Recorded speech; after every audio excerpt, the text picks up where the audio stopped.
and keep growing. It's going to 10x my income and 10x my growth. Before I started with the Cardone mentorship program, I was basically, shooting in the dark, not knowing what I was doing. But then I got a little bit of guidance from the team and I started to build a lot of confidence, especially in my sales process. And I went from doing 30,000 in 1 year to doing 30,000 in 6 months. So we're on track to do double our revenue from last year. I was just a small girl with big dreams. 8 months later, I'm already on 880 units. So before I was making $13 an hour. Now I've done, it's October and I've already done 80,000 in sales. Our business started about 5 years ago from nothing. Did 2.7 million in his first year, 4 million in the second year, and it's all because of the information from Grant, from Sherry, Todd, Jared, Dave.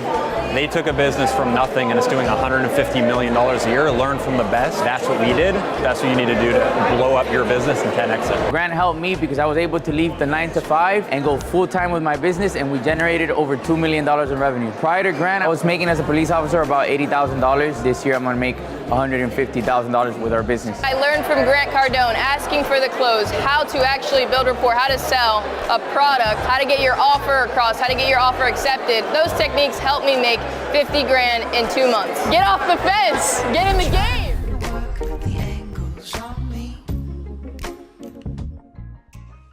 Okay, so this is how you get your money fixed. Number one, never spend it until you get it. Okay, so like if you're in a sales department, this means, all this translates to every department, by the way. This is exactly how I run every department, how we cash flow companies, how we make decisions on when to spend money in advertising. I don't count a deal closed. I don't count money in until the money's in. Once it goes through and the money hits my account, then I can spend that money. Everybody agree with that? Okay, I don't spend tomorrow's money. Number two, 40% rule. If you could do this 40% rule that most people just completely don't get. Okay. If you got 100% of your money and 40% just for 40% goes to the IRS, our friends over at the IR and the S. 40%, man, if you'll pay them 40%, you should at least pay you 40%. Everybody agree? And then you live on this. And this is where it becomes difficult. You live on the 20. And you do not change your standard of living until the 20 changes. Okay, number three, if you can't write it off, don't buy it. If I can't write it off, I'm not going to buy it, right? So also, if I could write it off, I'm more inclined to buy it. Number four, rent and lease, don't own. You don't need to own any of this stuff. Just use it. Number five, stabilize and grow your first flow before adding a second one. Don't go work on a second flow outside of your company. Work on a second flow inside your company. How many of you have seen somebody leave? They got a second gig. I mean, this is really, people selling baseball cards now. And spending 3 hours finding something on eBay to flip. Like, what are you doing, man? You could have earned that $40 at your job that day. Like, why am I going after hours to figure a side hustle when I was in my hustle for 8 hours? Number six, the 47 rule. So the 47 rule is, look, if you're going to put 40 hours in at work, how many of you work 40 hours a week? How many of you in the room work 60 hours a week? Good for you. How many of you complain about it too? Like, God damn, I did 100 hours this week. Shit, quit complaining, man. You should be bragging about it. There's going to be a day where you can't work. You're going to wake up one day and say, I wish I could go to work. Nothing works anymore. So quit complaining about it. I always say, man, you bragging or complaining? Oh, man, I work 100 hours a week. I remember when I was part-time. I remember when I couldn't think big. Every super successful person that I've studied talks about 100-hour, 140-hour work weeks, 1,000-hour work weeks. Okay, number seven, stay broke. Stay broke. Y'all got to stay broke, man. Cash is garbage. You don't need money. You don't need cash. Cash is trash. Your mommy and daddy didn't know this. Cash is garbage. It is trash. Take it out. Use it. It is worthless until it is put to work. Okay? Listen to me. Money is worthless until it is put to work. Money is useless until it is used. Never lose money. Number 8, never lose money. Okay? Now, if I leave this $100 right here right here on this table, on this podium, is there a chance I'm gonna lose that money? And if you're sitting around with cash in your wall, if you're sitting around with cash, you're gonna lose the money. If you leave your money in the bank, you're losing money. Everybody agree? Okay, you're going to negative rates. We will go to negative rates in America. Cash flow is what you want. You don't want cash, you want cash flow. How many investors here? How many of you invested with me? Let me see hands again. Okay, good. Did you get a check this month? Every month, 17th of the month, bang, he gets his check. What did I pay you this month? $3,300. $3,300. We just did $1 million with you. And Yeah, give him a big hand. This is the kind of guy you want to know right here. Number 10, never quit until you achieve your goals. Your financial goals. Never give up on your financial goals until you achieve your financial goals. There's people in this room, folks, that are going to be worth billions of dollars. There's a billionaire in this room right now. I'll guarantee you. Could be 2 or 3 of them. Billionaires in the making right here, okay? Question is, who's it going to be? Now, if somebody in this room, how many believe this? If somebody in this room made a decision, I'm going to put together $1 billion, how many believe that's possible? Everybody in the room believes it's possible. You might not think it's possible for you, but you know it's possible, which means what? The money's available. Would you do good things with that $1 billion? So you know somebody could do it, and you know if you did it, you'd do good things with it, right? We live in a country that's rich, and the people have scarcity in their minds.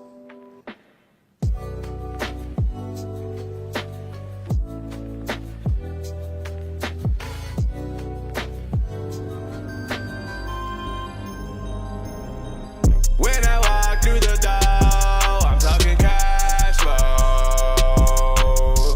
And if you know like I know, you're getting cash flow. Prove what? Getting money, never losing no. But I'm broke, but now I'm living at it. They just count my zeros and some decimals. And I wish you would try to test me, yo. You should listen to the lesson, no. Masterminds out of Mexico, I invested though when I let it grow. Regiments I got a pocket full. Raise the income and your taxes low. Spend it right and then invest some more. And if you don't believe me, ask my doc Cardone. What you mean? You mean Uncle G? Since I've been working with Grant, my business has increased on average 30% per month. My online business is up almost 100% year over year. So I can't say enough about the information that they give us. If you implement it, if you're willing to do a little bit of the work, everything they give you is a home run to work with. I started following 10X and Mr. Cardone and everyone 6 years ago. I was doing 1.7 million in sales a year. After 2 years of really focusing and paying attention, I'm doing over 5 million in sales every year now. I come to one weekend with Grant Cardone and his team, and I'm walking away with more information in this one weekend than I got in any of the courses that I've paid for in the last year and a half. And I'm here for the sales execution workshop, and I have to tell you that it definitely fulfilled the promise of blowing my mind. I did not think it was gonna be like, whoa, but it was. If you weren't here last week for the sales, you missed out. Like, our call center has already increased by 20%, okay? I learned so much, and I'm just so ready to be back here. Like, the 10X family is so lit, so you gotta check them out. Right? My job's to get 8 billion people to know me. If enough people know me, they'll buy from me. How many believe that? I'm not going to be a slave to one person or one vertical or one niche or one partnership. You guys have the whole world at your access. The whole world. And by the way, if you can't get South Korea to talk about you, you can't get South Indiana or Indianapolis to talk about you. There's people in Korea that are tied to Hawaii, that are tied to Columbia, that know somebody in Indiana. And it can just bang out like that. And I also believe that if I could get enough people to know me in one market, I think that there's something that actually happens. I think if you could push out enough frequency about your brand, yourself, your ideas to enough people that you hit some critical mass. I don't know if any of you agree with this, but I think there's a spiritual component to where if you can vibrate through enough, all of a sudden other people start thinking, I know that dude. I've said this for years. If I can get enough people, a very small percentage of the population to know me, I think the other 99% become convinced they know me. I don't know if that's true or not, but I know that we go places today where people give me this look like, dude, I think I've seen you. Okay? We flew into Malta. Malta is, I didn't even know that Malta was a country. I thought it was a malt ball. I thought I was misreading it on the map. I'm like, dude, what do they do there? They make malt balls. They're like, no, it's a country called Malta. It's just south of Sicily. We flew into Malta, got in at 12:30 at night. There's 5 people in Malta waiting for us at the airport at 1 o'clock in the morning. We've never marketed to Malta. How many of you don't know where Malta is? Exactly. So it's a little tiny country just south of Sicily. It's about that big, literally about that big. If I'm in business, any kind of business, I'm in the fitness business, okay? I'm a trainer. I do training in Miami. I want people in Malta to know who I am. Do you think that somebody needs to reach a certain status before building a personal? No, you do not need to reach a certain status. You need to assume the status now. You need to have the altitude right now to be the professional that says, hey, I know about fitness. Right. I know about plumbing. I know about trucks. Just take whatever you guys are certain about and post the shit out of it. And by the way, if you're not certain about it, write an article about what your uncertainty is costing you. You're gonna figure out every possible angle, but none of that's gonna happen until you guys make a decision to blow up. And none of the blow up shit's gonna happen until you make a decision that money is important, because if you got people around you saying money's not important, there ain't no way you're gonna do this stuff, because it hurts when nobody sees your stuff. It hurts when you got 5 people following. You're like, dude, why am I doing a live stream on, right? Dave, you've done it before. I'm doing a video live stream and there's 1 person watching. What the hell? I'm stupid.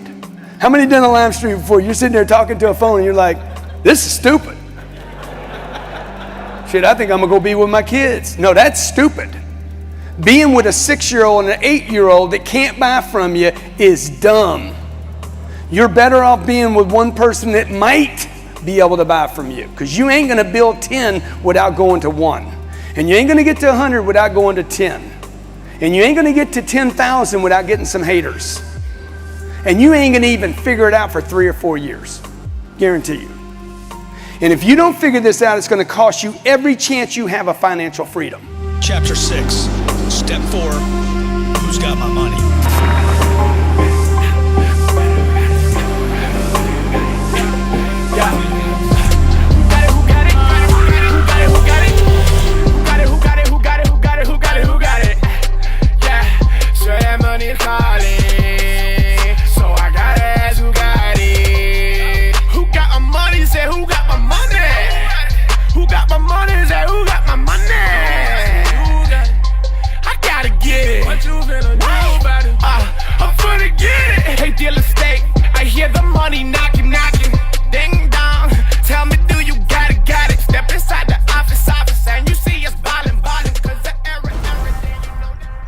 My company was making around $800,000 a year.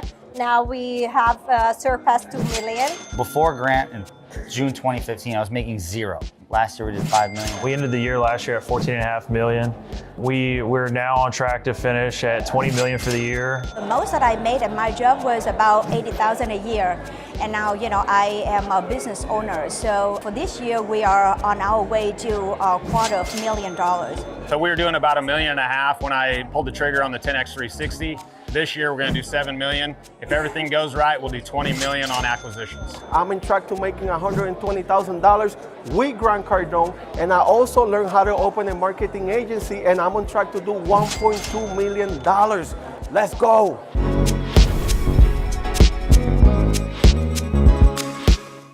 I'm looking through my notes and it's consistent. Almost every other speaker is talking about setbacks and failures. And so I was going to ask you, what are some of the practices or strategies that you've, solidified to help you when you get those setbacks? And what are some of the failures that you've had that we can all learn?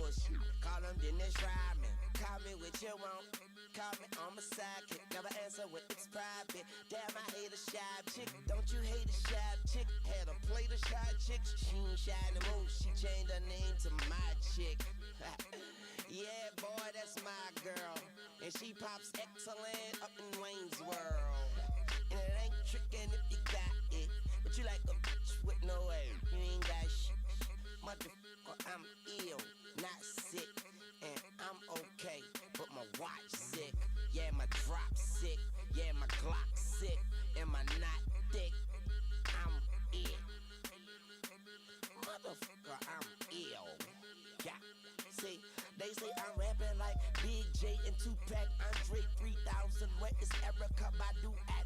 Who that said they gon' beat Lil Wayne? My name ain't big, but I keep that flame name. Who that wanna do that? Boy, you knew that you that swallow. And I be this shit. Now you got loose bowels. I don't owe you like 2 vowels, but I would like for you to pay me by the hour. And I'd rather be pushing flowers than to be in the pen sharing showers. Tony told us this world was ours, and the Bible told us every girl was sour.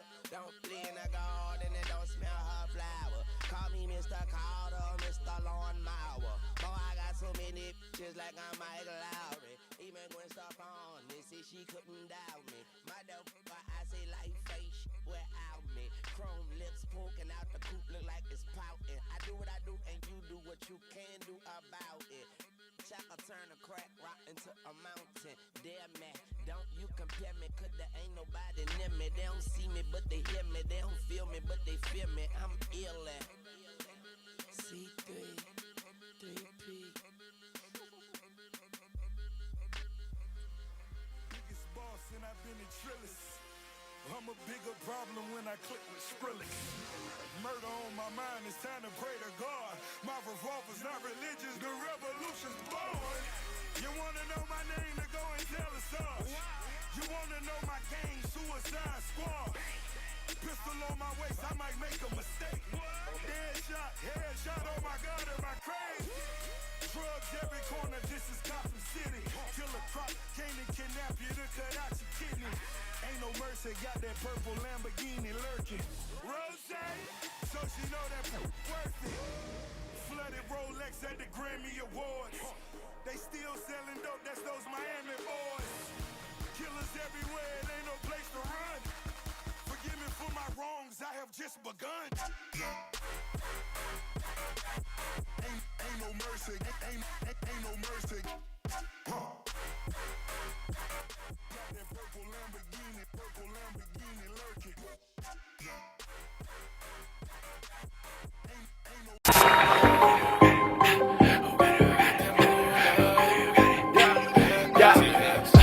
Who got it? Who got it? Who got it? Who got it?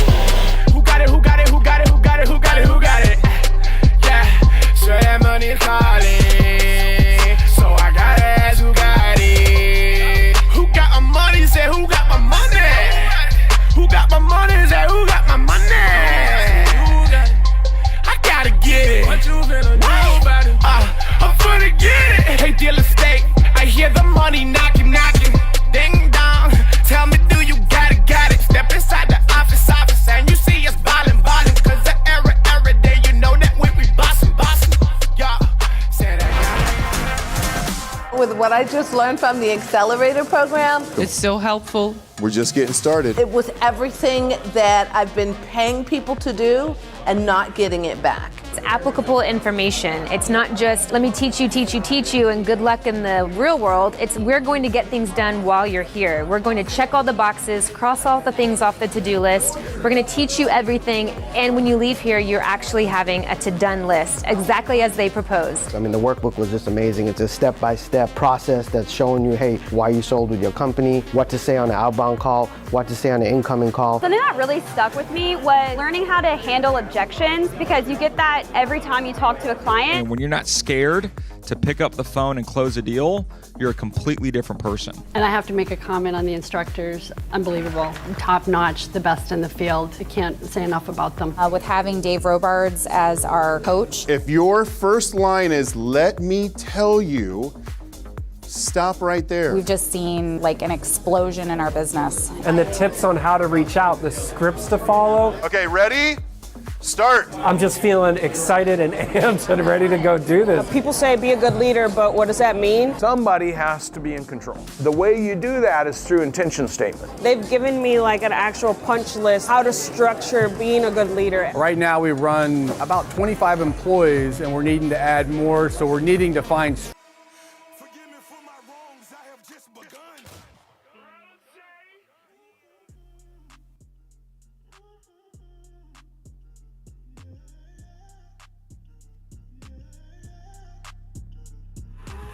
Slide on the pimp gang with my pinky ring. Lot Lot of game, lot of in the icy chain. While you claim that you're rich, that's a false claim. I be straight to the whip, no baggage claim. Whole lot of styles, can't even pronounce the name. You ain't got no style, see you on my Instagram. I be rocking it like it's fresh out the pan. Only when I'm taking pics, I'm the middleman. Walk talking like a boss, I just lift a hand. 3 million cash, call me Rain Man. Money like a shower, that's my rain dance. And we all in black, like it's gangland. Say the wrong words, you be hangman. Why me stick to you like a spray tan? Mister, what kind of car you in? In the city, love my name. Gotta say it. Taste, taste. She can get a taste. Taste, taste. She can get a taste. Taste, taste. What did say? It's all the same like Mary Kate. Taste, taste. She can get a taste. Taste, taste. Let you get a taste. Taste, taste. Do you love the taste? Yeah, that's cool, but he ain't like me. A lot of girls like me, wanna fight me. Get your check like Nike. Me not icy, that's unlikely. And she gon' me like a icy. Chains on the neck for the whole team. And I feel like Gucci with the ice cream. And my want the Fenty, not the Maybelline. I'm the black JB, the way these green.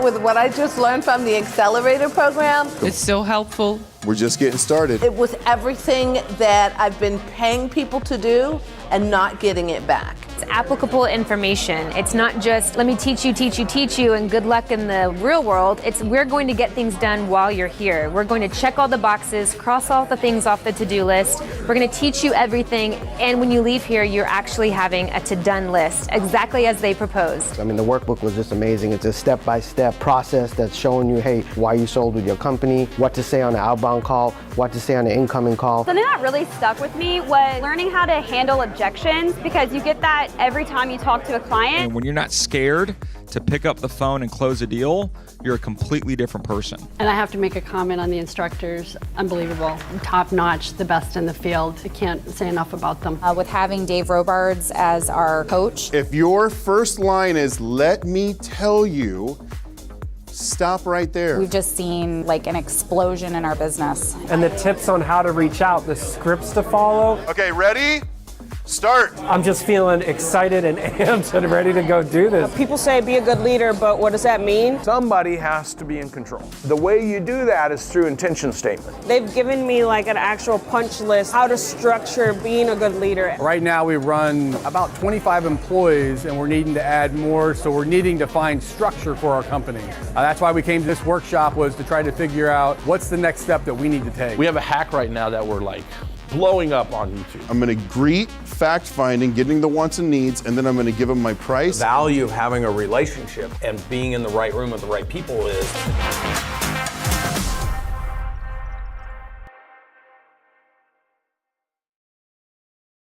Hey, yo, Grant, I got a question for you. You think that your potential is something that is innately born in you, or is it something that grows as you go? Oh, that's a great question. You know, that's like, hey, are you fortunate because you're able, or are you able because you're fortunate? I believe that your full potential is not revealed to you until you freaking sharpen the sword, until you're out there in battle and you go fix it and you back up and you have a loss or two and you're like, I gotta win. Like, my full potential is just being realized right now. Trial, error, battles, losses, victories. You find your potential by getting up every day, pushing, shoving, okay, challenging the status quo. Many things that we do in marketing, we challenge what people believe to be true that, by the way, isn't. Many of you are held back simply because you believe something to be true. You know it to be true. You would die on your sword believing it's true, and the truth is it ain't true. You're the only one that doesn't know it's not true. And there's a lot of those things in life that people can't find their potential because they're so stuck in being right. So this is my question back to you, and you had a great question. Are you fortunate because you're able, or are you able because you're fortunate? There's a big difference. Some people are just able because they got the money and the resources, they were born rich. But some people find their fortunes because they're able. I happen to be in that latter group. I'm able, and I increased my abilities, and I got better and better, and because of that, I became more fortunate. It's like the old adage, the harder I work, the luckier I am.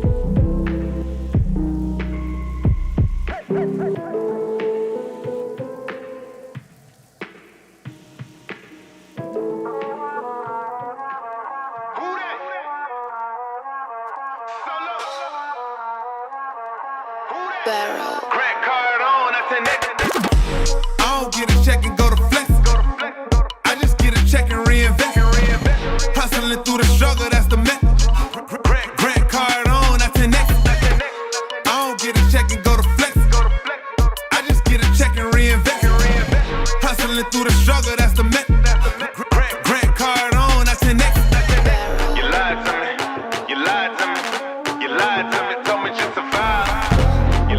And we've seen a tremendous change within our business. Last year at this time, we were roughly finishing out the year with around $300,000 in sales. End of this year, we're gonna do close to $1 million, right around 850. Really been a huge change, getting around the right people, experiencing the growth mindset, and just learning the right information. Now, my business, I'm actually mentoring my wife's spa. And I took her from $10,000 a month to $25,000 a month, but now I'm trying to figure out how do I 10X this. So that's why my wife and her spa manager is here with us today. I was at my previous company for about 5 months, didn't get a single client. Then this past May, switched companies, started using Cardone U daily, and then I was able to increase my production from 0K to 10K a month. And the plan is just to keep doing what I'm doing, keep coming to these events, keep learning, keep growing. It's gonna 10X my income and 10X my growth. Before I started with the Grant Cardone mentorship program, I was basically, shooting in the dark, not knowing what I was doing. But then I got a little bit of guidance from the team, and I started to build a lot of confidence, especially in my sales process. And I went from doing $30,000 in 1 year to doing $30,000 in 6 months. So we're on track to do double our revenue from last year. I was just a small girl with big dreams. 8 months later, I'm already on 880 units. So before I was making $13 an hour. Now I've done, it's October and I've already done 80,000 in sales. Our business started about 5 years ago from nothing. Did 2.7 million in his first year, 4 million in the second year, and it's all because of the information from Grant, from Sherry, Todd, Jared, Dave. They took a business from nothing and it's doing $150 million a year. Learn from the best. That's what we did. That's what you need to do to blow up your business and 10X it. Grant helped me because I was able to leave the 9 to 5 and go full time with my business, and we generated over $2 million in revenue. Prior to Grant, I was making as a police officer about $80,000. This year I'm gonna make $150,000 with our business. I learned from Grant Cardone, asking for the close, how to actually build rapport, how to sell a product, how to get your offer across, how to get your offer accepted. Those techniques helped me make 50 grand in 2 months. Get off the fence, get in the game.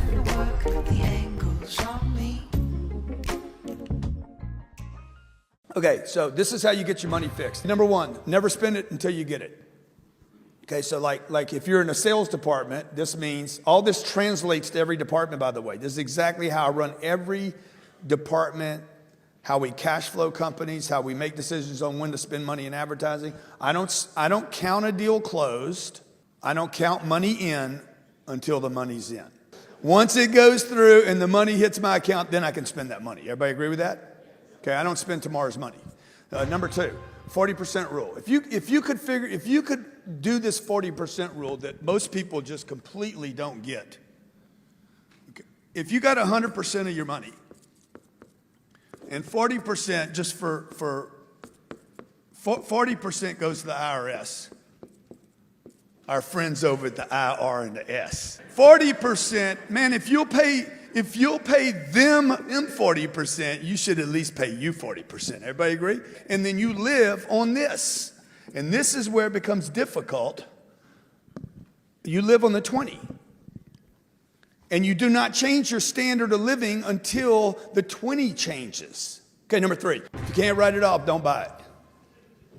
If I can't write it off, I'm not going to buy it, right? So also, if I could write it off, I'm more inclined to buy it. Number four, rent and lease, don't own. You don't need to own any of this stuff. Just use it.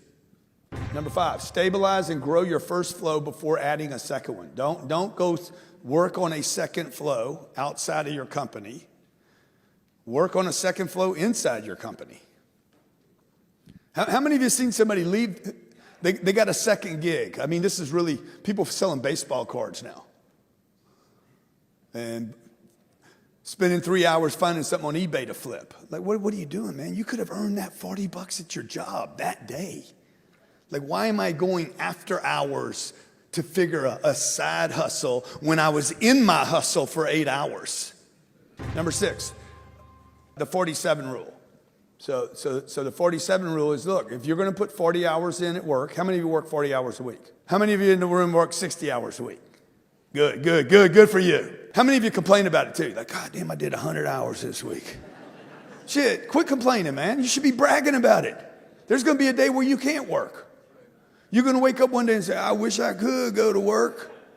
Nothing works anymore. So quit complaining about it. I always say, man, you bragging or complaining?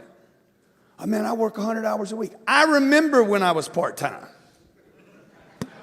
I remember when I couldn't think big. Every super successful person that I've studied talks about 100-hour, 140-hour work weeks, 1,000-hour work weeks. Okay, number 7, stay broke. Stay broke. Y'all got to stay broke, man. Cash is garbage. You don't need money. You don't need cash. Cash is trash. Your mommy and daddy didn't know this. Cash is garbage. It is trash. Take it out. Use it. It is worthless until it is put to work. Okay? Listen to me. Money is worthless until it is put to work. Money is useless until it is used. Never lose money. Number 8, never lose money.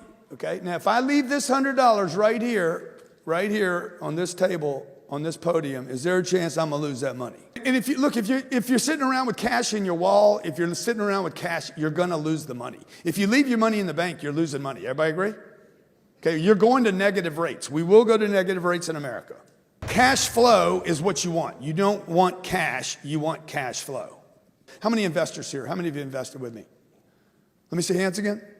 Okay, good. Did you get a check this month?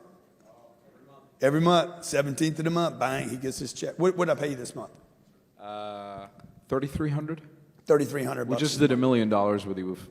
Yeah, give him a big hand. This is the kind of guy you want to know right here. Number 10, never quit until you achieve your goals. Your financial goals. Never give up on your financial goals until you achieve your financial goals. There's people in this room, folks, that are going to be worth billions of dollars. There's a billionaire in this room right now. I'll guarantee you. Could be 2 or 3 of them. Billionaires in the making right here, okay? Question is, who's it going to be? Now, if somebody in this room, how many believe this? If somebody in this room made a decision, I'm going to put together $1 billion. How many believe that's possible? Everybody in the room believes it's possible. You might not think it's possible for you, but you know it's possible, which means what? The money's available. Would you do good things with that $1 billion? So you know somebody could do it, and you know if you did it, you'd do good things with it, right? We live in a country that's rich, and the people have scarcity in their minds.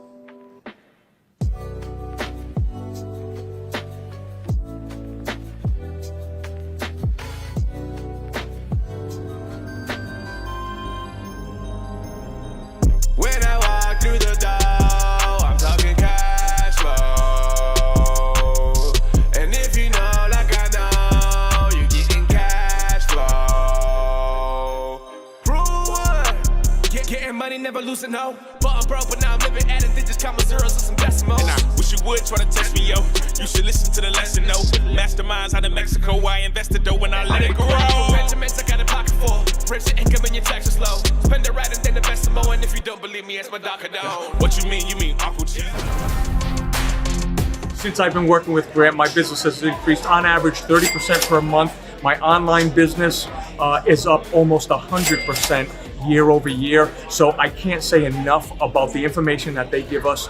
If you implement it, if you're willing to do a little bit of the work, everything they give you is a home run to work with. I started following 10X and Mr. Cardone and everyone 6 years ago. I was doing 1.7 million in sales a year. After 2 years of really focusing and paying attention, I'm doing over 5 million in sales every year now. I come to one weekend with Grant Cardone and his team, and I'm walking away with more information in this one weekend than I got in any of the courses that I've paid for in the last year and a half. And I'm here for the sales execution workshop, and I have to tell you that it definitely fulfilled the promise of blowing my mind. I did not think it was gonna be like, whoa, but it was. If you weren't here last week for the sales, you missed out. Like, our call center has already increased by 20%, okay? I learned so much, and I'm just so ready to be back here. Like, the 10X family is so lit, so you gotta check them out. Right? My job is to get 8 billion people to know me. If enough people know me, they'll buy from me. How many believe that?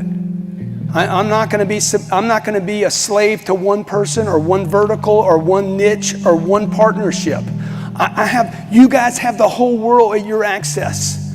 The whole world. And by the way, if you can't get South Korea to talk about you, you can't get South Indiana or Indianapolis to talk about you. There's people in Korea that are tied to Hawaii, that are tied to Columbia, that know somebody in Indiana. And it can just bang out like that. And I also believe that if I could get enough people to know me in one market, I think that there's something that actually happens. I think if you could push out enough frequency about your brand, yourself, your ideas to enough people that you hit some critical mass. I don't know if any of you agree with this, but I think there's a spiritual component to where if you can vibrate through enough, all of a sudden other people start thinking, I know that dude. I've said this for years. If I can get enough people, a very small percentage of the population to know me, I think the other 99% become convinced they know me.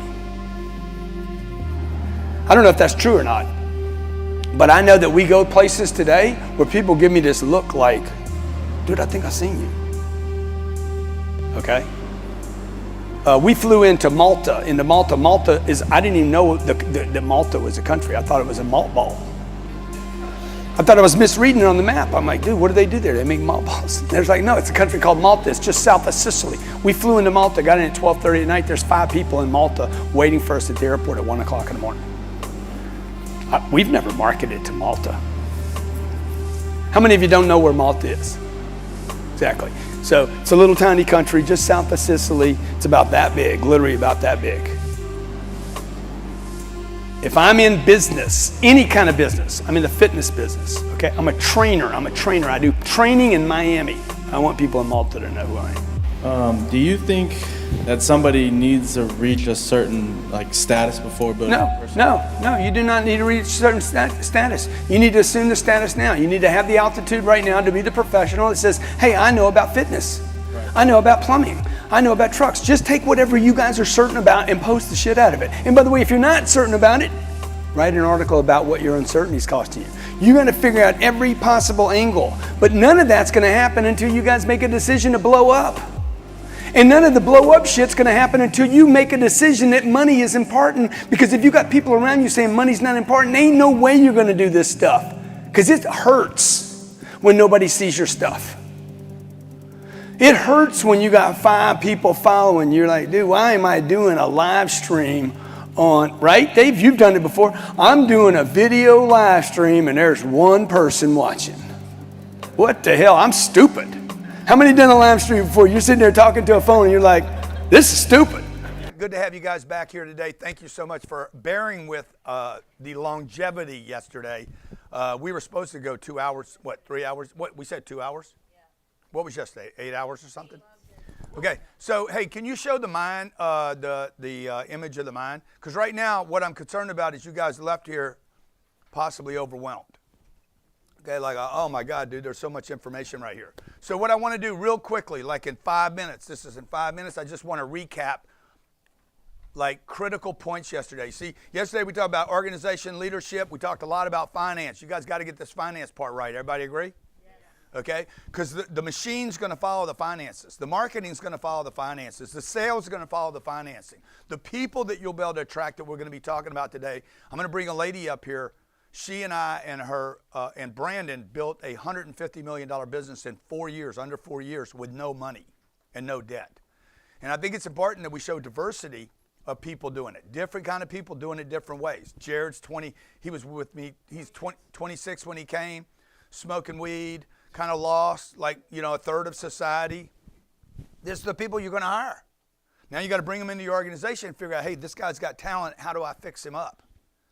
How does he fix himself up? How do I give him a culture that he's going to come in and start, this good thing's going to start rubbing off on him, right? This cat was making 30 grand a year. I never gave him a bonus. I never gave him you've been here, let me hit you with some extra money. I didn't solve any of his financial problems. Nothing. He'll make $250,000 this year in passive income. He'll make 10 times more money in passive income than he made at his job. And that passive income will continue for him and his family even if he wasn't here. So if something happened to him today, he would be able to continue to provide $20,000 a month of passive income to his family. So we talked about finances being a problem for all your people, okay? This is critical. You have to fix this thing first in your mind, okay? The money's not for you. The money's so you can expand. We talked about marketing, okay? You're not marketing right. Nobody in the room is, and that starts with me. If we fail on anything in this company, it is our marketing. Always. Number one thing we fail on is our marketing. We failed on this event on our marketing. We dropped our organic piece out. If you're taking notes, we dropped our organic piece out and replaced it with ad dollars. Ad dollars will never do better than organic, ever. Okay, if you can build an organic audience that you can communicate to, the organic is always going to convert better because you're actually talking to a real person in real time and it doesn't look like an ad. But we dropped it out because Jared doesn't want Grant to do more work. He's like, I want to be able to pull this thing off, so we scale it. The reality is, dude, Tom Brady wants to be in the game and he wants to win the game. Come on, man. Come on, I'm just telling you, man. Okay, Jordan wants to make the last shot. Okay, if you have, remember this team thing you guys are talking about, we're going to be talking about today. There ain't no we in team. There's a me. So everybody's like, oh, it's all about the team, it's about the team, it's about the team. Yeah, but it's also about a leader. There's got to be one individual. The individual in our society is being underestimated. We're starting to say there's no such thing as an individual and it's always a group. You got groups running amok in this country. So you need some leadership. You need a me. See that? M-E. And the team starts with you. You got to be the me. If you're not the me, you need to find a me. And that me needs to lead the group, right? For me, that means, hey, I'm going to come in here early. I'm going to work my ass off. So when I show up yesterday and I show up early and then I stay late, everybody's like, God dang. He's willing to do it on a Saturday. So they will, right? But you got to build that into the culture. Okay, we talked about sales yesterday, simple sales strategy. How many of you like the way I set up that sales strategy? Remember the pitch yesterday? I showed you, hey guys, I want you to join me. I want you to join me in this journey. I want to mentor you to 10 million. If you're already doing 40 million, I want to take you to 400 million. Dude, I'd like to be part of your company, right? You want to go from 40 million to 400 million? You'd probably give me 10% of your company to do that. Shit, you might give me half. Right? So that's my score, okay? So I'm going to tell people, I want to mentor you. I want to do business with you. We made an offer yesterday. We took a $96,000 product and we offered it for how much? $6,500, okay? Includes 3 workshops, a master class where a bunch of us are in a room, an exclusive group of us, privately in a room, just doing Q&A for a day with me and my team. All day long, okay?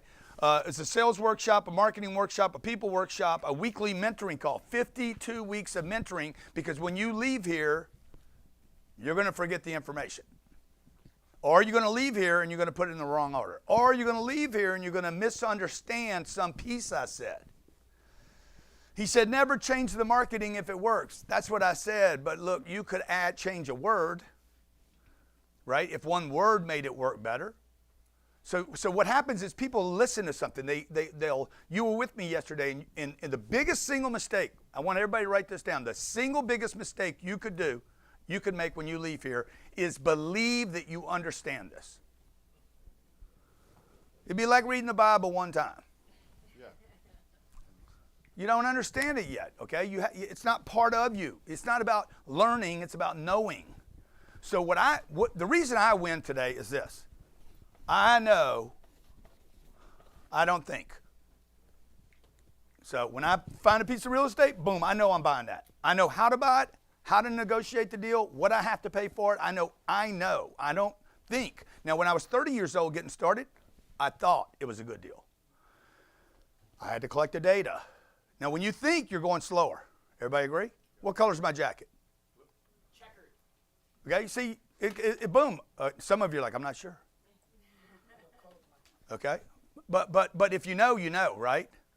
You understand what I'm saying? What color is the floor? You know. You don't have to think about it, okay? The speed at which you can actually move into something. And we said this yesterday. How you bought yesterday's offer, how you bought that offer is how you will sell your offers. I'm telling you, you cannot get away from this. So I want to first of all congratulate everybody that took advantage of the offer. That's phenomenal. A bunch of people took advantage of this. And you were smart to take advantage of it because this is how we start changing your environment. Okay? When you leave here, you're going back to your old environment. Nothing changed at home. Everybody agree? And not a thing changed at your house. Nothing changed in your neighborhood. Nothing changed in your office. The only thing that changed was in your mind. You start having possibilities. You start having, oh my God, I'm going to do this. Oh, we could do that. You start having all these ideas. You're going to go back to your place and you're going to be like, dude, let's go. How many of you are excited about getting back and sharing all this information with your team? And they're like, what's wrong with you, man? Nothing changed here. They're still eating Cheerios. They're going to watch the game today. They think everything's fine, and you're coming back with this $10 million or $1 billion mindset. And you're going to go back into the suppression of the environment and the small think. Biggest mistake I made in my career was what? Small think. Okay? So what I want to make sure that you guys do, everybody that's watching right now, please take advantage of that offer because at the end of today, at 2 o'clock today, when I'm done, all these people did already. Okay, do that again. Man, that's a good looking. It should have just lasted long. That was a freaking awesome graphic, by the way. Just needs to last a little longer, right? So when I'm looking at marketing, right, that's marketing. I'm like, okay, great, awesome. Ooh, that was awesome. That's awesome. That's awesome. That's awesome. I want to see it a little more, and then it ended too fast. It just ended because once I got to the full screen. Now, when you're doing marketing, you have to watch the marketing. You don't do the marketing and then release it. You do it, and then you look at it. You guys, the ballers in the room, you guys, when I was taking photos with you today, they took a photo. What did I do after the photo? Show it to me. Right? By the way, the camera guy that's taking the shot, the photographer, should always show the photo to the person in the photo. Right? Always. Like we do all these events and parties. We're going to do this big cruise. Maybe you can pull the cruise slide up. Okay? When I take a snap of him, I need to show it to him because what's he thinking about? How did he look? Right? He's wondering why he didn't get the photo this morning. Everybody got one but you. But you two guys, because you're late. Okay? How do you show up? You show up early. Okay? Always early, man. Because when you show up early, you're not sweating it. Okay, so those of you who took advantage of it, all the people, you saw them up there, okay, that offer is stupid and it will end today. So if you want to take advantage of it, it's 3 workshops, virtual or right here in Miami. Which one is it? Either. So you can pick. We do 12 workshops a year. You get 3 of them, and these rotate. So don't worry about when they are.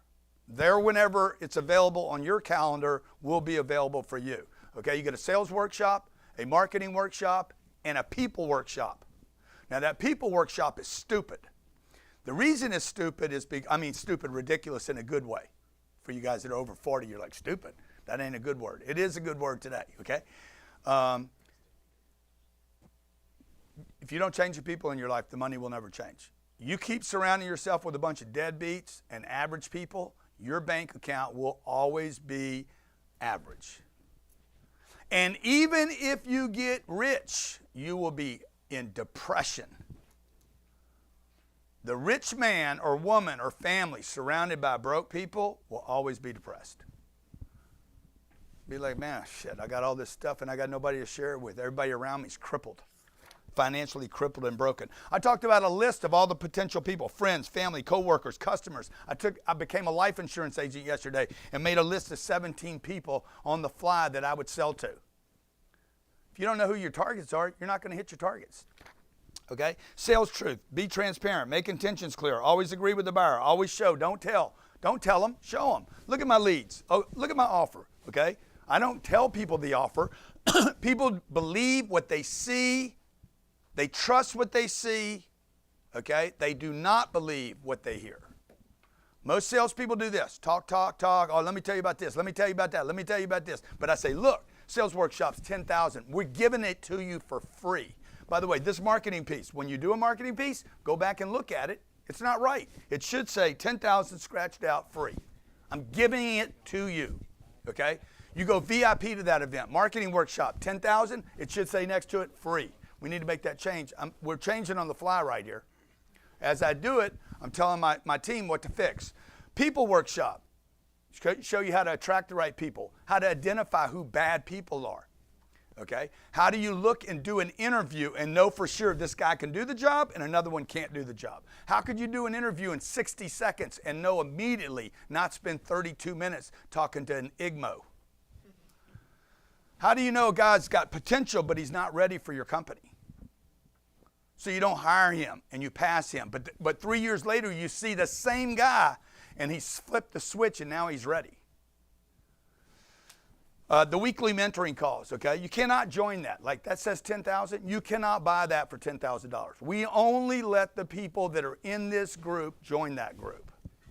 We're giving that to you for free. It should say free next to it, Jared, okay? And then the one-day mastermind. This is April 5th, 2024 in Las Vegas. You can go virtual or you can go to Vegas and do it with conference. Oh, I'm sorry. I'm in a different state, okay?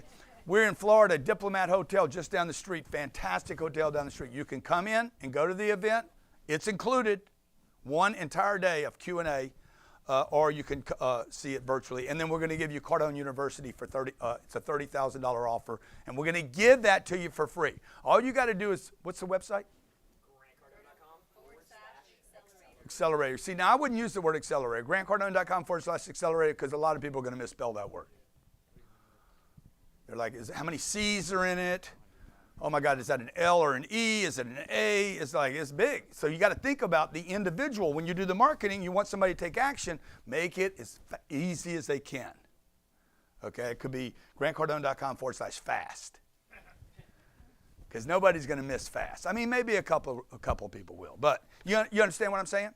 Okay, all right. Now, your mind, maybe your mind's going around with a bunch of information. Okay, it's like, oh my God, do I go organization? Do I go people first? Do I go sales first? Do I go marketing first? Is it finance first? This is what's going to help lay all this out. So we want to welcome everybody that joined us yesterday for this great offer. Okay, please take advantage of it. 2 o'clock today it ends. I want to bring up Natalie Dawson, friend of mine. She's not just a friend. She's our business partner. What, she's not ready? Okay, she's doing her nails. Okay, while we do that, yeah, exactly. While we do that, while we bring Natalie up, okay, and this thing about people, man, it's so important. So if you've been in the room, if you've ever been in a room with me, you've ever done an event with me, I'll guarantee you guys, one comment that we hear constantly is, man, you got some good people. Right? How many of you thought that? My people, man, right? Let me see your hands again. If you ever thought, boy, they got some good people. How'd they do that? We're going to share that trick with you today, okay? Because this is the key to your happiness. You cannot be happy. It's impossible to be happy if you're around people not producing.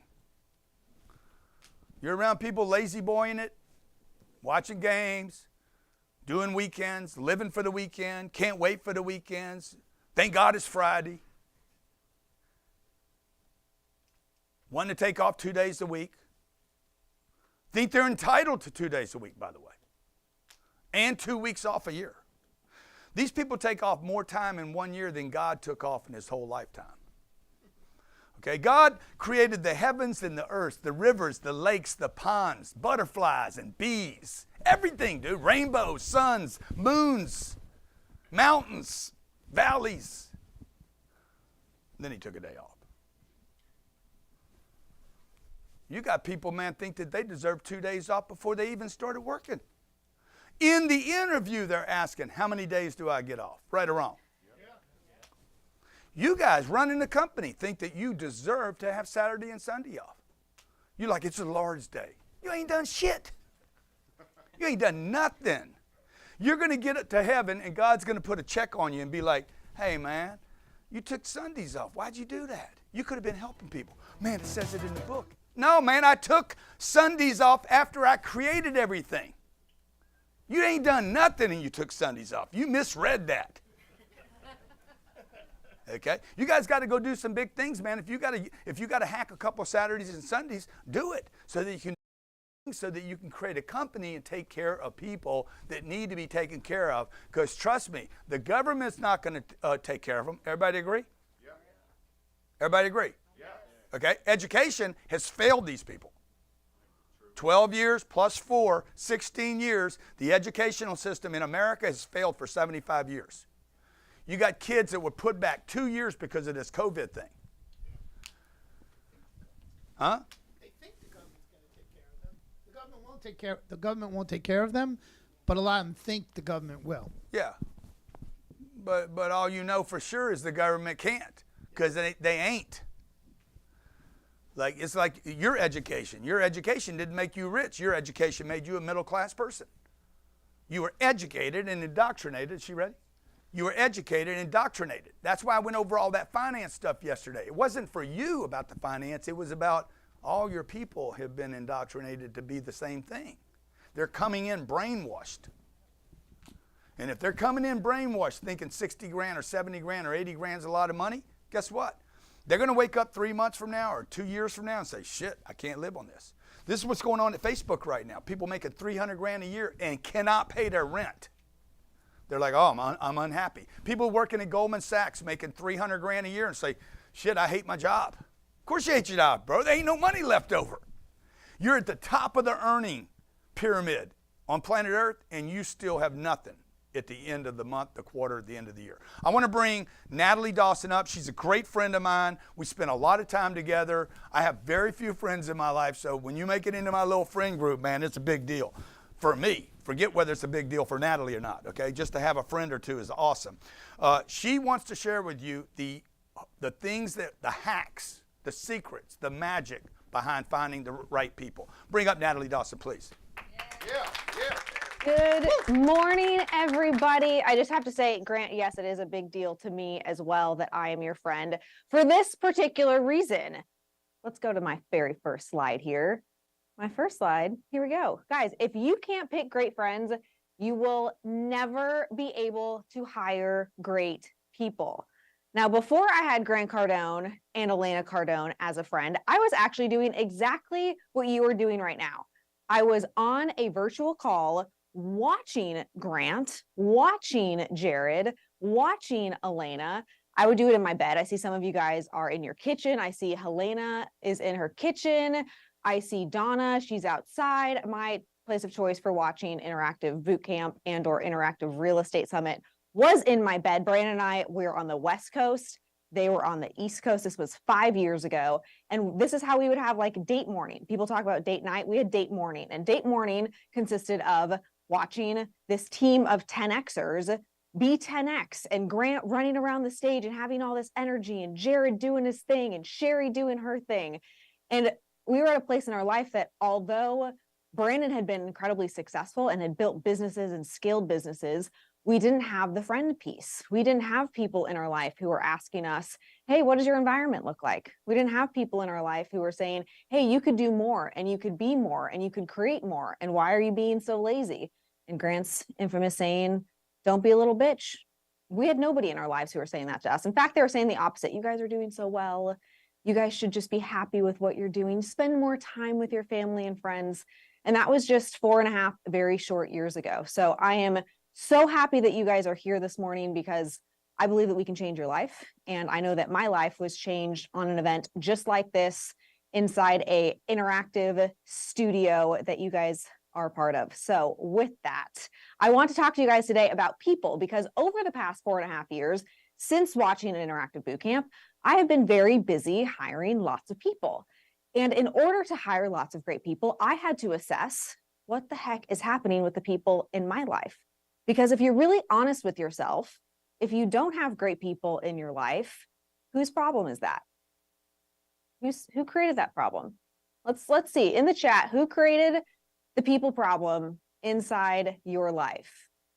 I did. You did. Ours. Me. I did. I do. This is your problem. This is not a world problem. This is not an 8 billion people on this planet problem. You do not have to be victimized that there are, I hate this saying, no great people. That should not be something that's inside your brain. Look at all these great people that are on this interactive. Look at all these great people that you've been hearing from over the last day and will continue to hear from today. There are remarkable people on this planet. The people problem and the people shortage that you have in your life is created by you. And that sucks.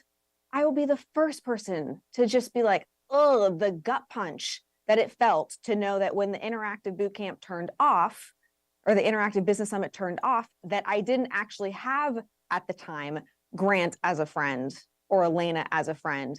And I had people in my life that if I was going to go home and talk to them, like Grant talked about just a few minutes ago, about all of these cool things that I'm learning and that I'm waking up early and beating the sun up and listening to the 10X rule and sell or be sold, that all the people that I'd be telling that stuff to would probably think I was a little crazy. Anybody have that experience? You like, even last night, maybe you were super jazzed and so pumped about all of these elements of scaling a business and thinking about adding $10 million of revenue to your organization. And you had one person that just kind of slightly invalidated you.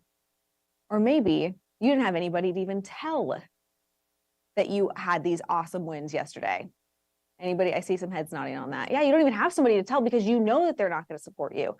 So I want to break down this thing that has helped me understand how to get better people in my life. And then on the business side, it wasn't just about, for me, becoming friends with Grant and Elena when I was watching this interactive bootcamp. I wanted to create a business. I wanted to hire great people. I wanted to show up every single day and have awesome people by my side who wanted to help me and support me and believed in me. And so this framework works for both, luckily. It works for the friends in your life in conjunction with figuring out how do you get the friends, that environment, and the family in that environment on the same page so that you get remarkable team members who are pushing for you, who are rooting for you, who are showing up early for you. So I'm just going to share this framework with you. Let's go to the next slide. Okay. Oh, I get to click this. That's super cool. I have a clicker in my hand. Nobody even has to do anything besides me. That's awesome. So there's you. You are a stick figure. I like stick figures. I think they're fun. Maybe we could have a smiley face on this particular stick figure. Hopefully, if this is you today, you are smiling on this amazing Sunday morning, but this is you. And what gets people so turned around as it relates to finding great people in their life is they think that these groups of people all have to do the same thing as each other. And this was mind-blowing to me when I realized this. And this was straight from Elena Cardone. She's like, Natalie, you are you, but then you have friends. And what's the purpose of a friend? And then what's the purpose of your family? And then what's the purpose of your team members? You see, if you're confused right now about the people in your life, it might be because you have these people that you think they're supposed to support you as a team member, but really you're asking your family member to be the person that's supporting your goals. Anybody ever try to go home at Thanksgiving? I know, let's see, Canadian Thanksgiving was, I believe, yesterday. United States Thanksgiving is in a month from now, and you go home for Thanksgiving and you're so excited about all the things in your business, and maybe you're even talking about this interactive bootcamp, and you expect your family to be like, that's awesome, Cindy. That is fantastic, Matt. I'm so excited to see what you do in 2024. You expect that of your family. Well, are your family the people that are really supposed to create that support for you? Or is your family the people that are really supposed to be the people in your life that are like, go for the goal, hit the target, you're not doing good enough? No, probably not. And this is where people get really hung up, is you want your family and your friends and your team members to support the same things, but they're separate groups inside your lives. And so today, if we're talking about how do we add $10 million of revenue to our business, who are the people that are most likely going to help us do that? Put it in the chat. Who's going to help us do that out of those three groups? Our friends, our family, or our team? Who's helping us create $10 million of revenue? That's right. That's your team. Your team is responsible for doing that. But it can be really confusing when you start to think that all of these other people are supposed to help you. Now, these people are connected, and what are they connected by? Let's go to the next slide here. They're connected by you. You are the common denominator between your friends, your family, and your team members. And what creates your common ability to have people in your life should be the things that are the core values to you. Now, these are our core values for the people in our lives. These are our core values for how we engage with our clients at Cardone Ventures and at All Things 10X. These core values are what we use to hire people, to fire people, to reward people. We've hired over 400 people over the past 4.5 years, and we use this framework to understand if they are a fit for us. Because if you think back to that stick figure, and you think back to Natalie sitting on her computer, watching an interactive boot camp, hoping to be able to build a business one day, I had to think about, well, if I don't have the people that I'm looking for in my life, who do I have to become to get the type of people that I want in my life? And when Brandon and I sat down and really had a hard conversation about this, we said, man, we value these 6 things, but we're not living like these 6 things. You couldn't peel behind the curtain in our lives and see that we were inspirational all the time. We were fighting with each other constantly. We were fighting over stupid stuff. We weren't supporting each other. We didn't have discipline. At the time, I was not waking up before the sun rose. I was not working out every single day. I was not eating right. Brandon had gained like 35 pounds. We were not the type of people that we needed to be in order to attract the people that we needed in our lives.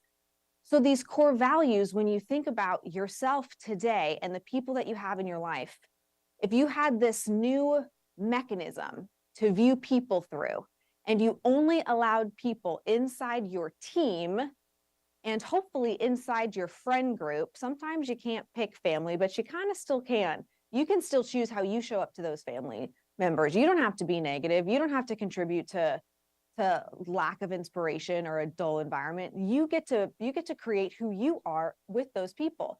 But specifically around your team, if you're not disciplined, I'm just telling you, it's gonna be challenging for you to hold your team to the same standard of discipline that you're asking them to, all the while knowing that that's not who you are, because you're not even going to attract those people inside your ecosystem. The fact that you don't show up on time, the fact that you don't actually say, hey, when I want this report by the end of the day on Friday, and you don't follow up with them, people who are high performers know when they are around another high performer. And if you're not acting as a high performer, and in the interview process, let me ask this. How many of you guys already share what the metrics of the role that you're hiring are with the candidate who's applying? How many of you guys do this? But yes, if you do it. We got 1, we got 2. This is a slow rolling yeses this morning. And I have a feeling it's not because you're tired, and it's not because you haven't had caffeine yet. Most people don't do this, and it's so crazy. Think about why this is crazy. You're looking for a high performer in your business. You're looking for somebody to do something inside your business that will create growth for you.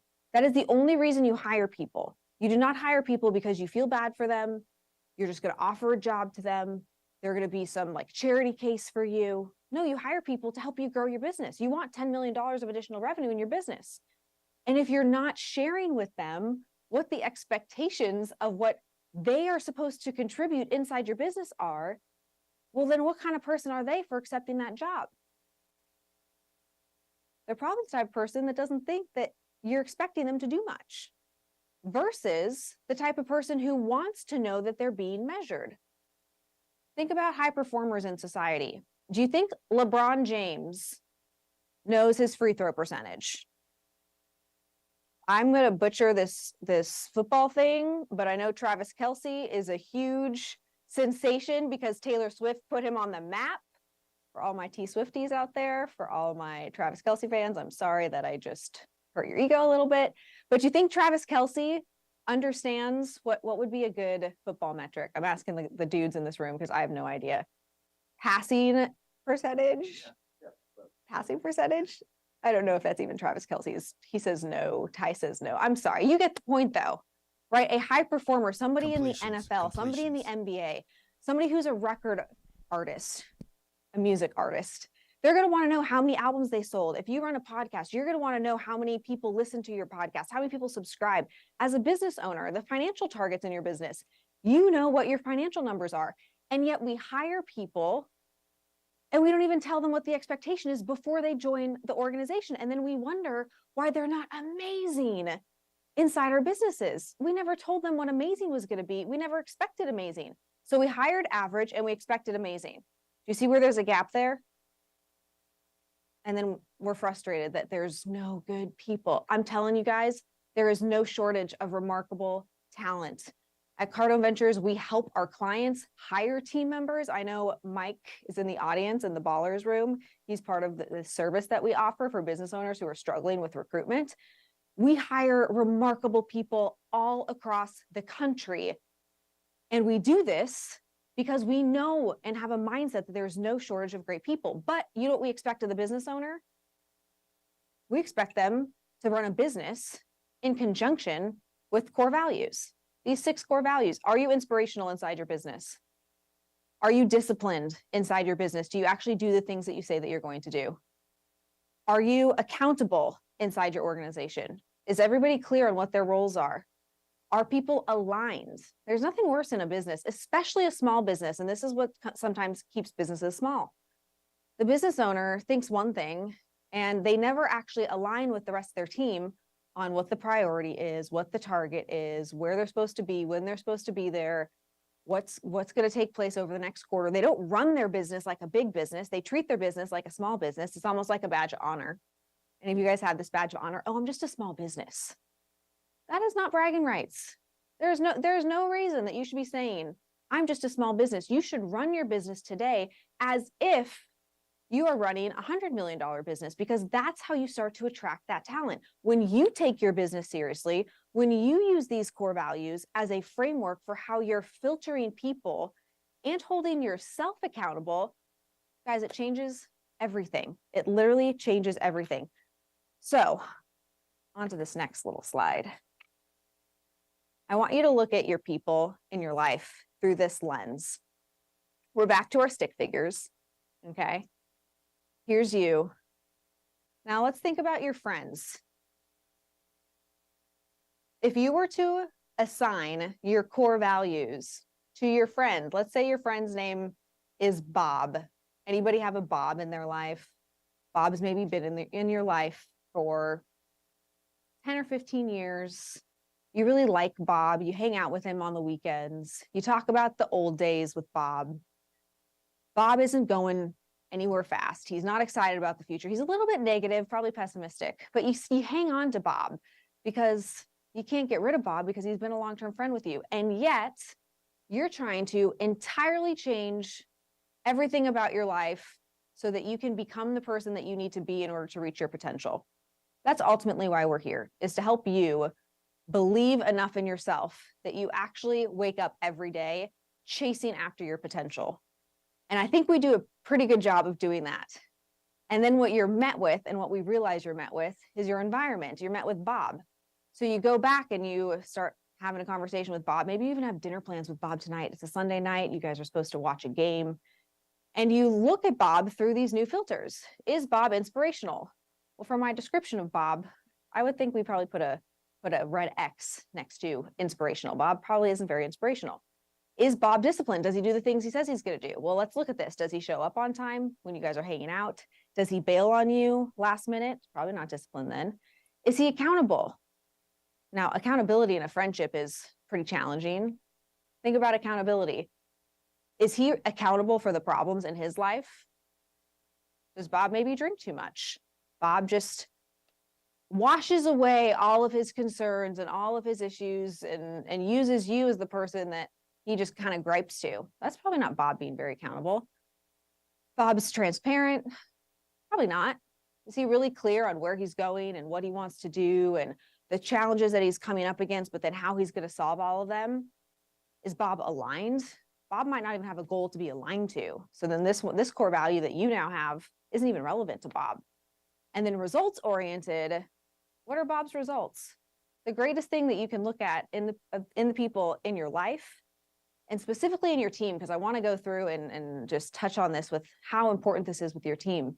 But the people in your life, are they results oriented? Do they actually have stats in the areas that you talk to them about? If you're talking to somebody about your marriage, are they married? That's like the first question. Are they even married? If they're not married, it's probably a problem. What advice are they really going to be giving you? Do they have kids? Are you talking to them about the challenges you're having with your 13-year-old? But do they even have kids? And have they successfully shown that they can raise kids? Those probably aren't the right people to talk to those things about. But similarly, and honestly, for us, this business game, this game of finding, attracting, aligning, developing, retaining great people, if you aren't using these core values consistently to assess your environment, both before you hire the people, meaning in the interview process, how do you use core values?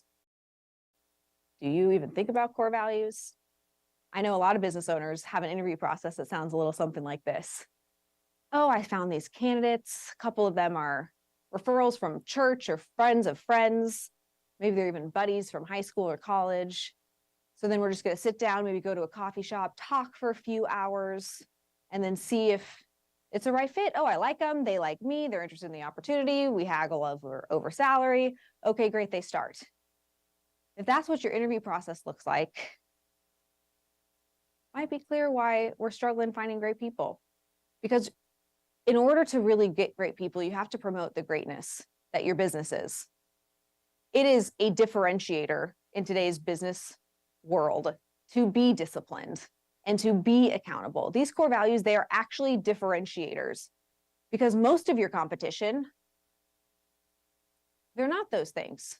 You could call your competition right now. My guess is they're not open on a Sunday morning. You could see if they even allow a voicemail. You could see how long it takes them to get back to you.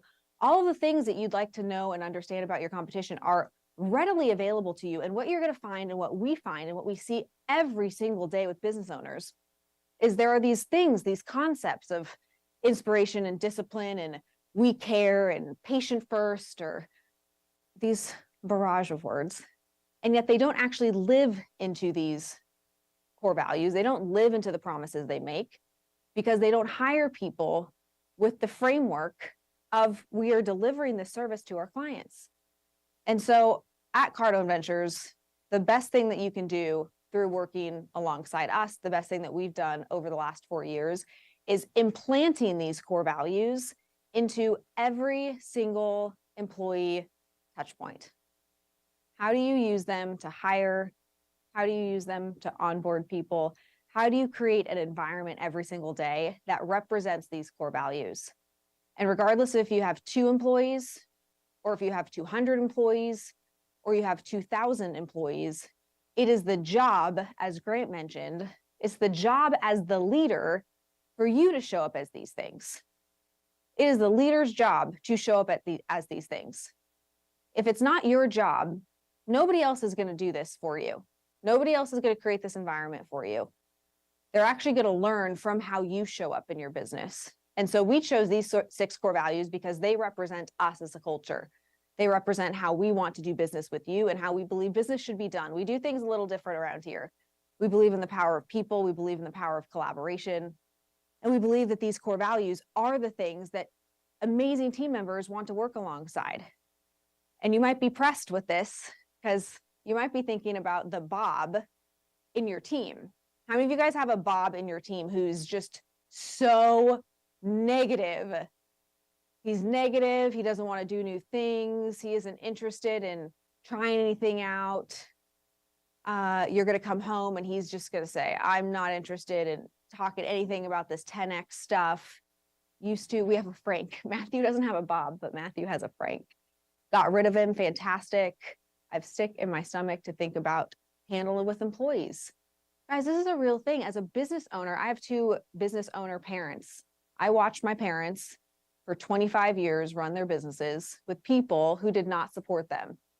And instead of growing despite that, what's your alternative as a business owner? If you can't figure out this people game, if you can't grow despite the people that you have, what's your alternative? It's likely to stay small.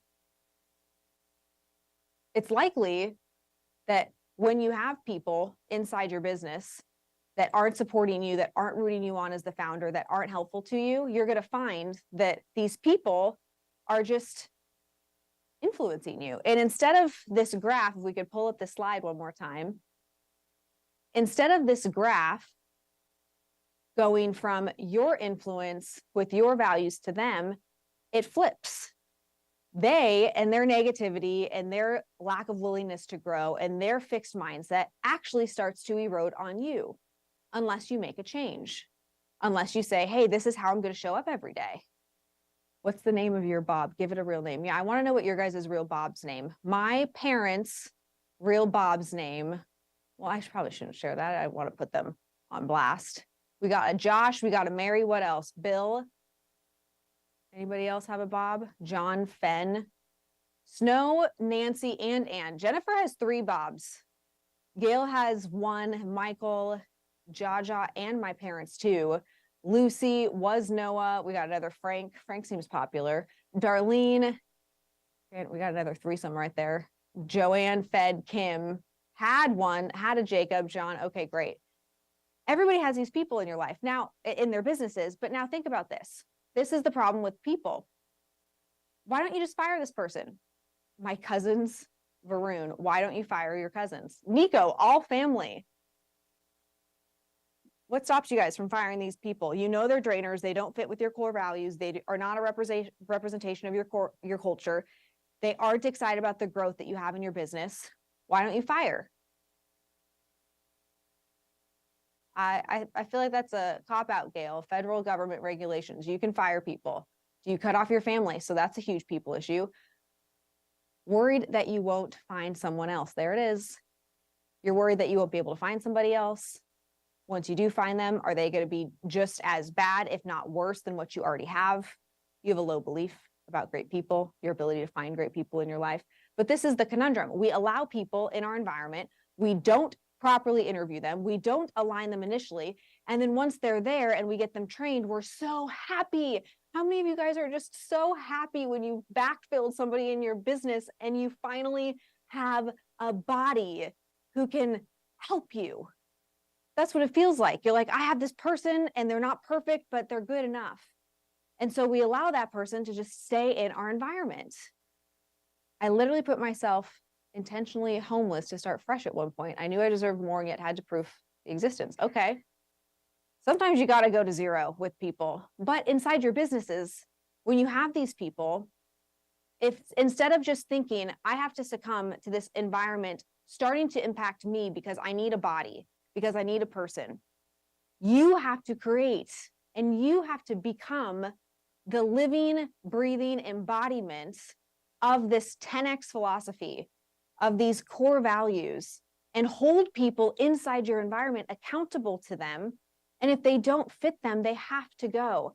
And the reason they have to go is you can't find somebody great while having an average team. To go back to the LeBron James example, LeBron James is not just picking up a game down the street from you with your buddies and joining your basketball league that you play once a week. Why isn't LeBron doing that? Because you suck, right? You're probably not very good at basketball. LeBron James should be paid handsomely for his skills and his talent. He's not even thinking with joining the Hoop down the street. The Hoop was like this really cool basketball place up in Vancouver, Washington back in the day. Like all the middle school dances were there. He's not joining the Hoop. That's not where LeBron James is spending his time. Equally, the great team members inside your city, they're not interested in spending time around your average people, especially your family. For the people who put in my cousins, my family, I'm just going to tell you, I work with my husband. You would not know working with us that we are married. Nobody wants to deal with a family business. Nobody. No one wants the dynamics. Nobody wants you to let that person off the hook and be really hard on everybody else. People aren't interested in that. You have to run your business as if it's a business, not a small business, not a family business. You're running it as a $100 million business. How many of you guys put 10X in the chat? How many of you guys believe that you can 10X your business over the next 2 years?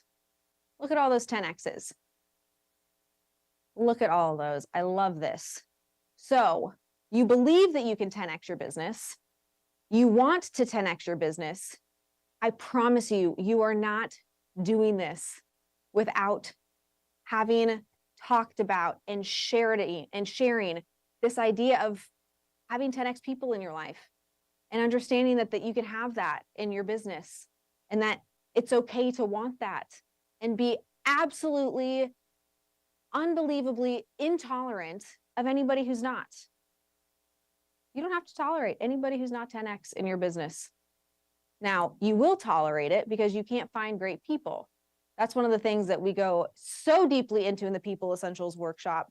We have recruited for hundreds and hundreds, actually at this point, it's thousands of positions.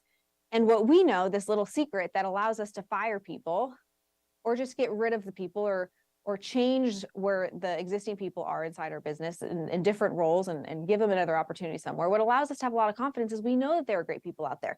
But if you don't know it, then of course you're going to hang on to the few that you have. Of course you're going to say, oh, I'm going to keep Bob, I'm going to keep Sally, I'm going to keep Harry because I just don't have the time. Well, what you don't have the time to do is continue to have bad representations of your brand inside the marketplace. And what you don't have time to do is have people who are repelling the great people in your life. So as we look at the framework for how to know if somebody is a great addition to your life, let's go to this little checklist. This is a good way to spot people. You want to spot people inside your business, inside your life, if they're going to be 10X and help you actually grow. First question, are they struggling or are they prospering? Really look at their lives. Are they struggling or are they prospering? Are they doing drugs? Are they drinking too much? Are they having all of these issues constantly? Or are things going really well and they're happy and they're excited about the opportunities that they have in front of them? If people are struggling, are those the people that you're trying to hire to help you grow your business? You only got 1 or 2 spots. You don't have spots for everybody. I one time talked to a business owner and she's like, oh, I was hiring this COO and I really needed this role in my business, but I met this guy and he was so down on himself. Like he had this big position previously, but he's so down on himself. And I just knew that I could help him if he was in my environment. I could help him just like get back to his old self. The guy never got back to his old self. And now she's stuck with this charity case as a COO in her business. And this woman is a sophisticated business owner. I'm telling you, this woman has a $15 million plus business. She is fantastic. She is fabulous. But she thought that she could like give this man therapy as her environment to get him to a better place. That's not how you hire people, folks. If they're struggling, keep moving. Okay, let's keep going through this. Are they comfortable or are they ambitious? How are they hanging out on the weekends? You notice this team, what are we doing on the weekend? We're hanging out with you. Yesterday, we also had this team event that we were petting goats and they had a pig zoo there. We're spending time with our team. We're cultivating, it was like cute little pigs. I see Nika laughing. We're cultivating culture and environment for our teams to do really successful things together.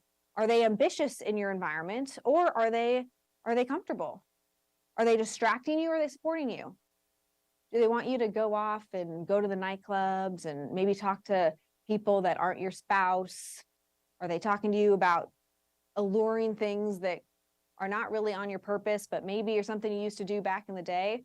Or are they supporting you? They're like, man, I know that you want to have a great marriage. I know that you want to be the best mom or dad to your kid. I know you want to be a great business owner. Next, are they promoting themselves or you?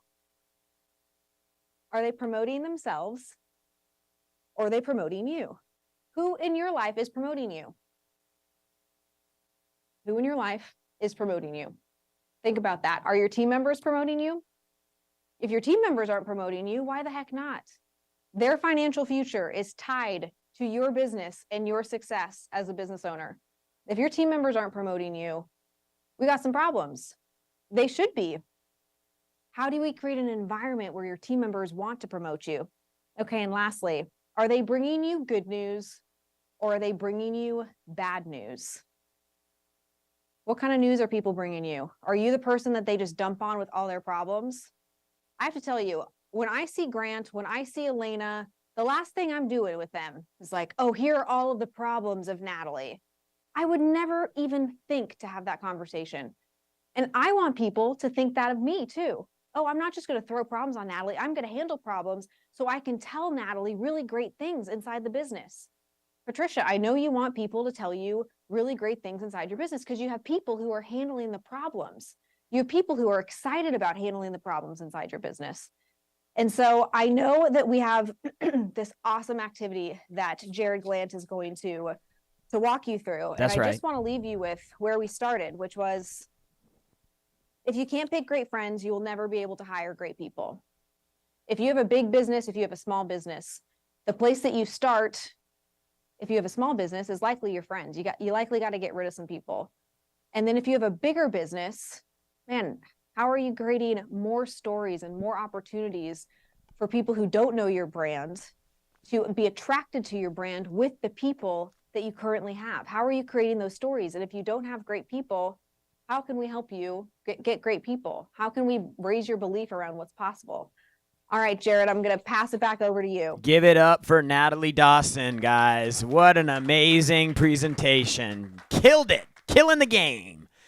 Talking about people, all right? So this is a huge problem for almost every business that we talk to.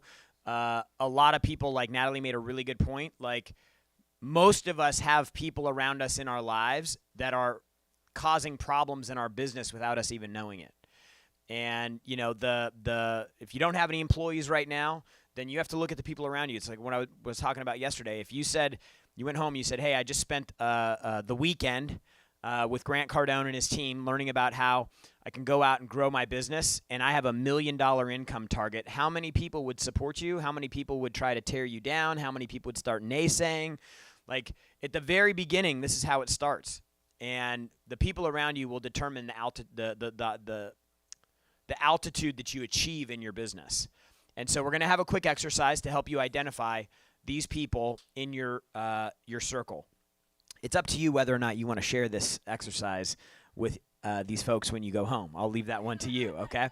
So number one, list 5 family members out. Are they a liability, an asset, or both? List 5 friends. Are they a liability, an asset, or both?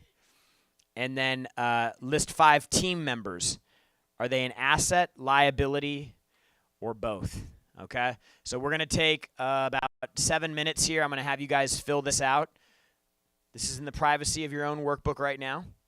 You don't have to go home and tell grandma or mom or dad or auntie or whoever this troubling news yet. But this is for you guys, so that you guys can understand who the people are around you that are landmines that are going to stop you from getting where you want to go. Okay? 7 minutes on the clock. Let's rock and roll. 99 problems, but a bitch ain't one. If you having girl problems, I feel bad for you, son. I got 99 problems, but a bitch ain't one. Hit me. Yeah, it's 94 in my trunk. Got 2 choices, y'all. Pull over the car or bounce on the devil, put the pedal to the floor. And I ain't trying to see no highway chase with Jake. Plus I got a few dollars, I can fight the case. So I pull over to the side of the road. I heard, son, do you know I'm stopping you for? Cause I'm young and I'm black and my hat's real low. Do I look like a mind reader, sir? I don't know. Am I under arrest or should I guess some more? Well, you was doing 55 in the 54. Lost the registration and step out of the car. You carrying a weapon on you, I know a lot of you are. I ain't stepping out of the all my papers legit. Well, do you mind if I look around the car a little bit? Well, my glove compartment is locked, so it's the trunk in his back. And I know my rights, so you gon' need a warrant for that. Aren't you sharp attack? You some type of law or something, somebody important or something. I ain't passed the bar, but I know a little bit enough that you wanna legally search my. We'll see how smart you are when the K9 comes. I got 99 problems, but a ain't one. Hit me. 99 problems, but a ain't one. If you having girl problems, I feel bad for you, son. I got 99 problems, but a ain't one. Hit me. 99 problems, but a ain't one. If you having girl problems, I feel bad for you, son. I got 99 problems, but a ain't one. Hit me. Now, once upon a time, not too long ago, a like myself had the strong armor. This is not a winner sense of having a, but a be having no god sense. Try and push me. I try to ignore him, talk to the Lord, pray for him, but some fools just love to perform. You know the type, loud as a motorbike, but wouldn't bust a grape in a fruit fight. The only thing that's gonna happen is I'ma get the clapping, and he and his boys gonna be yapping to the captain, and there I go trapped in a Kit Kat again. Back through the system with the riff-raff again. Fiends on the floor, scratching again. Paparazzis with their cameras, snapping them. DA try to give a shaft again. $500,000 for bail cause I'm African. Or because the fool was harassing them. Trying to play the boy like he's saccharine. But ain't nothing sweet, but I hold my... I got 99 pounds being the ain't one. Hit me. 99 problems, but a ain't one. If you having girl problems, I feel bad for you, son. I got 99 problems, but a ain't one. Hit me. 99 problems, but a ain't one. If you having girl problems, I feel bad for you, son. I got 99 problems, but a ain't one. Hit me.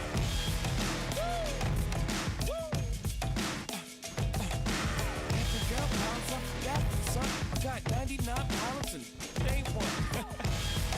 You crazy for this one, Rick? It's your boy.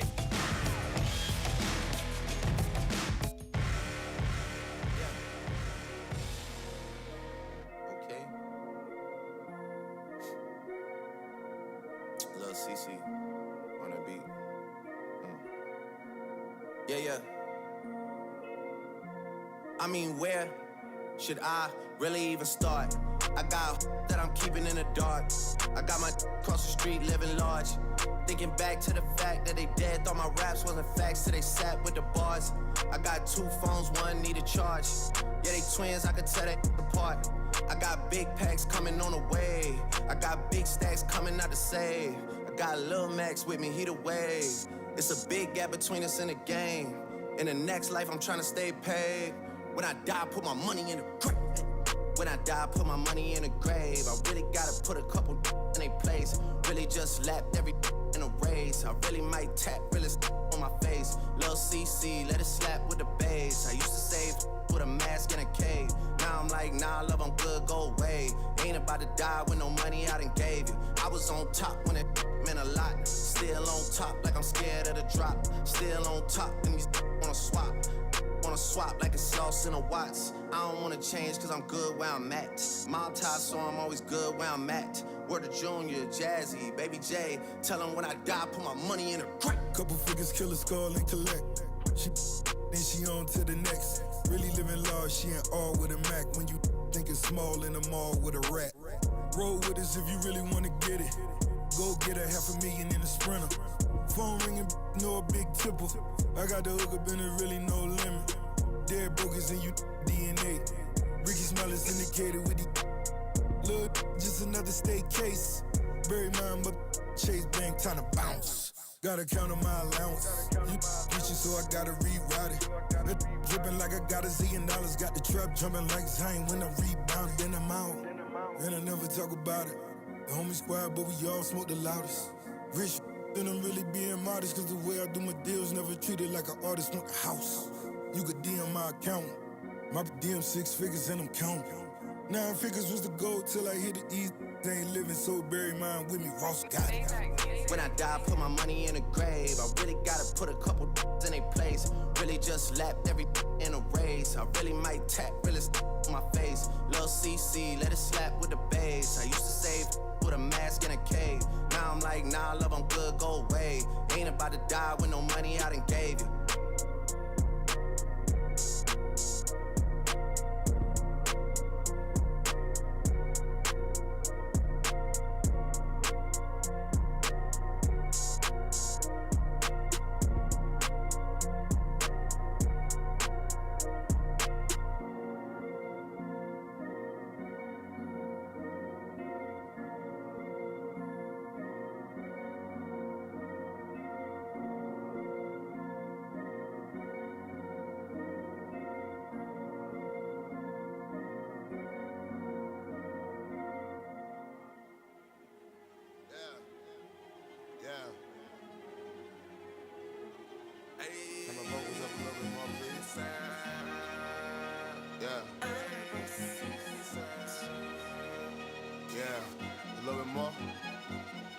Yeah.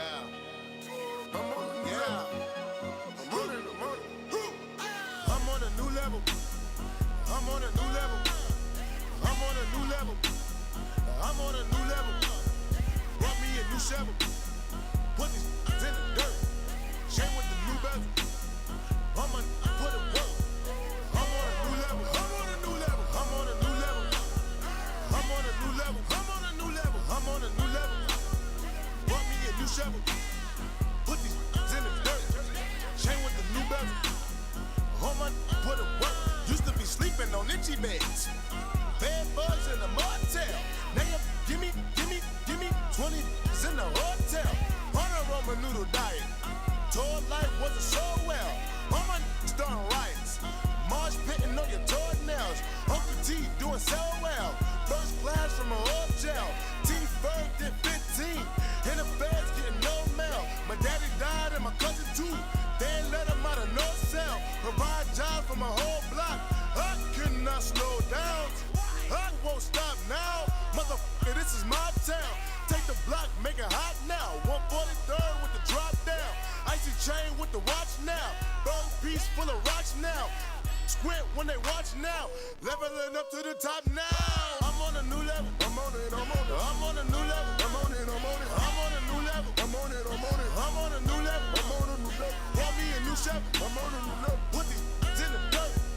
Chain with the new bezel. I'm on a new level. Hold my, put it, put it. I'm on a new level. I'm on a new level. I'm on a new level. I'm on a new level. I'm on a new level. I'm on a new level. I'm on a new level. I'm on a new level. Brought me a new chef. Brought me a new chef. Put these in the dirt. Chain with the new bezel. Brought me some new bezel. Hold my, put it, work. Brought me some better belts. Man, I went and see my jeweler. Woo, and I read up. Went and bought some new jewels. Hit the car dealer. Woo, woo, read up. Who knew we'll blow like nitro? None need us. Ooh, I just taste them. New, I just read up. Dipping, dabbing in some new designer. I just dip and dab with the semi-touch. You on a red carpet, surrounded by pop stars, trying to act tough. I got an activist, homie, and I hold up. They said that we couldn't smoke in this, and we around and still rolled up. I'm on a new level. I'm on a new level. I'm on a new level. I'm on a new level. Brought me a new chef. Put these in the dirt. Chain with the new bezel. Hold my, put it work. I'm on a new level. I'm on a new level. I'm on a new level. I'm on a new level. I'm on a new level. I'm on a new level. All right, so now is breakout time. So remember, if you wrote down Auntie's name, she ain't on the call right now. This is to get out in the universe, the people that you have around you that are liabilities. It's to remind you again that they are a liability. Even if you love somebody, they can be a liability, by the way. That doesn't mean necessarily that you have to eject them from your life, but it does mean that when you're around them, you have to understand that they're a liability. Grant wrote a chapter in Be Obsessed or Be Averaged. It was called Hater or Naysayer. And the thing about haters, the people around you that are throwing hate at you, like it's very overt. Like you know that they are trying to intentionally bring you down. The naysayers are the people who come out with love. Like, man, you're doing so good right now. I don't know why you need more. It's coming from people that you love, people that you care about. And they may not even intentionally be knowing what they're doing. So understand that sometimes when we talk about liabilities personally and in your family and in your life, that they may not know intentionally what they're doing. And so I remember Grant had this story about his mom. And every time he was talking about investing in real estate and buying real estate deals, she would always tell him, oh, man, it's going to be a lot of problems. You know, I love you. You're doing great. I don't know if you want to do that. Can you imagine if he would have not done the real estate thing? Because mama told him, right? So he literally he wrote down on a sheet of paper a bunch of statements that he wanted his mom to say that were supportive of him. And he literally recorded her saying those things about him being a successful real estate investor. So, because he wanted to make sure that, like, because he loves her, he's not getting rid of her, she's not going anywhere, she was his best friend, but he also wanted to make sure that he had from her support when he needed it, the way he needed it, right? So, a little trick he played. So, anyways, let's have these quick breakouts. We're going to do 10 minutes, same deal. Long hair goes first, short hair keeps time, 60 seconds a person. So, I think that gives us plenty of time to get through these. Talk about the people who are liabilities and maybe share what you think you could do to limit the liability, to limit the effect that that liability has on you. All right? 10 minutes on the clock.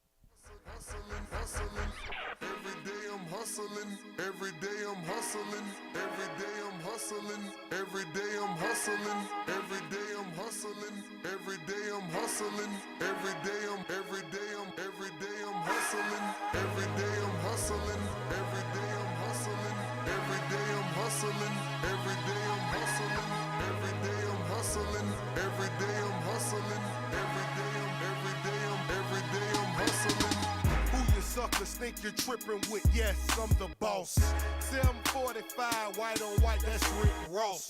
I cut them wide, I cut them long, I cut them fat. I keep them coming back, we keep them coming back. I'm in the distribution, I'm like Atlantic. I got them pretty things flying across the Atlantic. I know Pablo Noriega, the real Noriega. He owe me 100 favors. I ain't petty player, we buy the whole thing. See, most of my homies hustle, they still do their thing. My roof back, my money ride. I'm on the pedal, show you what I'm running like. When they snatch black, I cry for 100 nights. He got 100 bodies, serving 100 lives. Every day I'm hustling, every day I'm hustling, every day I'm hustling, every day I'm hustling, every day I'm hustling, every day I'm hustling, every day I'm hustling, every day I'm. We never steal cars, but we deal hard. Whip it real hard, whip it real hard. I call the charge. I call the charge. Yeah. Whip it real hard. Whip it real hard. Ain't about no funny stuff. Still flipping them chickens. I'm on my money stuff. Still whipping them Benzes.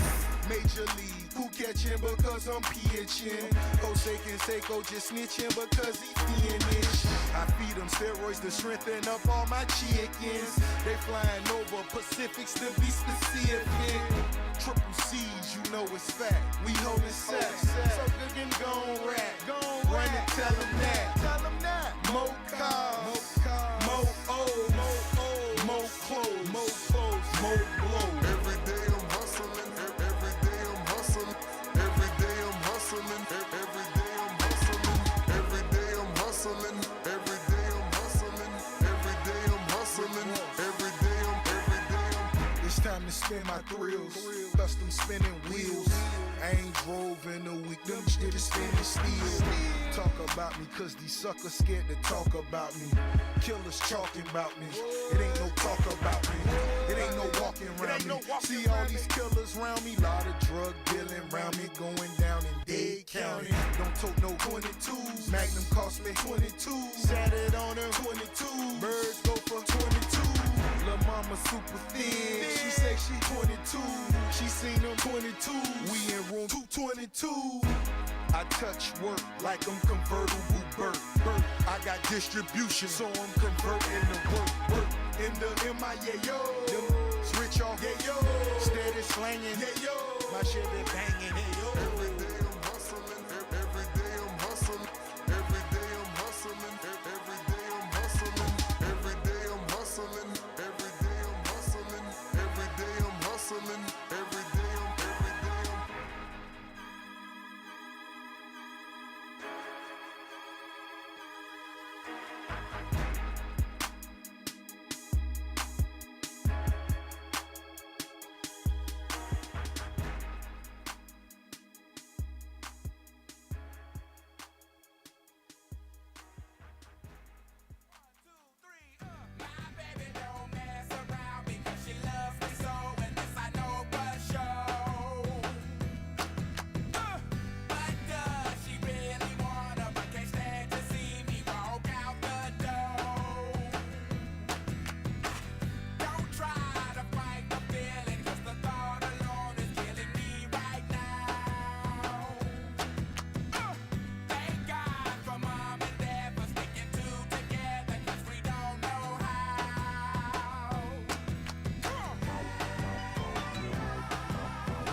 like Say's and Lucy Lou's. And baby dolls, get on the floor. Get on the floor like a you know what to do. You know what to do. Shake it, shake it, shake it like a you know what to do.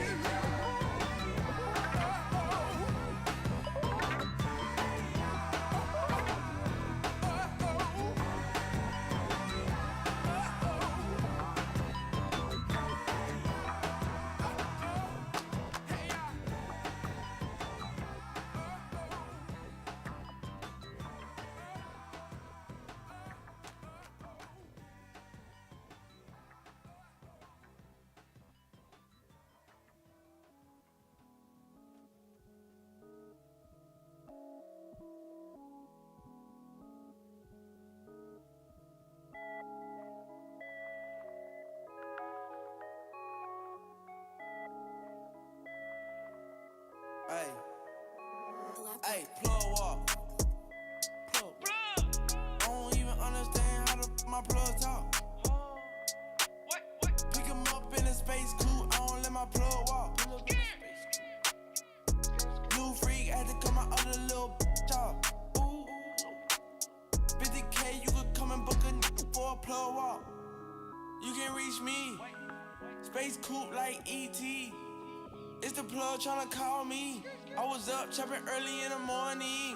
Ooh, on the wave like a durag. Calling for his boo bag. Plug walk, Gucci on my shoe rack. Woke up in the house till I ran into the plug. Till I ran into the mud. I done ran into some racks. I done ran into your girl. Why the plug show me love? I done came up from a dub. Plug walk. Plug. I don't even understand how my plug talk. Pick him up in a space coupe, I don't let my plug walk. New freak, had to cut my other little off. 50K, you could come and book a for a plug walk. Big ol' Bentley is a spaceship. Call me on my phone, I don't say. I make money when I talk. I'm a boss, take a loss. I can introduce you to the plug. This ain't no Henny in my cup. Stay down, now the racks up. She gon' let me up. Plug. I stuck keys in a Louis V. 12, I'm a G, ain't no stopping me. And my wrist is on overseas. Rich nigga, you can talk to me. Plug walk. Plug. I don't even understand how my plug talk. Pick him up in a space coupe, I don't let my plug walk. New freak, had to cut my other little. All right. So, tough conversations when you go home. What do you think? Who's ready to do it? You know, we had one of our events. We had a similar exercise that we did, and Grant was asking the audience who the Bob was in their business. And this kid stood up and he goes, "It's my business partner, and we've been partners for 6 years, 5 years, and he's holding the business back. I want to grow, I want to scale, I want to go big, and I know that he is holding the business back, and I know he's not in it." And Grant said, "Well, why haven't you fired him?" And he goes, "He's my friend," and he goes, "Call him on the phone and do it now." And this guy stood up. He was literally shaking. Video? He was shaking. He called the guy. He fired him. And then he ran out of the room. And we were like, "Where's he going?" And so finally the guy came back like an hour and a half later. We're like, "Bro, where'd you go?" He goes, "Dude, I had to change all the passwords for everything. Like, this guy was all in everything in the business. Like, I had to completely eject his access for everything." The interesting thing is the guy on the call, by the way, Bob is really Dud. So Natalie needs to use the name Dudley. Yeah. Because he's a dud. And the guy on the call said, "Yeah, no problem." Right, Michael? "Yeah, no problem, man." It is what it is what he said. He was He goes, relieved. It is what it is. Like, Yeah. he didn't even care that Dud didn't even care because he was a dud. And now that same guy is Bill, yeah. And now he has a business. His business exploded. I think he was doing maybe a couple $1 million a year then. He's doing like $20 million a year now. Like, it completely unlocked everything in his business. and it exploded in a really, really amazing way. I just want to add one other thing. Every great move that I've made in 30 years, what preceded that was getting rid of something. Every one of them. Either the location where I lived, a person, a part of the business, a customer base. Every big shift that we had, we gave something up first. And then all of a sudden something else happened. So we closed the door, basically. You got to make room. You got to make a hole so that you can go fill it with the thing that needs to be there. Okay? So, guys, look, this is one of the many things, like having these difficult conversations is one of the many things that we're going to cover as a part of the Accelerator program. If you guys can hit this slide real quick, bring this back up. $85,000 retail. We normally sell it for $25,000. Today only, you can get it for $6,500. This deal ends in like 2 hours. When this event ends, this deal goes away. It is expired. We have a hard stop on this deal. And I want to tell you something. Like, this is literally the stupidest deal. Like Grant said, stupid if you don't. This deal is stupid. And I want to have somebody come up real quick, 30 seconds, because Michael Larup has been a client of ours for a long time. He's spent over probably almost $400,000 with us. And 393,000. He's got he literally has every product we have. He's got a bank on his account of workshops to still be fulfilled. And what did you just tell me why you bought this today? Like I got a bank of workshops that, like, I don't even know how many I got, but I saw that price is $6,500. I've been in this environment a long time. It is stupid because I've never seen that price, and I got all the other stuff. I don't even need. I'm on that Thursday call every night. I'm on. Just the 3 workshops alone for that price, I was like, it's so much less than what I normally would pay. I'm like, I'm going to bank another 3 workshops, you know? So, like, it literally is a stupid if you don't do it deal. And so just what business are you in? So we do financial planning, retirement planning. Basically, we help people protect their money from market loss and keep the market gains. And what's the name of your company? Strategies for Wealth Management. So he's been with us for a long time. And when you got started, like, where was your business at? If you could just give me a quick little, like, where were you at, where are you now, and what changed along the way? Yeah, so we were, as far as sales go, right? Yeah. We were doing about $3 million in sales when I first started this part of the industry. We actually 10x'd it very quickly to $30 million, and then this year we'll do close to $50 million in sales. You know? Yeah, so, amazing. And if there's one thing you would tell somebody that's on the fence right now, they haven't made a decision to do this yet, they're like, I don't know if it's going to work for me. Like, what would you tell them? I would say, look, all these things are great, the virtual events, but they're short term. You know, this is like a muscle you need to build. Like, people say, why you keep coming back? Why you keep coming back? Well, I need to hear things over and over and over again, but now it just sinks in my brain. I'm like, okay, and you know, my wife too, she's very involved, right? And we go out and we're 10x level thinking, and you know, you go out into the real world, it brings you down because nobody thinks like this. Yeah. That's why we love this environment, and we keep coming back. And look, you know, I don't get anything from people buying the stuff. You guys do. I know. Although I get a good community to be in. So, you know, it's a muscle. You got to continue to do it. Thank you so much, man. You're a great example of what happens when things go right and you do the right thing. So thank you for being here. GrantCardone.com/fast. I just want to bring this up one more time because I want to make note of one thing. You'll notice that it says free next to everything. And also that the URL now is GrantCardone.com/fast. We got that changed very fast. GrantCardone.com/fast. And by the way, you're probably asking yourself, like, if everything's free, then what are you paying for? Well, when you invest $6,500, everything you get is free. That's how it works. I asked Grant that same question. I'm like, what am I missing here? He's like, well, dude, it's simple. When you give me $6,500, all this stuff's free. GrantCardone.com/fast. Take advantage of this. We've got a couple more hours left today, and then that deal is going to be gone for good. Now what I need you to do is I need you to flip to page 76. We're going to jump ahead in the book here. And I am going to bring back up Brandon Dawson, and he is going to be talking to you about 2 things that are very important, both in the beginning when you're getting started and as you continue to grow and scale, the business becomes more important. technology, and then he's also going to be talking about investment thesis. So what is the way that you view and integrate investment into your business, both at the very beginning stage? If you're less than $1 million a year, how should you view investment in your business? And then as you move up through those break points, how you should perceive and view the investments that you're making in your business. Ladies and gentlemen, turning it over again to the one and only Brandon Dawson. All right. Hey, all you 10Xers. It's so good to see you on a Sunday morning.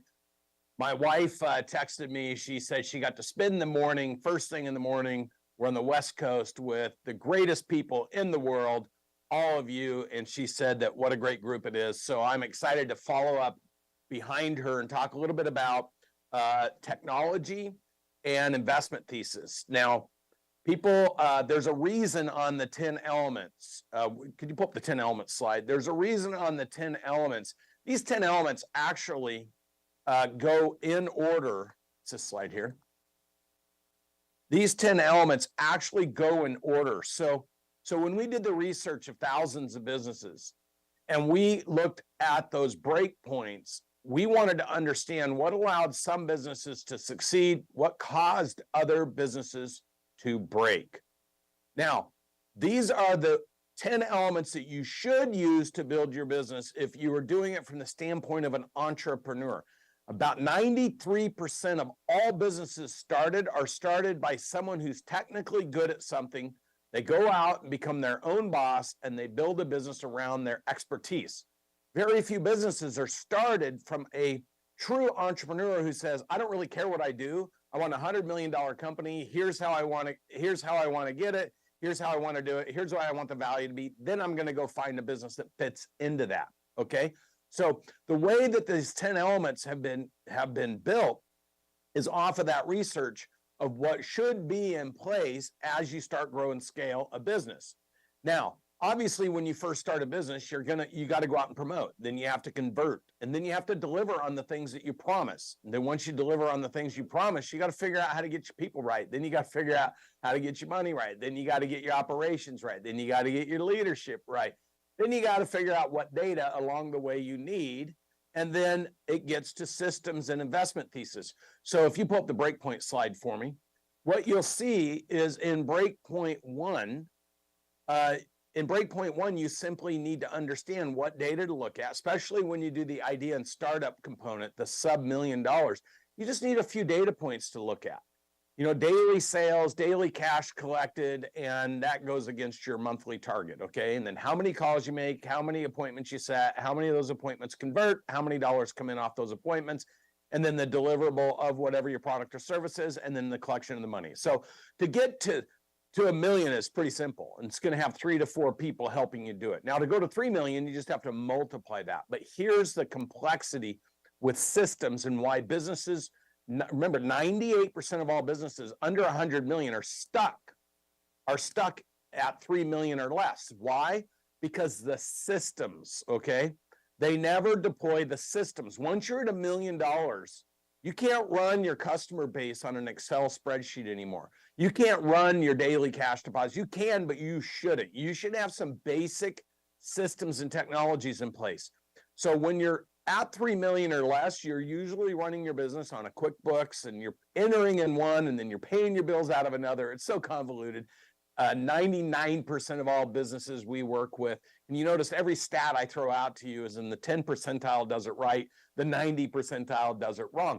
Well, that's because people learn to build their businesses through trial and error, and they get horrible advice from the wrong people who have never done it before, and then they fabricate or make up on their own what they think they need out of the technology, out of the systems, from the people they have working for them, because they're uncertain exactly what they're searching for to make actionable decisions. So when you're in breakpoint one, your data, what you should have in place is a basic customer relations management system. You need to have your QuickBooks for both inputting and paying used appropriately. And there's 2 or 3 other data processes that you should have to support that, and how you get the data through your technology. So your technology is going to be limited when you're small. Now, when you're 25 million, throw the breakpoint slide back up. So when you're $25 million of revenue, here's the implication. On average, in breakpoint 4, on average, you're running your business on 14 to 17 systems. So can you bring me back live here? So I just want to explain to you, when you're sub 3 million, when you're 3 million or less, you're running on about 3 systems to make decision. It's not that complicated, okay? But when you're at 25 million, on average, you're pulling data from somewhere between 14 and 17 different technology platforms. Well, how can you possibly figure out what data is going to be actionable data when it's spontaneously and indiscriminately entered into 14 to 17 systems? And so what causes businesses to struggle by the time they're up to 25 million is you don't know where your information is. You don't know the accuracy of the information. You don't know if the people, because garbage in, garbage out. So what you end up doing is hiring a bunch of team members that have to go configure what is real data, how to streamline the reporting of that data, and then how to get all that data to work together in order to make significant, actionable decisions that create results. So you understand that technology comes after data, because when you're a 1 million or a 3 million or a $5 million business, I can track manually the number of calls, appointments, conversion, and dollar amount. Like, I can track that on a whiteboard. But as you get bigger and as you add more people, and the problem is by the time you're at breakpoint 3, 15 million, half your team's running around keeping the data of your customers on their personal phone, who they're talking to, what they're talking to them about, how big their business. They keep it here because they know at some point they may leave you, and they want to have your customer lists and all the communications on their phone. And then when you deploy an internal system, they'll tell you, oh, it's too hard to figure out how to use. It slows me down. What they're really saying, that's code for, I don't want you to have the data for your business. I want to have it on my phone. So there's a bunch of implications around data, but you have to understand. And the reason it's important, go back to the 360. The reason it's important when you look at this, I'm sorry, go to the 10 elements.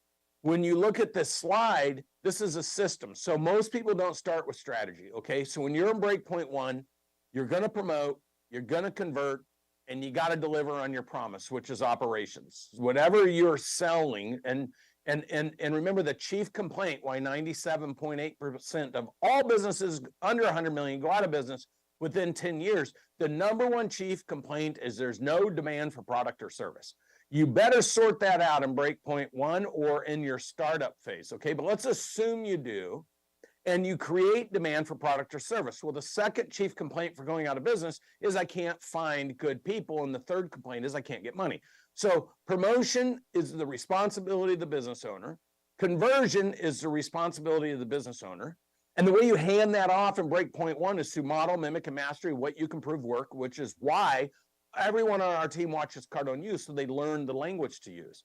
Then you got to deliver on your product or service, which is operations. Now, as you start adding people and as you start adding more technical complexity to your business as it grows, you're going to need systems. You're going to need technology to map backwards, because on average, if you're running at 250,000 in revenue per employee, at 3 million, you got 12 employees. At 25 million, think about this, at 25 million, you're running around with what, 5 times almost the number of employees. So all of a sudden now, you've got 40 or 50 or 60 people randomizing. So all the groundwork you laid as you scaled and grew your business, if you're not programming the process through the 10 elements, then what happens is by the time you get to 15, 20, 25 million, you don't even know what you're looking at, okay? Now, the reason that it goes technology and then investment thesis is this. You have to be willing to invest in several things in business. If you want to get big fast, you just have to accept the idea that the first rule of investing is invest in yourself, then invest in the thing that generates the income, and then invest in things that support that, okay, or allow you to have passive income.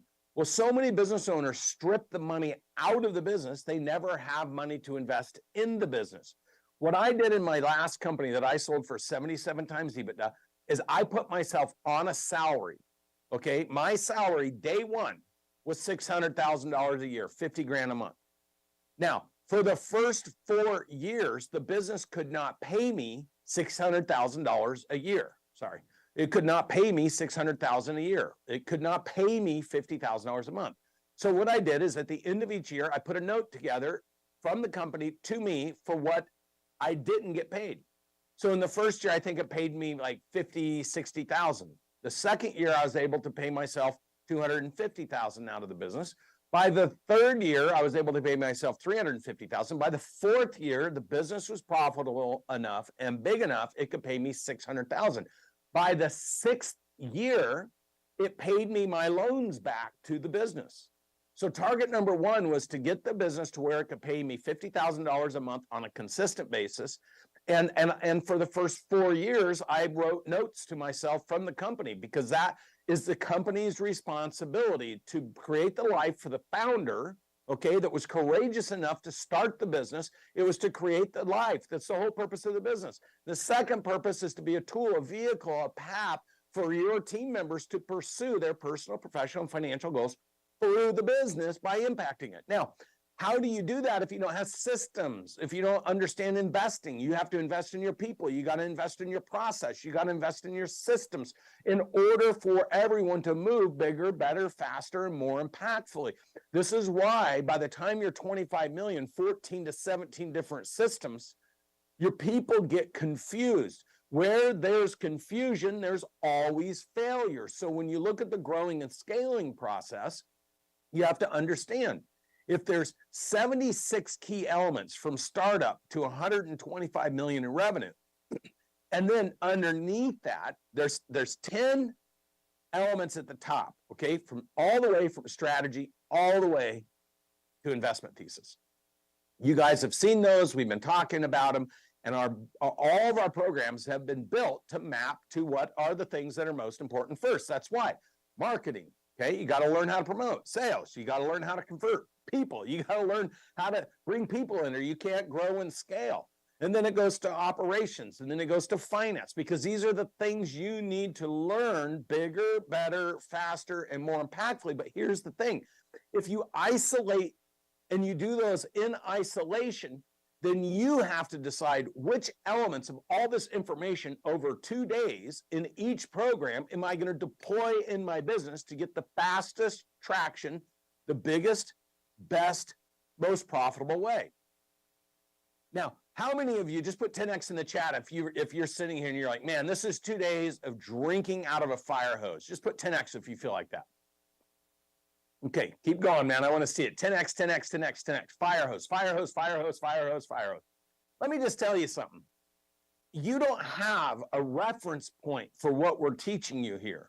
You don't have, like, you're on this program watching it going, okay, what are these guys? There's a lot of information, a lot of detail, drinking out of a fire hose. I just want to pull the 10 elements slide back up. I just want you to see this. See, this looks like a slide to you, and it looks like 10 different things in your business, all right? But you have to understand that this slide was what was used in 2009, 10, 11, 12, then again in 16, 17, 18, to understand what allowed thousands of businesses to grow and scale and create massive value versus those businesses that failed. And the way we did that is we surveyed so many business owners. You know, when we went out to business owners and asked one question, how much do you expect to grow next year? I want you to think how simple that question is. How much do you expect to grow next year? Now, see, to you, you hear that and you're like, okay, well, like put your growth percent for next year. Put your growth a percent. How much do you expect to grow next year? I just want to see it. Someone says 100%, 60%, 300%, 25%, 60, 8, 1,000. 1,000. Yeah, so anybody that's putting 1,000% growth. Now, for those people, if I was sitting there with you, I'd be looking at that and saying, that's beautiful that you're saying that. But what's the basis in which you're starting off of? 300%. Okay, so you're all 10Xers. You're already thinking bigger. But do you know the average entrepreneur, when we went out to 4,000 entrepreneurs the first time around, then another 6,000 the second time around, and we asked, how much do you expect to grow next year? They picked one of three responses. Number one, they picked a percentage, some percentage. Number two, they picked some dollar amount. So say there were 3 million, they're like, I want to grow by another million. Or number three, 42% of the respondents said they want to quit declining. So they're actually in decline, okay? Now, when we went back and qualified the first and second response, which was what was the percent you wanted to grow or what was the dollar amount, we asked them, where did you get the data to make that decision? And it was always one of three answers. Answer number one was, it's what I've done in the past. Answer number two is, it's what somebody said I should be able to do. And answer number three is, it's what I've always wanted to do. Now, there wasn't any other answers to that question. So here's what we determined. A majority of human beings, especially business owners, they determine their future results based on their present level of success. So here's what happens. Future predictability based on historical results is how people make decisions, or they do it on hope, or they do it on bad advice. Well, these 10 elements are engineered to show you exactly what you can extract out of the marketplace through developing teams who can go mine the gold, which is the revenue sources for whatever your product and service is, and bring the gold back to the business. And what we've done is formatted our business to show you how to go to the right locations, do the right testing, and then execute, go all in so you don't deplete your resources across the way. And the 10 elements have been engineered to do that. And that's what that 10 element slide shows you. Can you pull up the slides, the 10 element slide, the graphic? So what this is showing you here is at each breakpoint what needs to be in place relative to your success to grow. And now you'll notice that we've structured this to be consistent with how you should be doing it. So the first thing you should do is have a strategy. Now, Grant went over strategy. Sometimes your strategy can be how many customers, how much revenue, and what am I going to deliver to them? It can be that simple. But as your business grows and evolves, your strategy has to grow and evolve because you need more people working in alignment, looking at the right things, executing the right way, and then driving the right value. And that requires, Grant's going to talk about it later, that requires a strong sense of leadership. The true definition of leadership is making other people's success easy. So if you're a business owner and you're struggling through your people in your business, then you have to acknowledge you're probably not being the most effective leader. Now, the reason I'm showing all this and bouncing around a little bit is to let you know it's a system. So here's how the system works. When you look at these 10 elements, and you look at this big 360 wheel that's got all this content and all this information, here's how it works. You have the 10 elements, which is that slide we keep showing you with the 10 things that you have to build in sequence, okay? Now, underneath that, in the expanded 360 wheel, there's 76 items that you need on a scale of 1 to 10, you need to be remarkable at to go from 0 to $125 million in revenue. Now, on a scale of 1 to 10, it goes 10 elements, 76 items. There's 250 programs that literally, like Legos, they stack. They stack on themselves in order to get your business to where it needs to be. And it looks like this. At the top, you have what we're doing right now. You have events. And events, things like this, bring awareness. They bring understanding. They allow you to center yourself on the things that matter the most. You're like, oh, wow, I haven't heard that before. Oh, man, I was thinking that. Oh, Natalie said something that got my attention. Grant Cardone said 50 things that got my attention. Brandon Dawson said 5 things that got, oh, I know, they know what they're talking about. That's all. Listen, literally all you need to decide,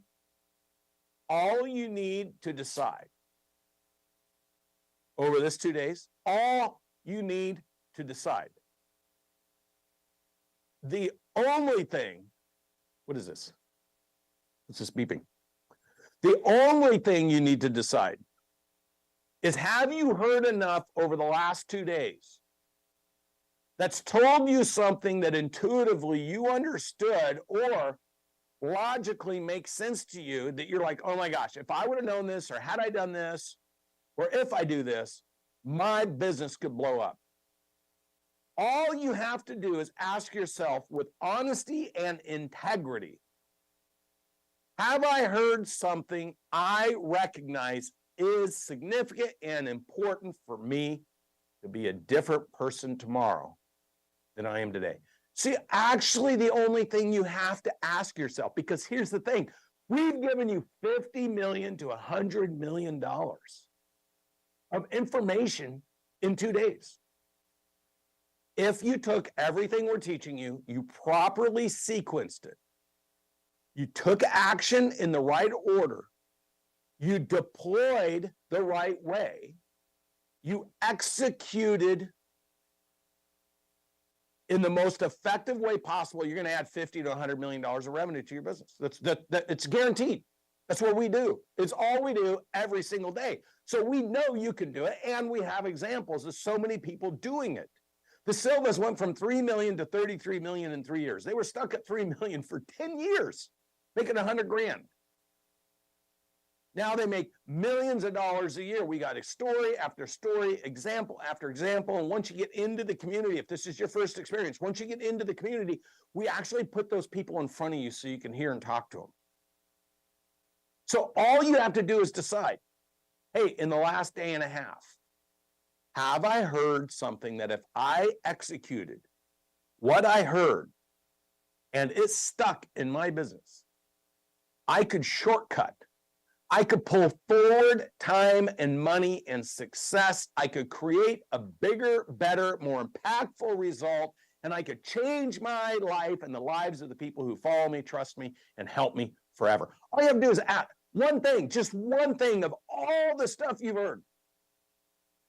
And I'm going to tell you that that's why we've built the business this way, because there's no way you're going to absorb Grant's whole history of success, my whole history of success. It's taken me 25 years to build a majority of what you're hearing today, and it's taken Grant Cardone 25 years, and together we've created a multi-billion-dollar empire together, working as a team with Natalie, with Elena, with Sherry, with Jared, with Jeremy, with Sean. It's not one person, it's us multiplying and amplifying through hundreds of people. Now, if you're honest with yourself, you simply have to ask the question, have I done that? And if the answer is no, or the answer is I haven't done it to the extent I want to, now you're being honest with yourself. You don't even need to put it in the chat. But I'm going to ask you to, because I like engagement. Put yes if you've accomplished everything that you can accomplish, biggest, best, fast, most valuable play. Put yes. Or put no if you've not been able to do it. Let's just be honest with ourselves. It's a Sunday morning. You're at church right now with Grant, the Church of Grant, and basically there's no point in lying to yourself. Most of you are at home. You want something different. You want something bigger. Hell yeah, let's be honest. Let's have some integrity. Let's have some ethics with ourselves. Let's make a good decision on a Sunday morning so that Monday you can be the person you're capable of being. And in a nutshell, all our job is, all the Grant Cardone brand stands for is helping you 10x your potential. That's it. If you want to nail it down, we exist, we live to help you 10x your potential. How do we do that? We have these events to have you say to yourself, there's at least one thing I've heard that if I could do that, I could change my life. Simple thing.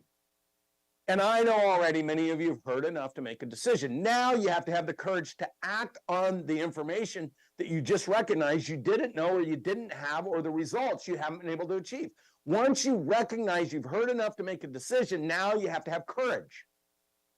And the way we've structured the business is based on that wheel. So over here, you've got a workshop on how to promote. Then you have a workshop on how to sell. Then you have a workshop on people. Then you have a workshop on operations. Then you have a workshop on leadership. Then you have a workshop on finance. Then so these 2-day workshops are all built to give you the tools and the resources for you to apply things into your business. But these are for businesses that are, all businesses need to go through these workshops, but here's the catch. If you already have a business that's greater than $1 million, you should be coming down here to the 10X 360, because what we're going to teach you in that 2 days is all the elements benchmarked against all the research that you currently don't have in place. So you're not stacking on a broken foundation. We're going to fix the things that need to be in place. That's what's going to happen in the 2 days. Then we're going to go from that to showing you the next 3 to 5 things you need to deploy out of the 250 in order to drive maximum value today. And then we're going to give you an opportunity to understand over 6 months to a year how to grow your business to 125 million. That's what's going to happen in 2 days in a compressed period of time. And I know for a fact there's not a single person on social media or in business, and I see some people saying, oh, he's a better communicator than this guy, or this message sounds close to that. Look, I can't change what people are saying. I can't change who they watch and who they emulate and who they copy and the things they talk about. What I can do is ask you this: who has the results? And it's your job to vet who has the results, not who sounds good. Okay, so Grant Cardone attracted me and Natalie because he had the results. As a part of the Grant Cardone 10X leadership team, it's my responsibility to drive results. And we are very transparent about our results, okay? So here's what I know. You get educated, you get knowledge. This is information, this is knowledge, this is to know. Now, here's a lot of you, the problem is you hear no, and you think that means no. When I hear no, I hear K-N-O-W, I don't know. You need to acknowledge to yourself that your no's and the no's of the people around you, the oppressive engagement that you run into, is because people are operating in, you hear N-O, I hear K-N-O-W. I don't know how it's going to impact me. I don't know the value proposition. So what happens is you don't know. So you start guessing at what to do. Now, guaranteed, no matter how big your business is, if you come to this event, you're like, oh man, I heard 50 things that I could just change my life. Now you have to guess what workshops to go to pull what relevant data out. If you're at breakpoint 1, 2, 3, 4, 5, 6, you have to go and decide for yourself. Now you're still reliant on the same person that didn't know. K-N-O-W, you didn't know. So you're going to the workshops and you're getting if you feel you've been saturated for 2 days with this, imagine sitting at workshops relative to individual concepts, individual ideas, where there's 10 to 15 things that you got to compress together and take home and deploy. That's going to be difficult for sure. So if your business is over $1 million, you already have a team. You have people helping you. You're not doing it by yourself. See, so what's the fastest way? If you want to go into attack speed, how do I move from where I'm at right now to what the true opportunity is? How do I get my people to see it? How do I get my people to take a proper action? How do I execute bigger, better, faster, more impactfully to drive results I've wanted my whole life? If you're like, man, this is Sunday, baby, I am ready to go out and crush it. I am ready to go out and kill it. I have the potential to do greatness, and I've been constrained. Friction, resistance, anxiety, stress, fear, all that tomorrow morning can go away by doing some very simple things. Picking a target. This is what Grant talks about. Pick a target, take full velocity and action towards the target. Do not allow the previous excuses to impede your ability to be great, because you deserve it. You're already doing half the work. Now do all the work. Be fully committed. That is what 10X is, being committed to the opportunity and seizing the day, okay? So if your business is at $1 million, you need to go here to the 10X 360 and you need to benchmark where your business is great across those 10 elements, where there should be foundational things put in place, what you forgot to put in place, what you missed to put in place. And then you understand, it's called curating your business. You understand, here's my break point, here's everything that needed to be in place that's not in place, or here's the gradient scale that it is in place, but it's not where it needs to be, which is why I have cracks in my foundation. So you go to the 10X 360. Now, what you learn is no one has ever built anything by themselves. This is what Natalie's talking about. Grant Cardone will tell you even Jesus had 12 friends helping him. Nobody has ever built anything huge by themselves. You think of big personalities, huge creators, Elon Musk, Bill Gates, Steve Jobs. None of them ever built anything by themselves. They did it with teams of experts executing towards a single vision, a single mission, a single person working together in alignment, being held accountable for driving results. Success always leaves clues. Now ask yourself an honest question. Is that what you're doing every day? Are you driving your teams to a single vision of remarkability, eliminating stress, friction, resistance, anxiety, fear, and lost opportunity, because you're so dedicated, you're so focused, you're so intent on attaining what is waiting for you? Listen, the river of life is always flowing. Always flowing. It's all around you. All you need to do before you put the key in the door tomorrow morning is look around. All of Starbucks and Targets and Walmarts and grocery stores and corporate offices and towers, you all have that within proximity. The average business does 80% of their business within 3.8 miles or 22-minute drive time. That's not true for a digital business. It's not true for a national business, but the average four-wall single location, and 70% of you are that. And within 3.8 miles, you have hundreds of thousands of people that want to do business with you. They just don't know you. And you don't have a team committed to bringing them in.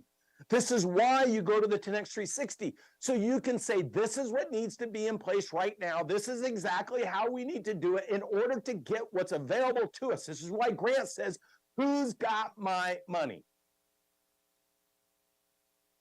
22 minutes, 3.8 miles. Somebody in that zone, if you're a local micro market business, if you're a regional business, your zone is huge. If you're a national business or international business and you deploy technology and different delivery systems, your zone is immeasurable.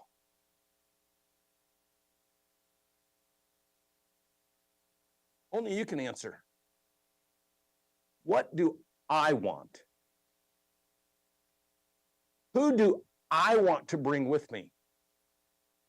What impact do I want to create?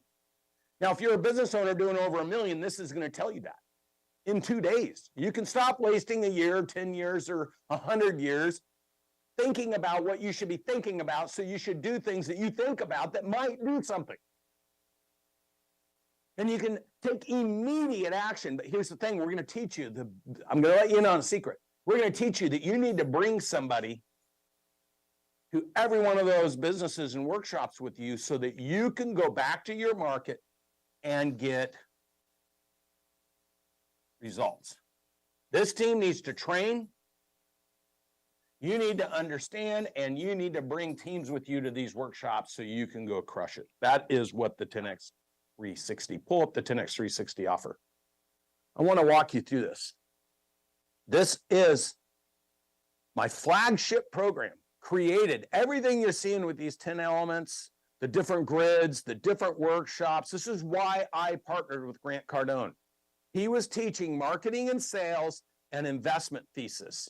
Technology only works to the extent that you actually understand what you want to look at and what actions you need to take in order to impact at a granular level the micro opportunity for conversion. And when you're $1 million or $3 million or $25 million or $100 million, the complexity of that technology and the systems are going to get massive, and you're going to spend lots of money to keep up with it. But to the extent that you do not have process procedures, to the extent that you do not have targets, to the extent that you don't know where you're steering the ship, to the extent that you're just winging it, you're never going to build technology systems that will support your business. So what is the fastest, best way to understand what technology do I need today to deploy? It's to understand where your business is at, benchmarked against where it should be at, with what data should you be looking at. And if you have that, you can go grab technology, and we've probably already built it for you. You just don't know it. All that's learned at the 10X 360. I'm going to take what Grant and I have talked about is $50 million of revenue sitting in your backyard right now, 30 years of combined energy and effort driving every day to targeted success and tracking exactly how we're doing it. And we're going to deliver it to you in a shortcut in 2 days with my whole team. Every single one of those 10 elements, from strategy all the way across to investment thesis, you're going to grade where you're at, where you should be at for the size business you currently have, what you need to immediately deploy, and what things you don't need to worry about, and what things you do need to think about, and we'll give you those answers. We're going to take time and money out of the equation so you can drive time and money and get it working for you. It's the whole thesis of what Grant talks about. Then on the investment thesis, you'll know where to put your money. If you have excess capital, we'll teach you, if you have excess capital, where should you put it in order to get the highest return? If you don't have capital, we're going to teach you how to get capital. When you're curious, should I buy an asset? Should I buy a building? Should I buy this? Should I buy that? Should I invest in people? We're going to teach you all that as you need to do it related to where your business is at. All that comes out at the 10X 360. You'll leave there with clarity and understanding and awareness of exactly what you need to do, because here's the thing, all of you have a 10X in your backyard. It's so frustrating. It is so frustrating when Grant Cardone and I are sitting there smoking our cigars, right? Having our little drink, talking about all the remarkable human beings, you, that we know we can help if you just make a good decision. So here we are on a Sunday, presenting our case to you. And here's what happens. Bring my offer back up. Here's what happens. When you go to the 10X 360, it's 2 seats, because you should never go anywhere alone. Going forward, that's the #1 rule. Never go anywhere alone. Go to the next slide. You get my whole team, but in addition to that, you get the accelerator program that we've been talking about, because there's 7 promotes. If you don't understand how to promote the 7 promotes, you're not going to have a huge successful business. So 7 promotes need to get carried through all activities within your promotional mechanism in your business. This is what Grant, you look at anything, 10X Health, we launched that business 2 years ago. It didn't even exist, didn't have a brand. We have billions of impressions. It's one of the top brands in the world. Why? Because we applied what Grant Cardone has taught me, teaches us, teaches you how to position yourself for maximum promotion. Then conversion. You got to be able to convert the flow so you can generate the revenue. So you reinvest back into the promotion so you can get the next workshop people working for you. There's no point. I have a rule in business. Once you mastered something as the business owner, you're never allowed to do it again by yourself. You have to be training it to somebody else. And what you're going to learn in our workshops is model, mimic, and mastery, and then multiplying your people. Okay? It's the 4 M's. There is a sequence. There is an algorithm for every single thing you need to build your business. Just learn the algorithm and you will blow it up. I promise you. That's going to come with those weekly mentoring calls. I sit on those calls. Grant sits on those calls. Every executive we have is on those calls. And we feature entrepreneurs who were where you're at right now so you can hear how they're crushing it in business.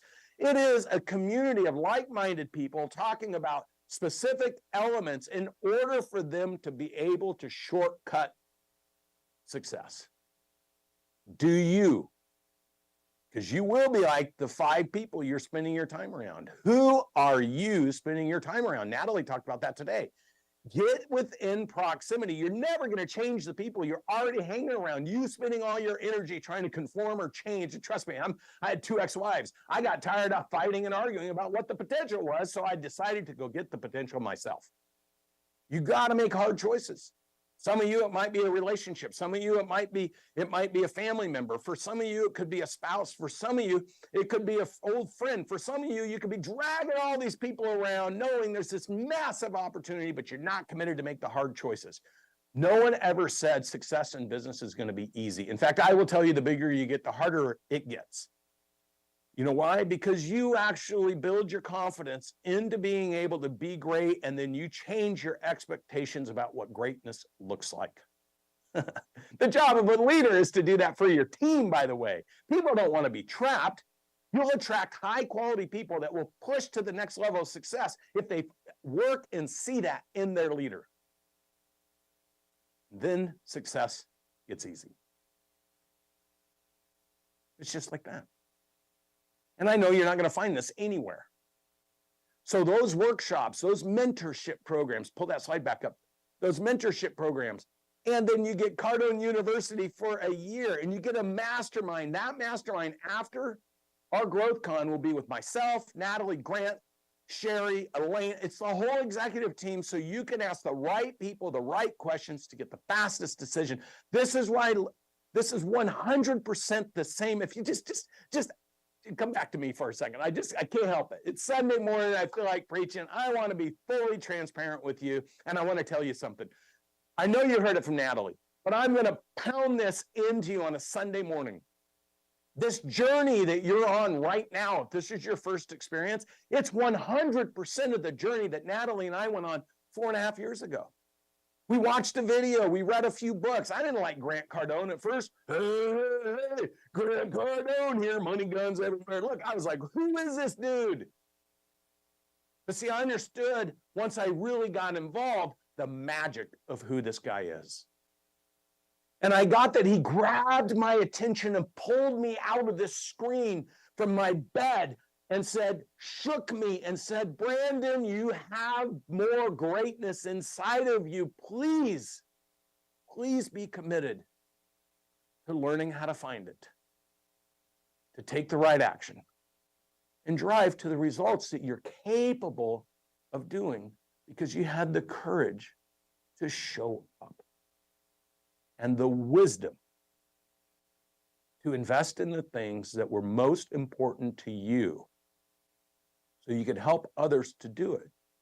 And the invitation was, if you come into my inner circle, I will help you increase your net worth. I'll help you achieve your goals if you help me with my community and be an example. And I'm here today for you, and I gave you the numbers yesterday to be that example. Natalie and I are your example of when you're in the right circle, listening to the right information, taking the right action. You have the courage to show up despite what all the people around you are trying to drag you back to mediocrity. Nothing more terrifying than you being excited about change for everyone else around you. And then you have the wisdom to make a great decision. So I invite you on this Sunday morning, for those of you committed to be here, if you have those 5 qualities, you've already done every other part. Now you need the wisdom and the courage. And when you apply those for some of you, maybe it's the hardest decision you ever make. It's maybe the most amount of money you'll ever spend. You know what I found? That as soon as you release that limiting thought and make the commitment yourself, it's okay for you to allow others to make the commitment to you. I've learned you buy the way you sell and you sell the way you buy. Limited thinking, scarcity, fear, that's how you buy. That's how you sell. I learned that from Grant Cardone. I invite you to change your life forever should you decide to work with us. And I can't wait to see all of you who have the wisdom and courage to make a great decision. Jared?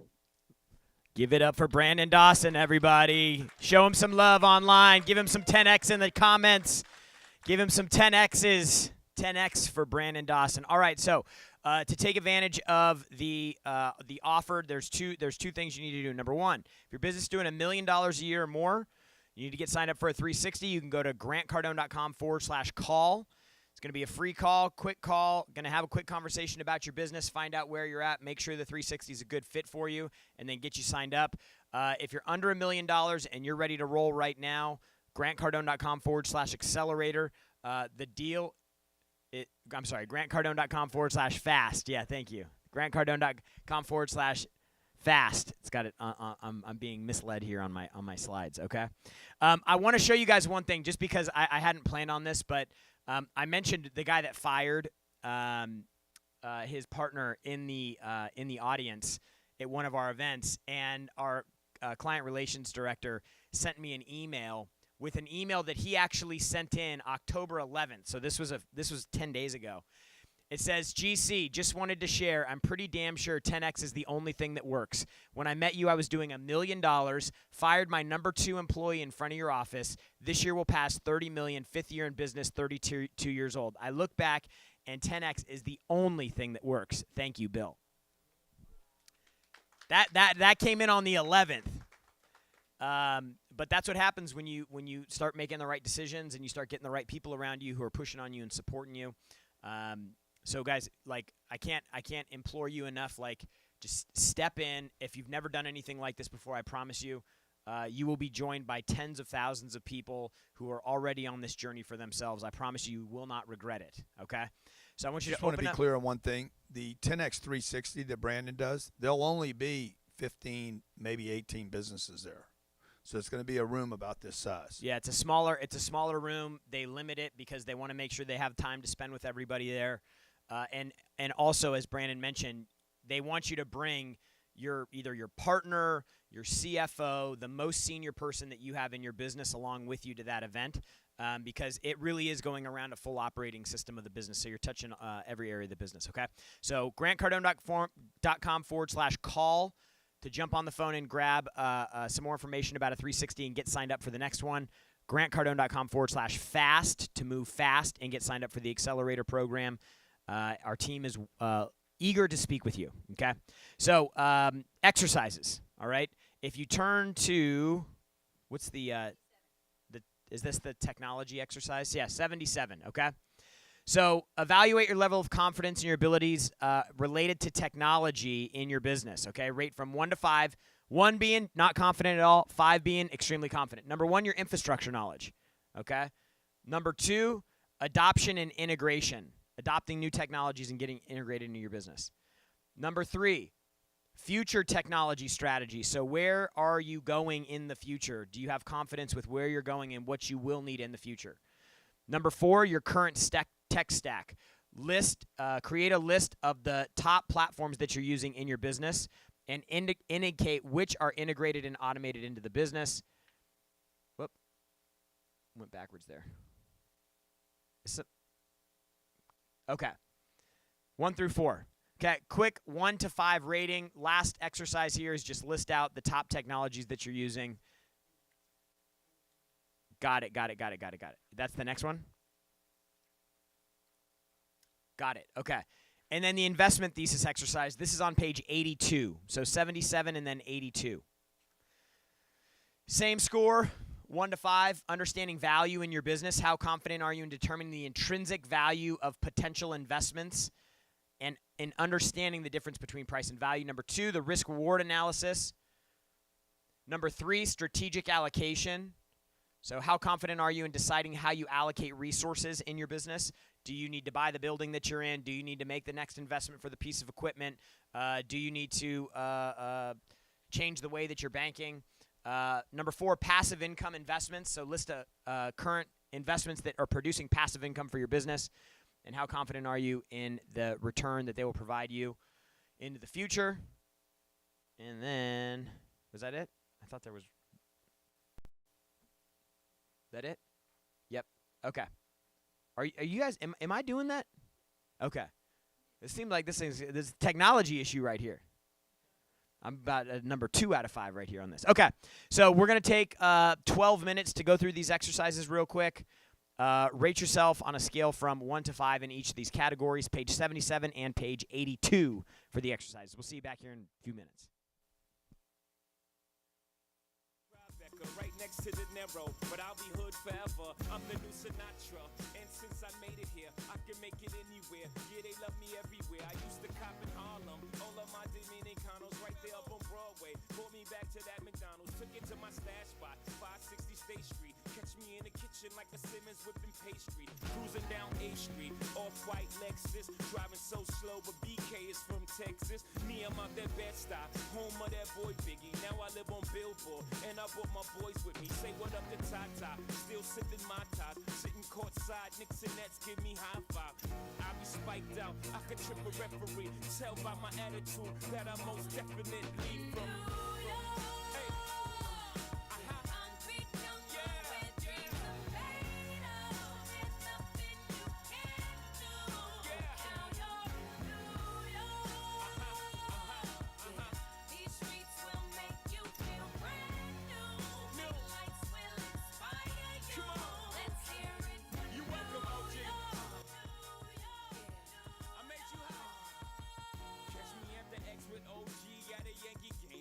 Made the Yankee hat more famous than a Yankee can. You should know I bleed blue, but I ain't a crypto.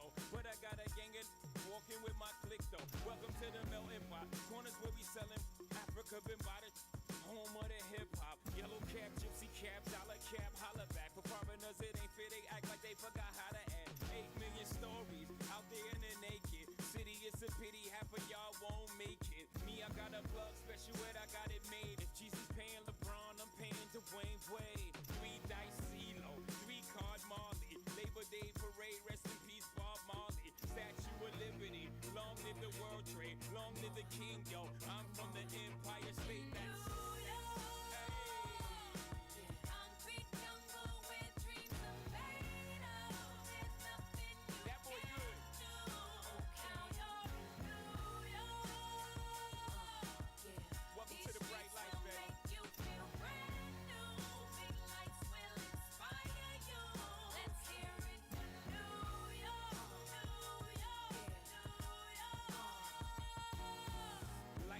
blinding. Girls need blinders so they could step out of bounds quick. The sidelines is lined with casualties who sip the life casually, then gradually become worse. Don't bite the apple eve, caught up in the in crowd. Now you're in style, and in the winter gets cold, in vogue with your skin out. City of sin, it's a pity on a whim. Good girls going bad, the city's filled with them.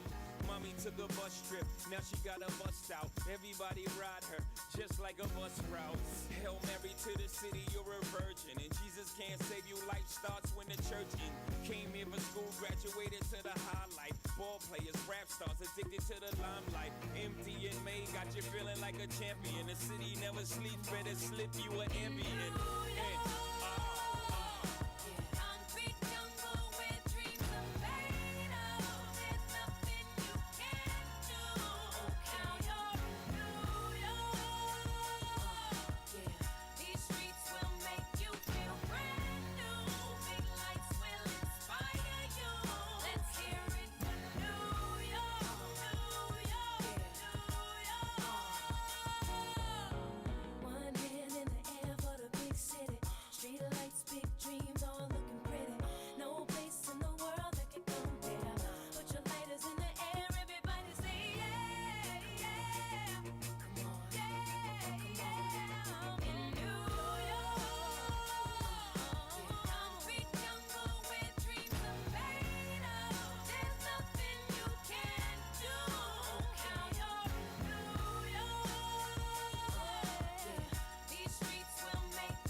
Gotta love it. Run how you want, boss. Chill how you want, boss. Floss how you want, boss. Do what you like. Go rock your chain, boss. Pour that champagne, boss. Keep getting paid, boss. Do what you like. As I'm popping my collar, black on black antique Impala. She ain't gotta speak cause my speakers let her know that I'm ballin'. They call me the boss, I be calling the shot. It's Rick and Rouse, that boy be ballin' a lot. That boy be riding big, that boy be riding rims. Not the flats, but the fish, cause they just swim. New York to the west, you a boss if you're fresh. Off your shoes, wipe them down, I get back on your two-step. Stuntin' this bounce, shining this bounce. Granddaddy Kush of the perk, yellow diamonds is bounce. That diamond bounce, she fine as a house, and she driving the pouch. She designed for a bounce. Run how you want, boss. Chill how you want, boss. Floss how you want, boss. Do what you like. Go rock the chain, boss. Pour that champagne, boss. Keep getting paid, boss. Do what you like. Rouse, rouse, rouse, rouse. Do what you like. Rouse, do what you like. I'm riding B, I'm hopping lanes. My Chevy thing got these chickens all insane. Look at my stones, tap dancing on the bezel. Bad baby at the rolling lap dancing and wanna kiss me all now. Cause of my chain, cause of my bling, like a peacock standing on my ring. Cause I'm a boss, I'm a spinning, I'm a flouse, I'm a winner, you done lost. All these looking sprinkles out, cause I'm the pepper in the south. What you feel, what you like, what you want, what's your type? I done seen it, done it twice, bought it, but the same night. Cause I'm a boss, it's Ricky Rouse. If you buy it, if you spin it, the couch, you's a boss, you a boss. Run how you want, boss. Chill how you want, boss. Floss how you want, boss. Do what you like. Go rock the chain, boss. Pour that champagne, boss. Keep getting paid, boss. Do what you like. Rouse, rouse, rouse. Do what you like.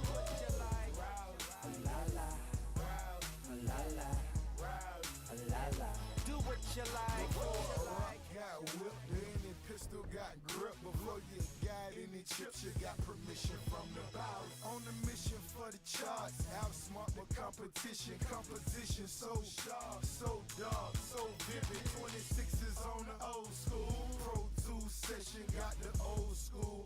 Stacking brand new, sweating brand new tennis chain. Fancy pockets on my jeans. Heading for the walk through 40 when I'm on the stage. 2 a day, super paid, stupid from a model. Triple C, 100 deep, and everybody got a bottle full of purr, full of word. No leeching, blue 50 last weekend. If you're looking for a reason, I'm the boss. Run how you want, boss. Chill how you want, boss. Floss how you want, boss. Do what you like. Go rock the chain, boss. Pour that champagne, boss. Keep getting paid, boss. Do what you like. I see you, Ashley, baby girl. Cool and Drake. It's the movement. Do what you like. We the best. And all my shorties, I see y'all in the hood. Do what you like. Call ice cream trucks, PM. That's on Rouse. Them boys running in the streets. See them candy paints, Dade County, Overtown, Liberty City, Brown Do Sub, what you like. Carol City, Oberlager, the whole 305 in my yayo. I see y'all.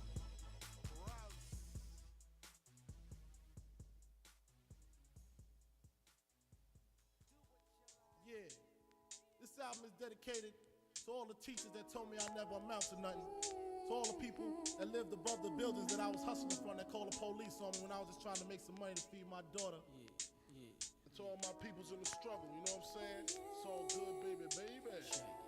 It was all a dream. I used to read Word Up magazine. Salt and Pepper and Heavy D up in the limousine. Hanging pictures on my wall. Every Saturday, rap attack Mr. Magic Molly Mall. I let my tape rock till my tape pop. Smoking weed and bamboo, sipping on private stock. Way back when I had the red and black lumberjack with the hat to match. Remember rapping Duke? The hard, you never thought that hip hop would take it this far. Now I'm in the limelight cause I rhyme tight. Time to get paid, blow up like the world trade. Born sinner, the opposite of a winner. Remember when I used to eat sardines for dinner? Peace to Ron G, Brucey B, Kid Capri, Funk Master Flex, Love Bug, Star Ski. I'm blowing up like you thought I would. Call a crib, same number, same hood. It's all good. And if you don't know, now you know, you know, you know.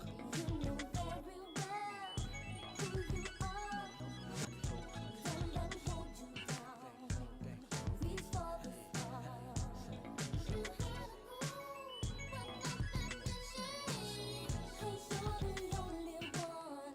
I'll give you good. I made the change from a common thief to up close and personal with Robin Leach. And I'm far from cheap, I smoke skunk with my peeps all day. Spread love, it's the Brooklyn way. The Moet and Alizé keep me pissy. Girls used to diss me, now they write letters cause they miss me. I never thought it could happen, this rapping stuff.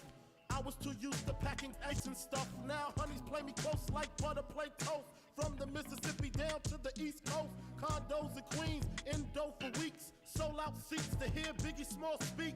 Living life without fear, putting 5 carats in my baby girl ear. Lunches, brunches, interviews by the pool. Considered a fool cause I dropped out of high school. Stereotypes of a black male misunderstood. And it's still all good, And if you don't know, now you know, you know, you know. You know very well who you are. Don't let them hold you down. Reach for the stars.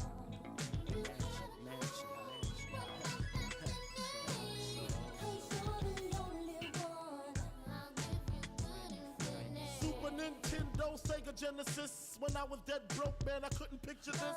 50-inch screen, money green leather sofa. Got 2 rides, a limousine with the chauffeur. Phone bill about 2 G's flat. No need to worry, my accountant handles that.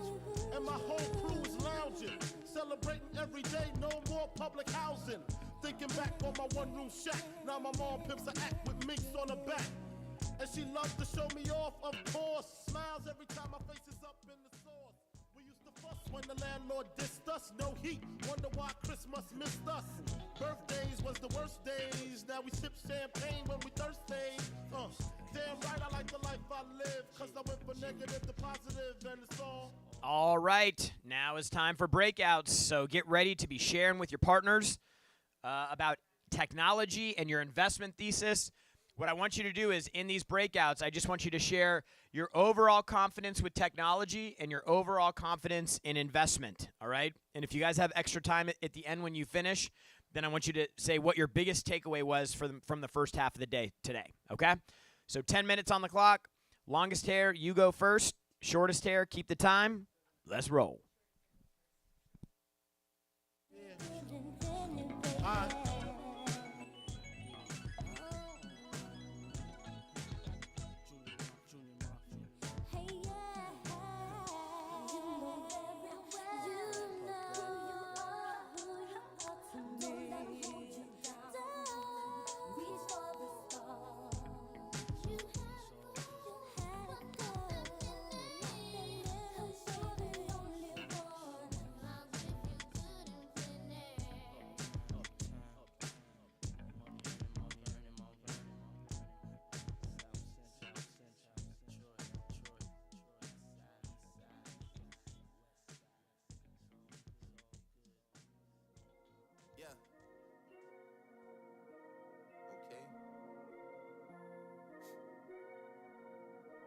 CC on the beat.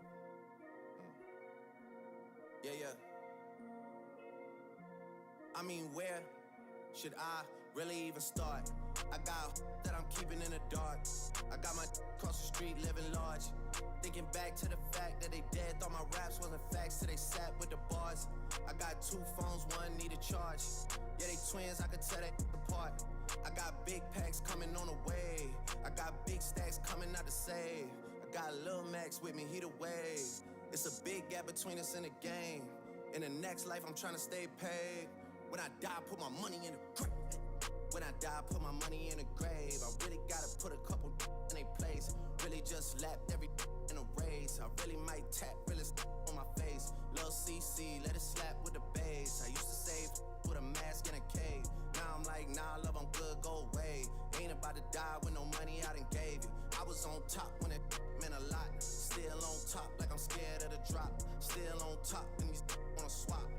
Wanna swap like it's sauce in a Watts. I don't wanna change cause I'm good where I'm at. Mob tie so I'm always good where I'm at. Word to Junior, Jazzy, Baby J. Tell them when I die, put my money in a crack. Couple figures, kill a skull and collect. She then she on to the next. Really living large, she in all with a Mac. When you think it's small in the mall with a rat. Roll with us if you really wanna get it. Go get a $500,000 in a Sprinter. Phone ringing, no a big tipple. I got the hook up and it really no limit. Dead brokers in you DNA. Ricky Smile is indicated with the look, just another state case. Bury mine, but Chase Bank time to bounce. Gotta count on my allowance.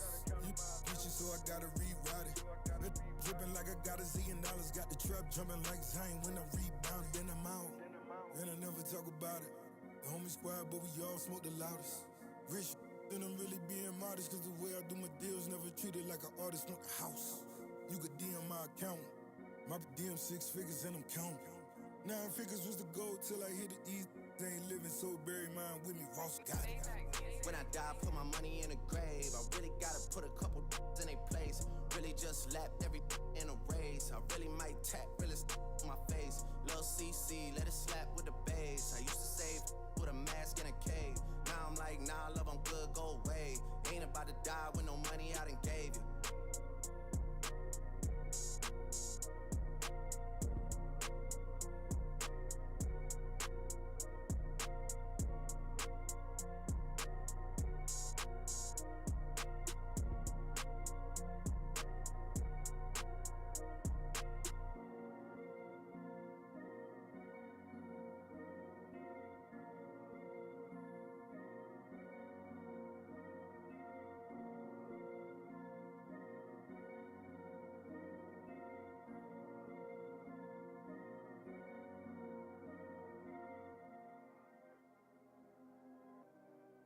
We the best music. Another one, yeah. DJ Khaled. Calling my phone like I'm locked up nonstop. From the plane to the helicopter, yeah. Cops pulling up like I'm giving drugs. Nah. I'm a pop star, not a doctor. Calling my phone like I'm locked up nonstop. From the plane to the helicopter, yeah. Cops pulling up like I'm giving drugs. Nah. I'm a pop star, not a doctor. Hey, shorty with the long text, I don't talk. Ay. Shorty with the long legs, she don't walk. Ay. Yeah, last year I kept it on the tuck. Ay. 2020, I came to get up. Yeah, I want a long life, a legendary one. I want a quick death and an easy one. I want a pretty girl and an honest one. I want this drink and another one. Yeah, and I'm troublesome. Yeah, I'm a pop star, but this ain't bubble gum. Yeah, you would probably think my manager is Scooter Braun. Yeah, but my manager was 20 and Budokan. Yeah, hey, look.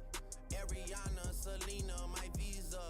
It can take as many charges as it needs to, my girl. That platinum just like all of my releases, my girl. Come for me, I tear them all to pieces, my girl. I'ma show your sexy what relief is, my girl. Please don't take no that's about that how you geeking. And I'm not driving nothing that I gotta stick the keys in. Wonder how I got this way, I swear I got the calling my phone like I'm locked up nonstop. From the plane to the helicopter, yeah. Cops pulling up like I'm giving drugs. Nah. I'm a pop star, not a doctor. Calling my phone like I'm locked up nonstop. From the plane to the helicopter, yeah. Cops pulling up like I'm giving drugs. Nah. I'm a pop star, not a doctor. I'm a pop star, not a doctor. Watch her, said she rep a whole different block, so I blocked her. Busy at the crib, cooking salmon with the lobster. If we talking joints, it's just me and David Foster. Bodyguards don't look like Kevin Costner, you tweaking.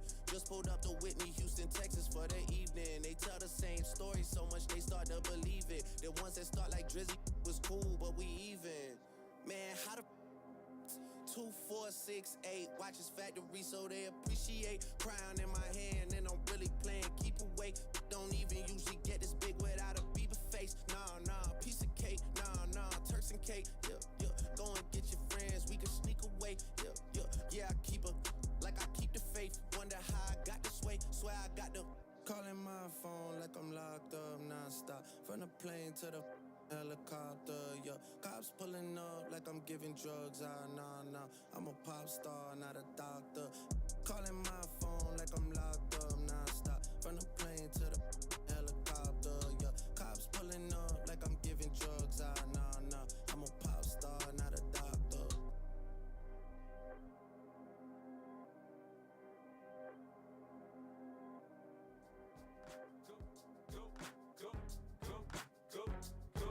Go, shorty, it's your birthday. We gon' party like it's your birthday. We gon' sip Bacardi like it's your birthday. And you know we don't give a fuck, it's not your birthday. You can find me in the club, bottle full of bub. Mama, I got what you need if you need to feel the buzz. I'm into having sex, I ain't into making love. So come give me a hug, if you're into getting rough. You can find me in the club, bottle full of bub. Mama, I got what you need if you need to feel the buzz. I'm into having sex, I ain't into making love. So come give me a hug, if you're into getting rough. When I pull up out front, you see the Benz on dub. When I roll 20 deep, it's always drama in the club. Now that I roll with Dre, everybody show me love. When you sell like Eminem, you get plenty of groupie love. Look, homie, ain't nothing changed. Roll down, G's up. I see exhibit in the cutting, man. Roll them up. If you watch how I move, you mistake before I play up here. Been hit with a few, but I don't walk with a limp. In the hood, in the lady saying 50, you hot. They like me, I want them to love me like they love pop. But holla in New York, for show, they tell you I'm local. When the plan is to put the rap game in the choke. I'm full of focus, man. My money on my mind, got a meal out the deal, and I'm still in the grind. Now shorty says she feeling my style, she feeling my flow. A girl from Wooded, they buy, and they ready to go. Find me in the club, bottle full of bub. Mama, I got what you need if you need to feel the buzz. I'm into having sex, I ain't into making love. So come give me a hug, if you're into getting rough. You can find me in the club, bottle full of bub. Mama, I got what you need if you need to feel the buzz. I'm into having sex, I ain't into making love. So come give me a hug, if you're into getting rough. My flow, my show brought me to go. That brought me all my fancy things. My crib, my cars, my clothes, my jewels. Look on me, I done came up and I ain't changing. You should love it way more than you hate it. Oh, you mad? I thought that you be happy I made it. I'm that cat by the bar, toasting to the good life. Moved out the hood, now you tryna pull me back, right? When my junk get the bumpin' in the club, it's on. I'm with my eyes to chicks, if she smash, she gone. Hit the roof on fire, man. Just let it burn. If they're talking about money, homie, I ain't concerned. I'ma tell you what banks told me, cause go ahead, switch the style up. And if they hate, then let them hate, then watch the money pile up. Or we can go upside the head with a bottle of bug. Come on, they know where we be. You can find me in the club, bottle full of bug. Mama, I got what you need if you need to feel the buzz. I'm into having sex, I ain't into making love. So come give me a hug if you're into getting rough. You can find me in the club, bottle full of bug. Mama, I got what you need if you need to feel the buzz. I'm into having sex, I ain't into making love. So come give me a hug if you're into getting rough. Don't try to act like you don't know who we be, neither. We in the club all the time, so pop on. Shady Aftermath.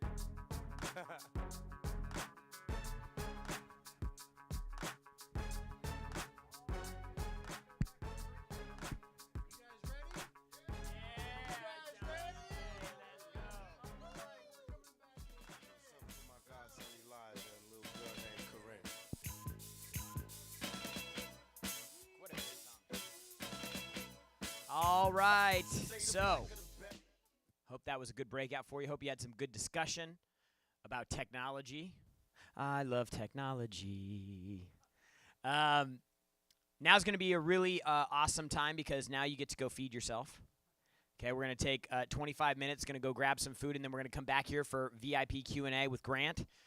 He's going to do some open Q&A, and then we have 2 sections that we're going to be ending off with. I'm going to come out and talk about data after lunch, and then Grant is going to be finishing up with leadership, of course, and we're going to finish on a high note. So looking forward to having you guys back here fed, fully energized, and ready to roll in 25 minutes for all the ballers in here. We've got a wonderful lunch spread set up for you guys in the lounge, and then VIPs, make sure that you guys come back with your questions loaded up. We'll try to get through as many as we can. We'll see you back here in 25.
With what I just learned from the accelerator program, It's so helpful. We're just getting started. it was everything that I've been paying people to do and not getting it back. It's applicable information. It's not just let me teach you, and good luck in the real world. It's we're going to get things done while you're here. We're going to check all the boxes, cross all the things off the to-do list. We're going to teach you everything, and when you leave here, you're actually having a to-done list, exactly as they proposed. I mean, the workbook was just amazing. It's a step-by-step process that's showing you, hey, why you sold with your company, what to say on the outbound call, what to say on the incoming call. Something that really stuck with me was learning how to handle objections, because you get that every time you talk to a client. And when you're not scared to pick up the phone and close a deal, you're a completely different person. And I have to make a comment on the instructors. Unbelievable. Top notch, the best in the field. I can't say enough about them. With having Dave Robards as our coach. If your first line is, let me tell you,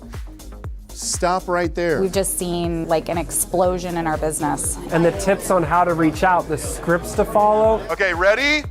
Start. I'm just feeling excited and amped and ready to go do this. People say be a good leader, but what does that mean? Somebody has to be in control. The way you do that is through intention statement. They've given me like an actual punch list, how to structure being a good leader. Right now we run about 25 employees and we're needing to add more, so we're needing to find structure for our company. That's why we came to this workshop, was to try to figure out what's the next step that we need to take. We have a hack right now that we're like blowing up on YouTube. I'm gonna greet, fact finding, getting the wants and needs, and then I'm gonna give them my price. The value of having a relationship and being in the right room with the right people is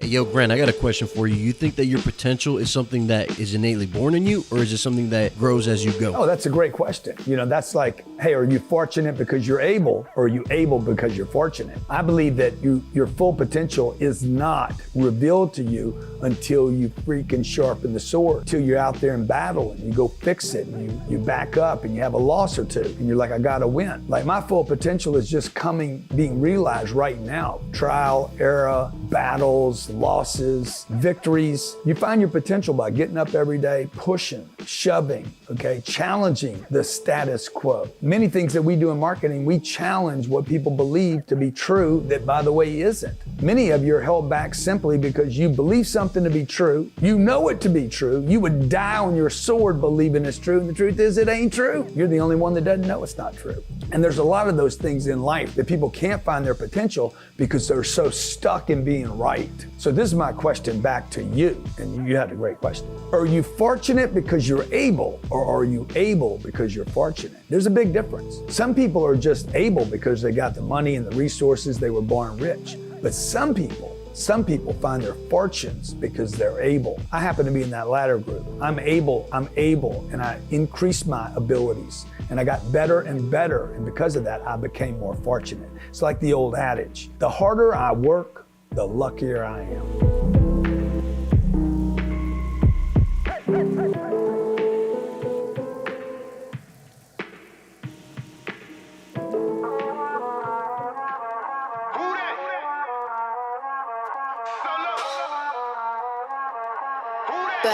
Grant Cardone, that's the next. I don't get a check and go to flex. I just get a check and reinvest. Hustling through the struggle, that's the method.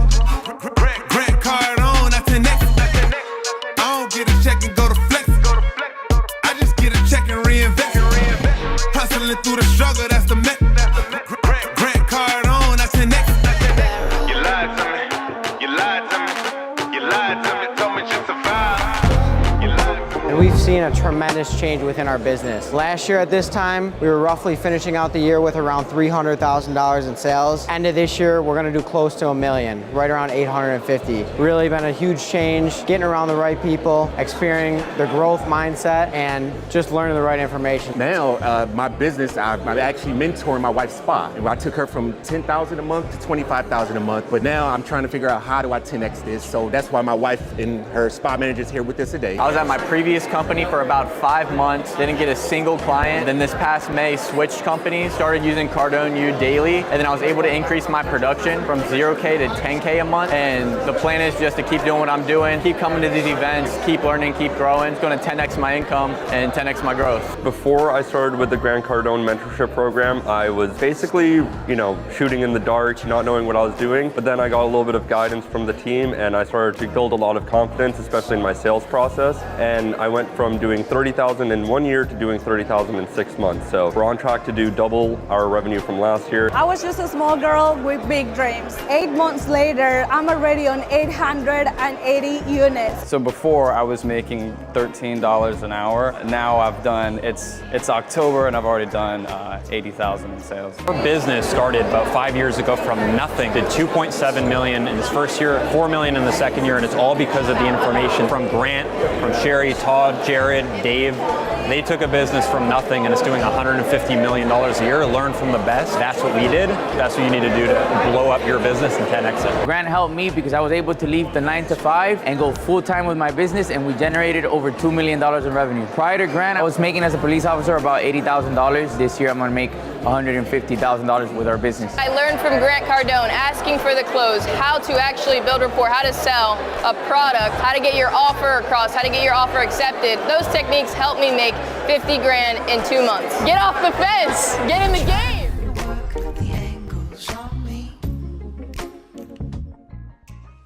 Okay, so this is how you get your money fixed. Number one, never spend it until you get it. Okay, so like if you're in a sales department, this means, all this translates to every department, by the way. This is exactly how I run every department, how we cash flow companies, how we make decisions on when to spend money in advertising. I don't count a deal closed. I don't count money in until the money's in. Once it goes through and the money hits my account, then I can spend that money. Everybody agree with that? Okay, I don't spend tomorrow's money. Number two, 40% rule. If you could do this 40% rule that most people just completely don't get. Okay. If you got 100% of your money and 40% just for 40% goes to the IRS, our friends over at the IR and the S. 40%, man, if you'll pay them 40%, you should at least pay you 40%. Everybody agree? And then you live on this. And this is where it becomes difficult. You live on the 20. And you do not change your standard of living until the 20 changes. Okay, number three, if you can't write it off, don't buy it. If I can't write it off, I'm not going to buy it, right? So also, if I could write it off, I'm more inclined to buy it. Number four, rent and lease, don't own. You don't need to own any of this stuff. Just use it. Number five, stabilize and grow your first flow before adding a second one. Don't go work on a second flow outside of your company. Work on a second flow inside your company.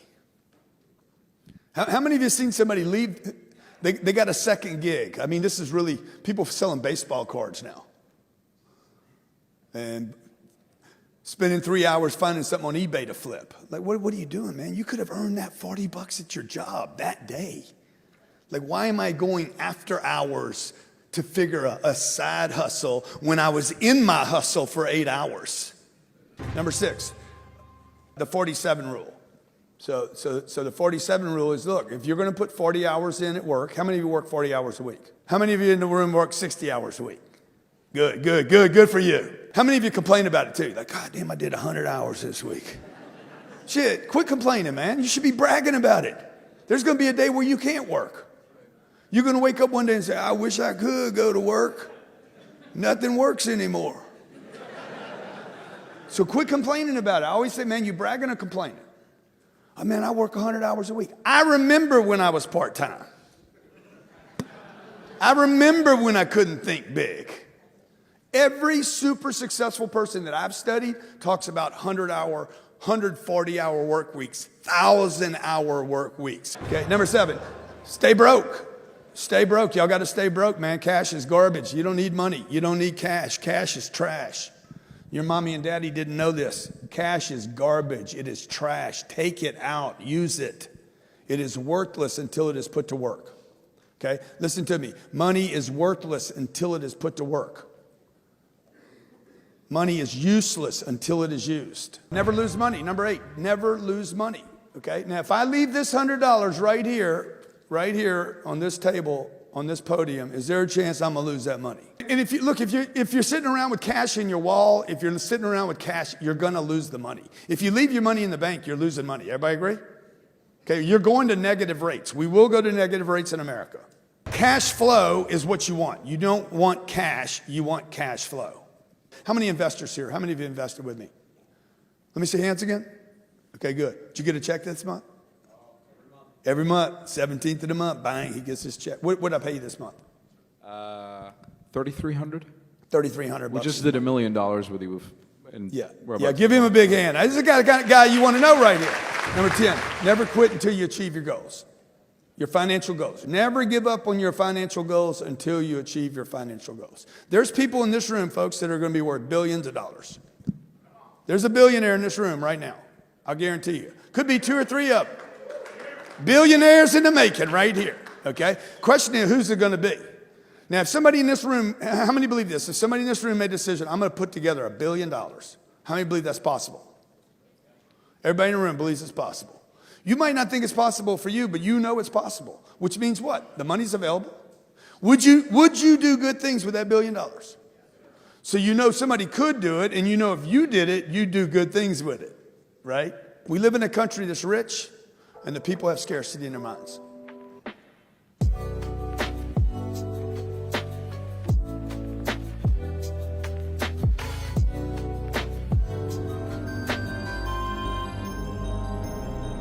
When I walk through the door, I'm talking cash flow.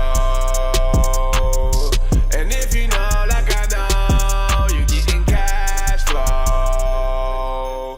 Rule 1, getting money, never losing no. But I'm broke, but now I'm living adding digits, comma zeros and some decimals. And I wish you would try to test me, yo.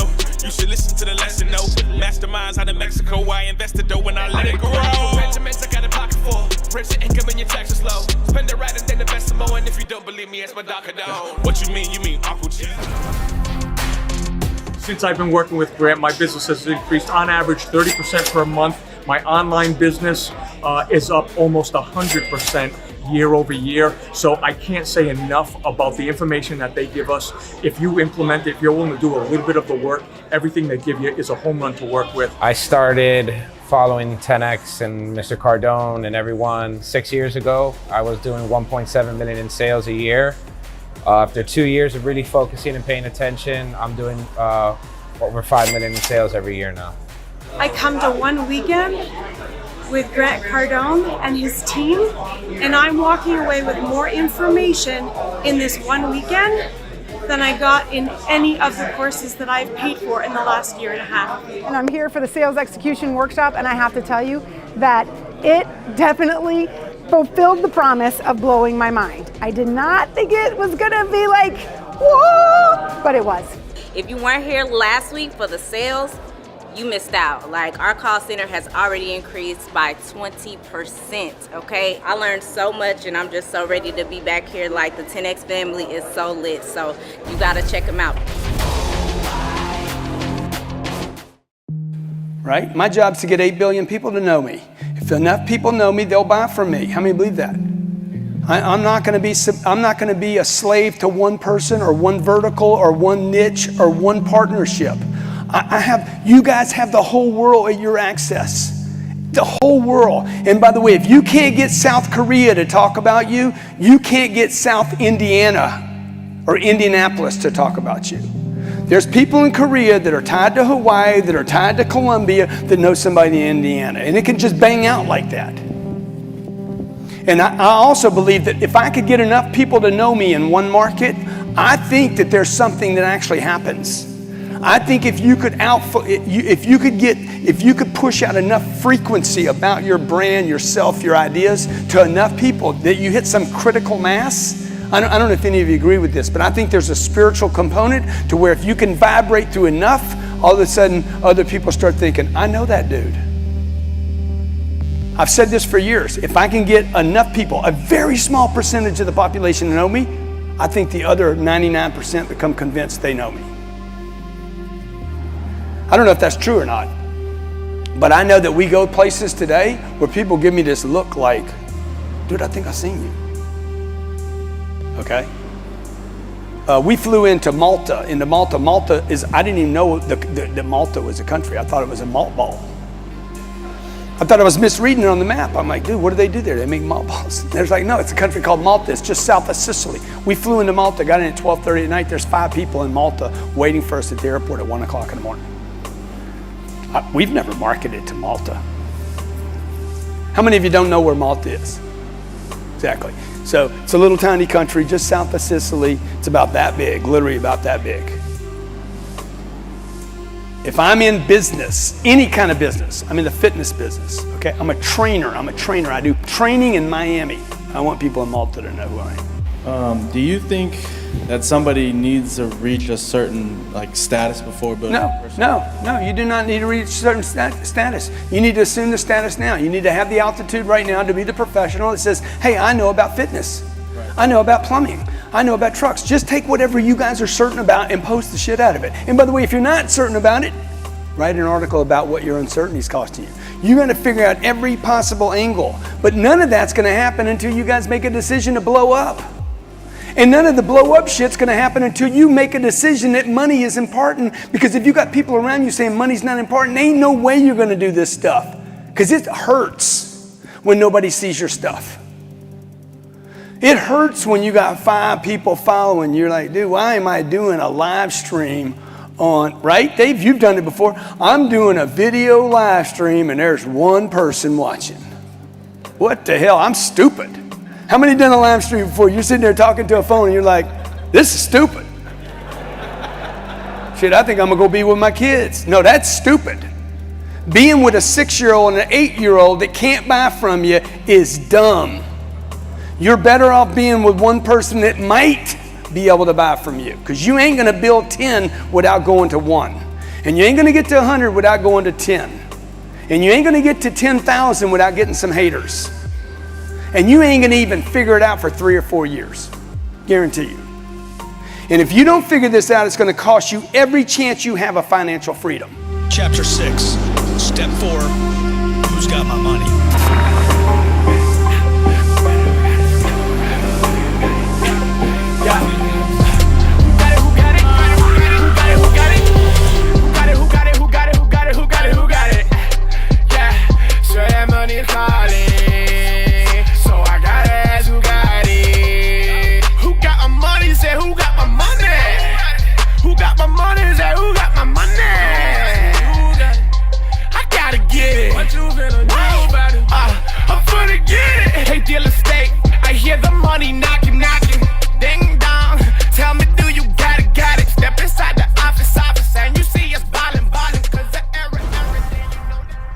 My company was making around 800,000 a year.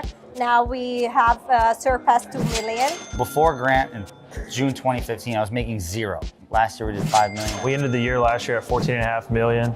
We're now on track to finish at 20 million for the year. The most that I made at my job was about 80,000 a year.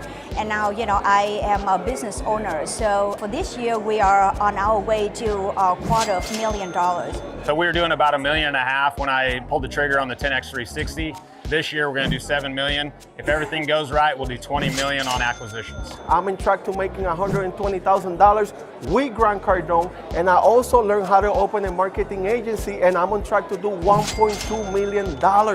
Let's go.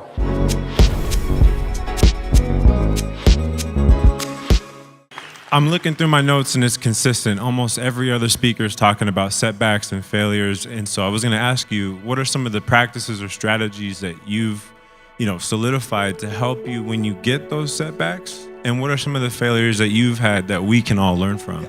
Dude, the setbacks are fuel. They are not what they appear to be. Most of them have been gifts for me. Most of the setbacks, the real big setback, the bigger they've been, the bigger the springboard has been. And what happens for me is I know there's gonna be a period, if I get really disappointed, I know there's gonna be probably 36 hours, maybe 3 days where I'm like wrecked. Okay, hang on, listen. You guys need to listen, man. Don't be so consumed with your own shit that you can't hear. Right? You got, like his question is your answer. Like I have to learn how to even ask good questions. So let me finish this, okay? So I know that when I have a setback, a disappointment, a discouragement, somebody lets me down. I've had so many letdowns, folks. I can't tell you how many people I've tried to help, put on stages, like partners, collaborations. I want to do more stuff with more people, and when you do, you get disappointed. I make assumptions that that person is going to do at least what I'm going to do or a little more, and that they see the opportunity the way I see it, and they're going to work hard. But I know I could be disappointed, but I still experience disappointment, discouragement. Everybody in the room agree with that? And then what I do is once I do it, I know now, convert to fuel.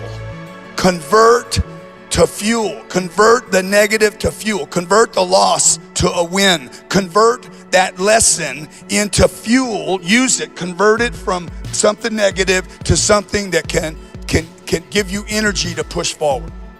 And so the biggest setbacks I've had, the people, there's two guys in San Diego, California that ripped me off in 2007. Cost me about $9 million, okay? Guarantee you it made me a billionaire. Guarantee you. If I'm wrong, it's gonna make me worth $500 million if I'm wrong. If I up the whole thing, it'll make me worth $250 million. I could never have invested money and learned that same lesson. I needed them to punish me. There was something about the adversity and the loss and the screw up and the miscalculation on my part and the denial that they were criminals, and I knew it from the get-go. But I denied what I knew to be true. And I converted that.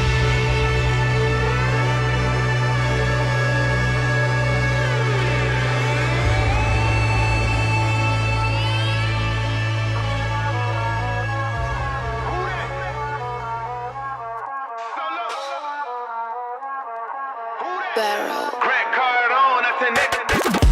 I don't get a check and go to flex. I just get a check and reinvest. Hustling through the struggle, that's the method. Grant Cardone, that's the next. I don't get a check and go to flex. I just get a check and reinvest. Hustling through the struggle, that's the method. Grant Cardone, that's the next. You lied to me. You lied to me. You lied to me. So much just survive. Before Grant, we were only doing maybe about $100,000 a year. After Grant, after making all the changes that we have made over the years, we will hit $3 million next year. You know, from a revenue standpoint, when I first started, it was just me, barely making ends meet. And now we've grown in This trip we're about to do, I don't know how many of you know it. I know Michael and his wife are coming on December the 4th next year. Not this year, next year, 2024. We reserved this entire boat. Okay, it's 249 cabins. The whole yacht is ours. The whole ship's ours. Brandon, Natalie, myself, and Elena did this about 2 months ago. Fantastic. It was a whole charity event. It was called Celebrity Cruises, and they've been doing it for years. $130,000 a cabin. And I was like, bro, that's crazy. The people on this boat were phenomenal. It was so worth it, okay? 5 days, you just go, you go to a port. In this case, we'll go to Fort Lauderdale. You'll get yourselves to Fort Lauderdale. We pick you up there, you board the boat, and then we go out for 5 days into the Bahamas, and we float for 5 days. You literally never have to get off the boat. Bring your bags into Fort Lauderdale, we put them on the boat, they unpack you, and you do nothing for the next 5 days except eat, drink, swim, ocean, swimming pool. There's 5 restaurants on board, breakfast, lunch, dinner, snacks, cappuccinos, all the alcohol you can possibly consume in your lifetime in one weekend. And then what we're going to do, though, we're going to add, we're going to bring out celebrity people in the mornings, like a workshop, maybe like a Tim Grover or some of my other, Tim's about to be on the Jimmy Fallon show, by the way, Thursday night, which is super cool. You guys get a chance to watch my friend Tim. We put Tim on the 10X Growth Conference, blew his damn career up. I think he'll do 100 speaking engagements this year. Considered one of the top coaches in the world. John Maxwell's probably going to come out We're looking at some other people to bring out like that, and some entertainment at night. So like I'll probably call my guy Khaled and say, hey, I'm gonna have the helicopter fly you out to the boat. We'll land you on the front. Can you show the front, the bow? This thing is a beast. It's almost 700 feet. It's 40,000 tons. Okay, the last yacht I was on was 2,400 tons. This is 20 times that. So right there, that cabin. Oh, you don't have the 10X on the front. You don't have that image, huh? Anyway, this is a brand new boat. It will have been used, I think, 6 weekends prior to us getting there because I want them to work out all the glitches. And it's Ritz, delivered by the Ritz, so it's Ritz service. Just impeccable service, great food. All the money goes to charity. So if it makes you feel better that you're giving the money to charity, that's where it goes. It's $130,000 a cabin. If you bought this, if you just went straight to the boat and tried to buy it, it'd be, for the cabins that we have, we took 249 cabins. The bottom 120 cabins we're giving to our team to service you guys. So those will not be your cabins. The cabins will be the top half of the entire ship. All views, balconies, just beautiful, just everything's beautiful. Ritz sheets, Ritz beds, Ritz everything. So the money goes to the Grant Cardone Foundation. Our goal is to raise $10 million at this event. We think we can do that. I'm going to put a $3 million deposit to hold the boat out of the foundation. So I'll fund the $3 million, put it into the foundation. But I don't know how many of you know about foundations. Foundations can't be funded legally by one person. You can't just be the only person. You have to get contribution for it to be a 501(c)(3) for it to be a legitimate 501(c)(3). It's got to be supported by more than just one guy just banging it. So any help you guys can give on that. If you can't, if you're not in a position to do that, GrantCardoneFoundation.com and throw $500 in. $100. We do a lot of stuff for vets. We're about to roll out a vets program for 22 million vets. There's active 2 million vets in a country. They're active. There was a kid that we were working with. He's a veteran, and he wanted to do some education for the vets. And I'm like, bro, those guys are active. People are being deployed right now. I don't know if you know what's going on right now. China's sending 6 ships right this second. Okay, we have 14 ships over there right now. The active are not who you can help today. It's their families that are still at home, and it's the inactive, the 20 million inactive that served some other crazy campaign and gave their lives. So anything we can do to help those people. I didn't serve in the military. I was also raised by a single mom where we had some things. We had a roof over our head. I had a good upbringing. I had air conditioning and heat. I had school. A lot of these kids don't have any of that. And I still went bad. I didn't have a dad, and I drifted. These kids that don't have a dad, don't have an environment, don't have friends, don't have uncles, don't have any guidance. The only thing they can see is Instagram and some rapper buying chains and talking about hoes and bitches. And dude, you know how that ends. If that's all you hear every day, that's where you end up. That becomes the cool thing to be. And most of these kids can't become basketball players and rappers and ball players. And it all goes downhill from there. So we're really doing great things with the Grant Cardone Foundation. We're taking our Cardone University, making it available to millions of people for no charge. Literally, you want it, you can have it. So if you guys know a kid in need, if you know somebody that needs some help, we can only bring so many people in this company and intern them. I can only intern so many people before that's not scalable. But when you use technology, we're going to take Cardone University. We're in the process of actually kid-friendly in the entire, how many units there? How many units of content there? In the Giants Kids University? No, in a Cardone University. Thousands. So I'm going to take all that and kid-friendly it. So it'll be an 8-year-old, a 10-year-old, a 12-year-old, a black kid, a brown kid, a girl, a boy, an Asian kid, so that kids can pick who they want to learn from. So you can do all that with AI today, but we just need help from you guys letting people know that we're doing it, and any funding you can do to help is GrantCardoneFoundation.com. If you want to do the cruise, it's GrantCardone.com/cruise. We have 13 months to sell this out. There's no chance I don't sell this out. It's just an easy deal. So if you want to come, we'd love to have you. Okay, Q&A. Let's do the Q&A portion. All right? As many as we can possibly get through. Sherry, you got them lined up? Yes, we are ready to go. The first one is Varun Mitra, you are on. Hi, Mr. Cardone. Thank you for putting this event together. Hey, loving it so far.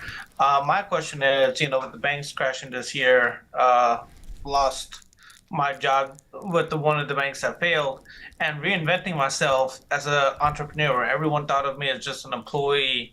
What are some recommendations you have for reinventing yourself to your friends and family who just know you as an employee and just thought you had a side hustle? That side hustle is not turning into your main business? Yeah, so, I would, again, do your math that we talked about, right? You have an idea. The idea is not what you're going to do. I'm going to be a plumber. The idea should be the mathematics. It should be the concept of what do you want that plumbing job. I want to change the plumbing around the world. Okay, that's great, but don't go there first. Go to the money first. Because if you don't go to the money first, like I said yesterday, you're not going to be able to change the plumbing around the world. So you got to do the math, man. That's what you have to do. You have to do that yourself and figure out, okay, what is the little vertical, the little spot that you're going to go into? You got a good background. Anybody, you say you came out of banking, everybody's going to listen to you. It sounds sophisticated already. It sounds like intelligent, sophisticated, cool, okay, you know something other people don't know. People are curious about banking, so you have that. You have some resume. It's why people go to Harvard. Hey, I'm a Harvard graduate. You already have something that most people can't say. So you need to sit down and just figure out, do your math, and then assess your talents, assess your assets. What are your assets? What are you good at? Everybody's good at something.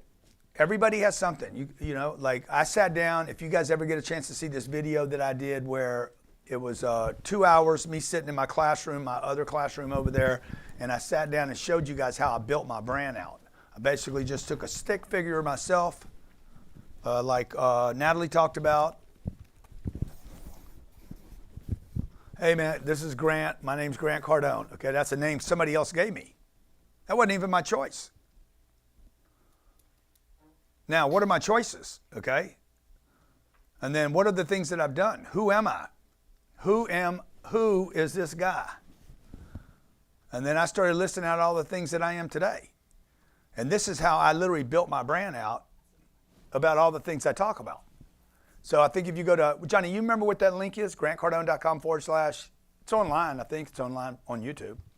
I know for sure you cover this. It's covered in the marketing workshop. We get to take them through every single thing. But there's the video and so in our marketing workshop, one of the workshops that we offered you, the offer that we made you, so I'm going to sit here and just start coming up with all the things that Grant Cardone does, okay? In your case, who you are. You don't even know what you do, dude. All you got right now is banker and out of work. You got to expand from banker and out of work to okay, I'm a father, I recovered from drug addiction, I was beat up when I was 23 years old, had 70 stitches put in my head and face. That's great material, right? I became a sales professional, even though I hated sales.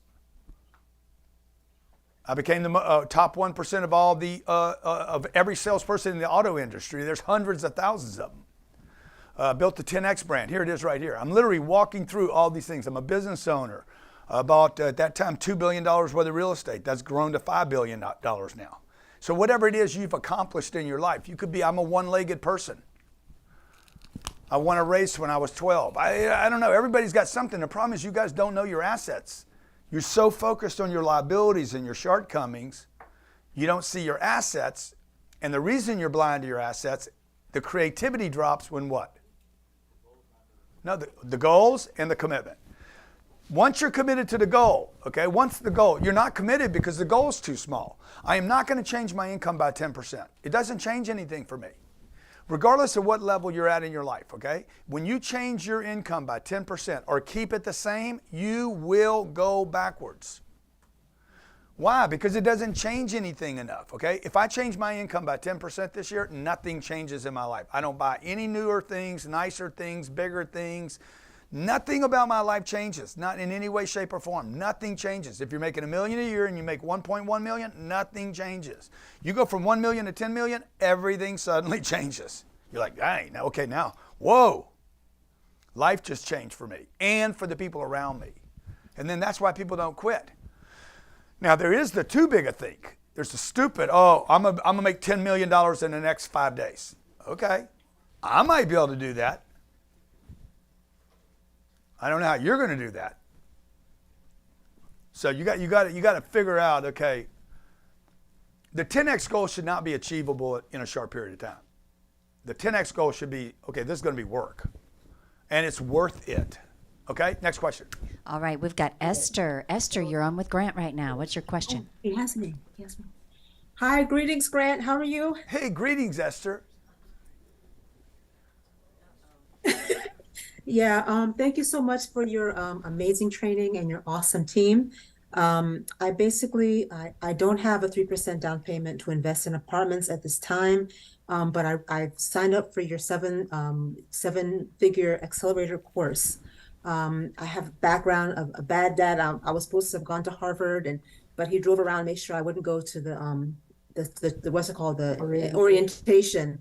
My mom, she had breast cancer, then she had a stroke, and so all the money that we have is drained. Hey, Esther. Esther, could you let us know what the question is? Could you we're trying to jam through questions. Could you let us know what your question is? Okay, so my Thank question is, I need your help. I need to find a way to get a loan so I can get the apartments, to invest in the apartments, because I don't know how to bridge the gap. Yeah. Okay. I work so 9 to 5, but yeah. Okay. So one thing is, for everybody, you guys need to learn how to ask. Like, you need to learn how to drop into a story. Okay. And the story is always about the future. The best stories are about your future. It's not about your past. So first thing I would tell everybody, never start a story based on your past. Because you cannot create a future from the past. You cannot create future money with past money. It's all gone already. Like, this is what everybody's trying to do. They made some money. That means that's the past. Everybody agree? You made a mistake. That's the past. You took a loan out. That's the past. All that is about the past. There's all these credit associations. You need to go pay all your debt back. Dude, I did that in the past. The only way to pay your debt back is from the future. You see, if you're not moving toward the future and you're in the past, you can't create a future. So one, you got to drop all these stories that you're telling me right now. Because I guarantee I could find a bunch of people in the Gaza Strip right now who would trade every problem that you've ever had for the problems they're having. All right, well, number two, bring Esther back. Number two, Esther, so I am solving your problem right now. You're like, hey, I need your help to solve my problem with the 3% down payment. I am telling you how to get the 3% down payment. For a day and a half now, I've been literally mapping out how you get your down payment for a multifamily. The problem you have right now is you don't have the asset, not the money. You don't have the asset to move to that is such a screaming deal that everybody in my real estate club would fund your 3%. In fact, they would fund the entire 100%. So for those of you who don't know, I do a real estate club every Friday at 12 p.m. It's $25,000 to join the club. And we have funded $700 million worth of deals in that club. Now you're like, oh, I don't have the $25,000. Okay. Who's got your money? What can you do right now to start generating $25,000? That would be your target. And then you get investors to invest alongside of you in that deal. So you need two things. Number one, somebody needs to solve your money problems. You can't solve your money problems. You don't make money, Esther. You don't make money. The Federal Reserve makes money. Your job is to go connect with the money that was already made. Where's that big smile at you had earlier? She might be frozen. Uh-oh. Okay, so there's no one person that can solve your problems. And even if I just said, yeah, here's the 3%, guess what? 2 months from now, you got the same problem again. And then I'm not going to be here again to do it again, because I don't want to do it again if it didn't work last time. All right. Christopher Skinner. Keep smiling, Esther. Uh-oh. Oh, we got to handle Esther. We got to handle Esther real quick. Okay? I have to. I can't help myself. Okay. Chris, hang on, Chris. No problem. Esther seemed to be unfrozen for a second there when we went back to her. Can we have Esther? See, this is what Brandon was talking about, man. We sit here on these weekends and do this. We hurt so much for people that want help. We want to help you guys. Go ahead, Esther. My mom has her doctorate degree in educational administration. I have my MBA. I'd be willing to teach in your school. I'd do anything to help, to learn, and to grow and to give back. Right. Well, good. So what I need from you right now, you want to know what I need from you? Yes. I need you to take the information that I shared with you this weekend and make it work. Okay. Okay. I need you to join the grantcardone.fast. I need you to join the accelerator program and let us help. I did the 7-figure accelerator. I've already paid. It's okay, already great, paid. great. So now I need you to show up. I need you to listen. I need you to apply the information, and I personally need you to be successful with that program. Okay. So that I can show you off in 3 months and say, look at the moves we've made in 3 months. I can't, there's no benefit of me standing up here and telling everybody how successful I am. I want to tell people how successful you are. Thank you. Okay? I'll make you proud. Let's go. I want to, and then I'm gonna share you with everybody. There's that big smile. Thank you, Thank you, Grant. That's one of her assets, right? She should never not be using that smile. There's Chris. Christopher Skinner, you're on with Grant.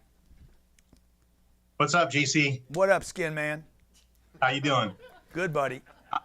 Shout out to Natalie, Brandon, you, Jordan, all of you. And I can't thank you enough for everything you've done for me in the real estate program. Guys, if you're not in his group, you need to get there if you're in real estate.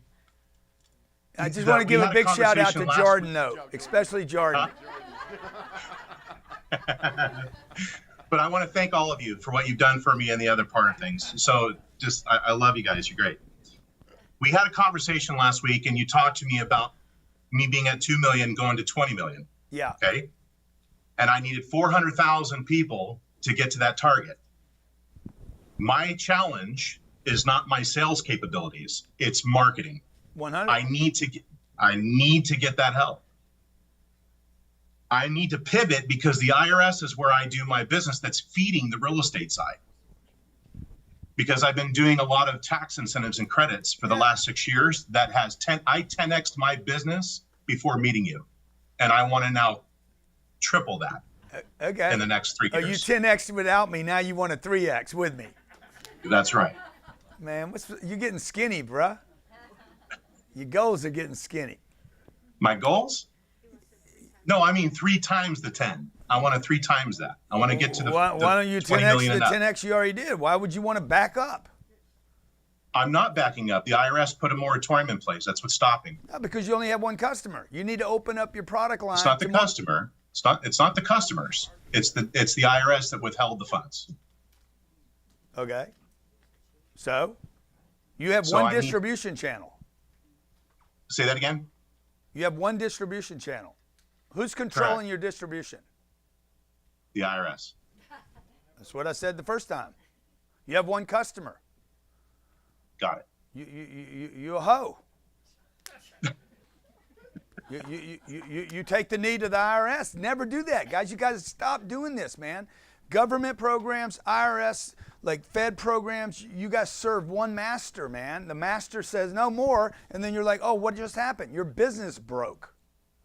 Okay? Anytime you serve too few, you will resent those too few. So this is what I'm telling you. If you ever resent where your business is coming from, it's because there's too few lines. So you will automatically start to resent the very people that feed you.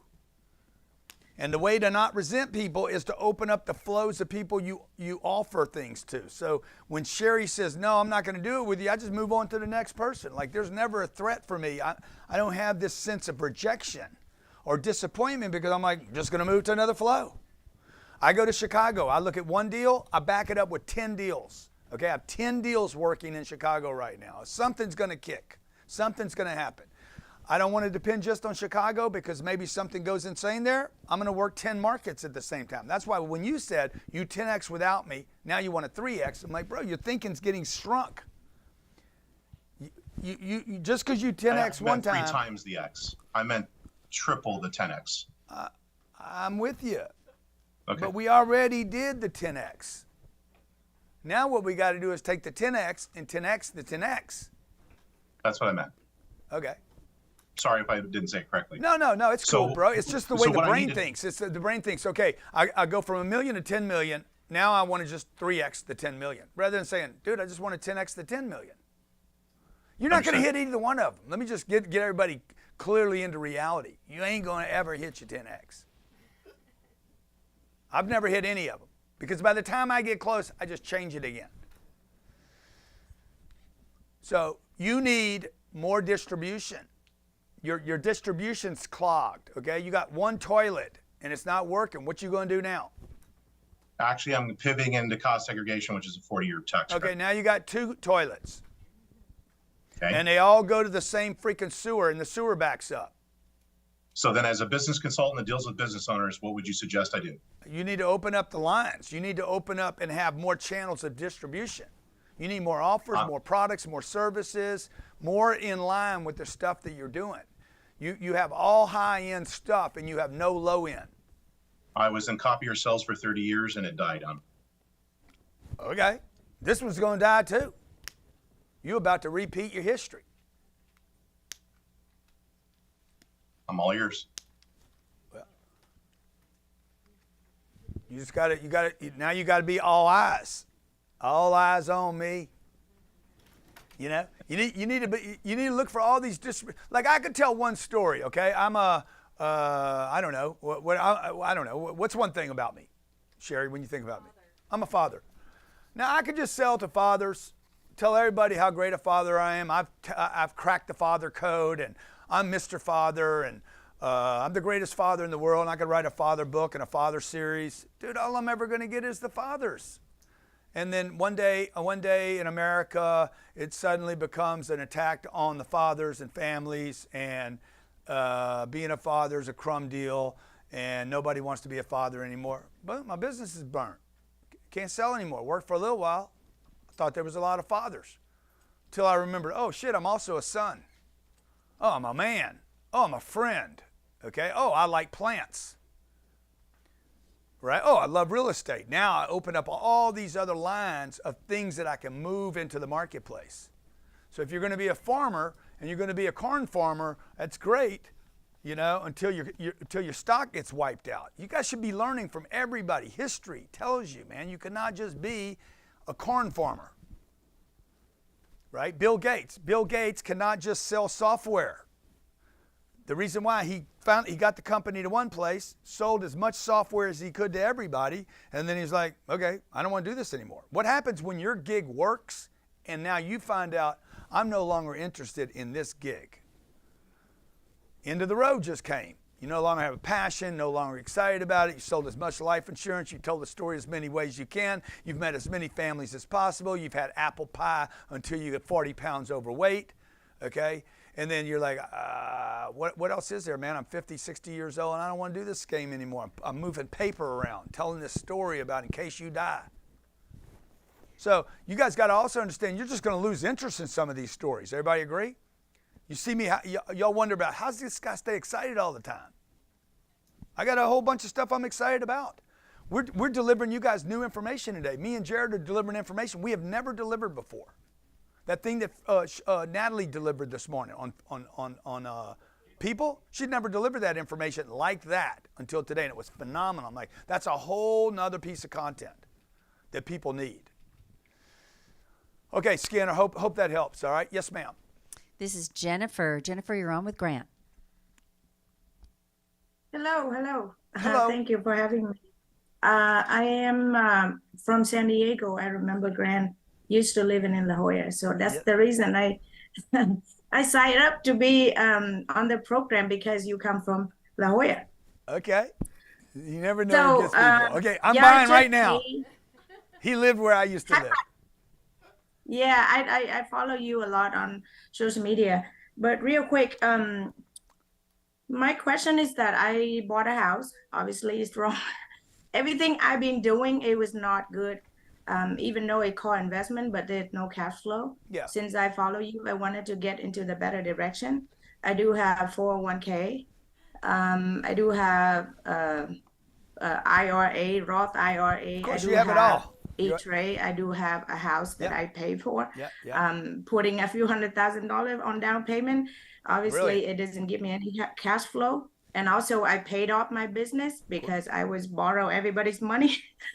So I would just want to get a better direction how to get those assets that I have to multiply more businesses, to have more cash flow. Well, everybody in the finance portion of this, particularly in our sales workshop, we actually, in the sales workshop, first thing we handle in the sales workshop is your finances. The best salespeople I've ever met on this planet were financially motivated. I've never met a top salesperson that wasn't in the game to make money. Like the way we filter salespeople into our organization now is based on their previous income. We will not even talk to somebody that has not made $150,000. Like not even interested. We're done.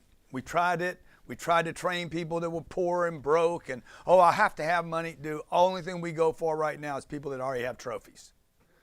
Yeah, like if you're not financially motivated, I do not want you on a phone. I only want financially motivated people on a phone.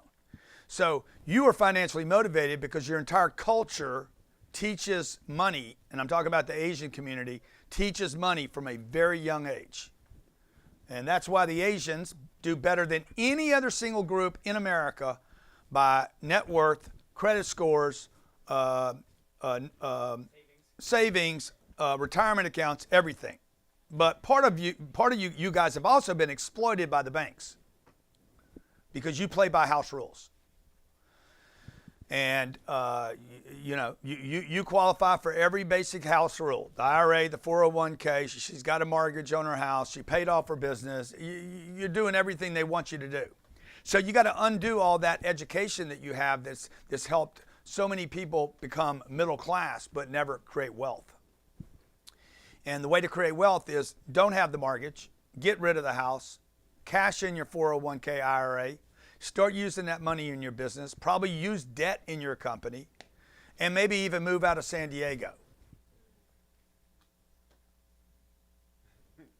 And that'd be a mic drop. There you go.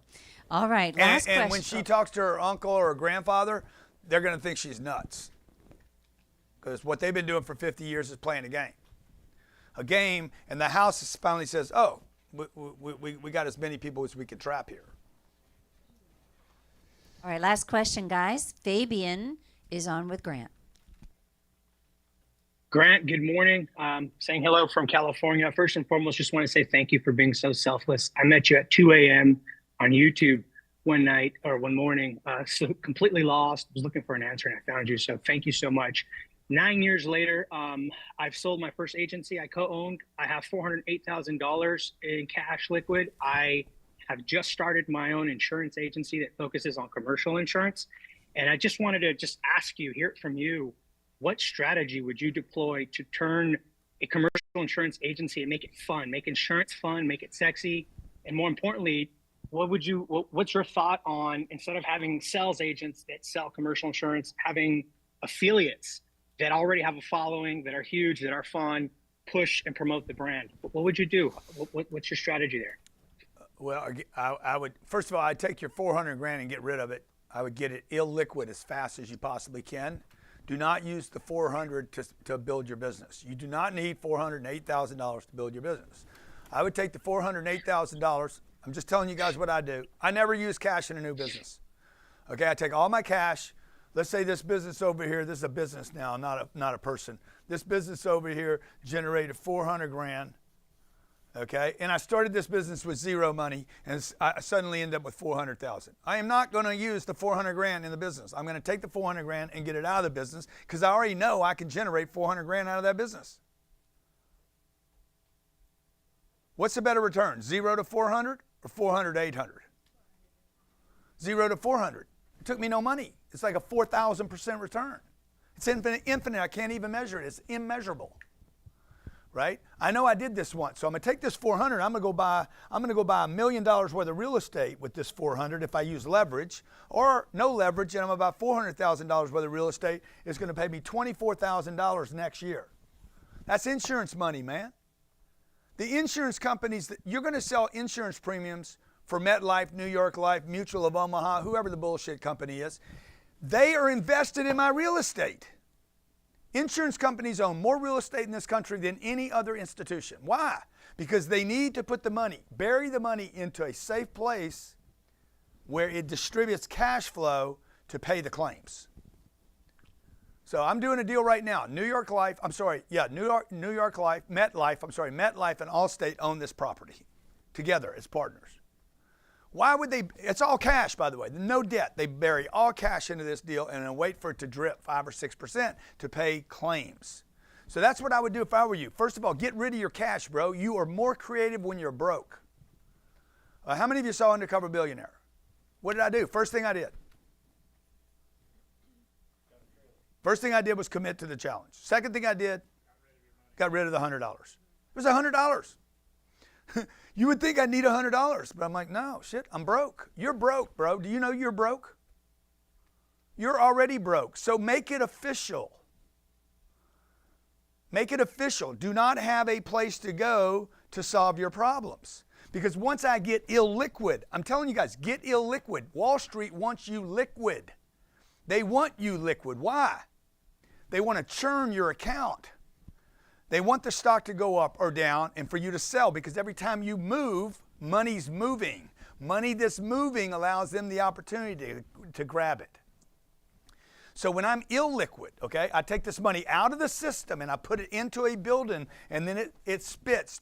How much can I blow every year? I can't blow the 400. Everybody agree? I can't get it. I can only blow the 24, which is passive income.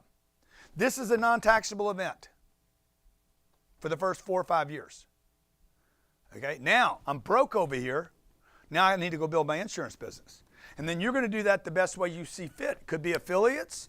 It could be the old way. It could be a traditional way. It could be an affiliate way. It could be a brand new way. It could be with a partnership. Maybe you hear that we're going to start an insurance company. You're like, shit, I'm just going to join the 10X insurance thing and blow this thing up. And we'll end up with 100,000 agents in the first 18 months.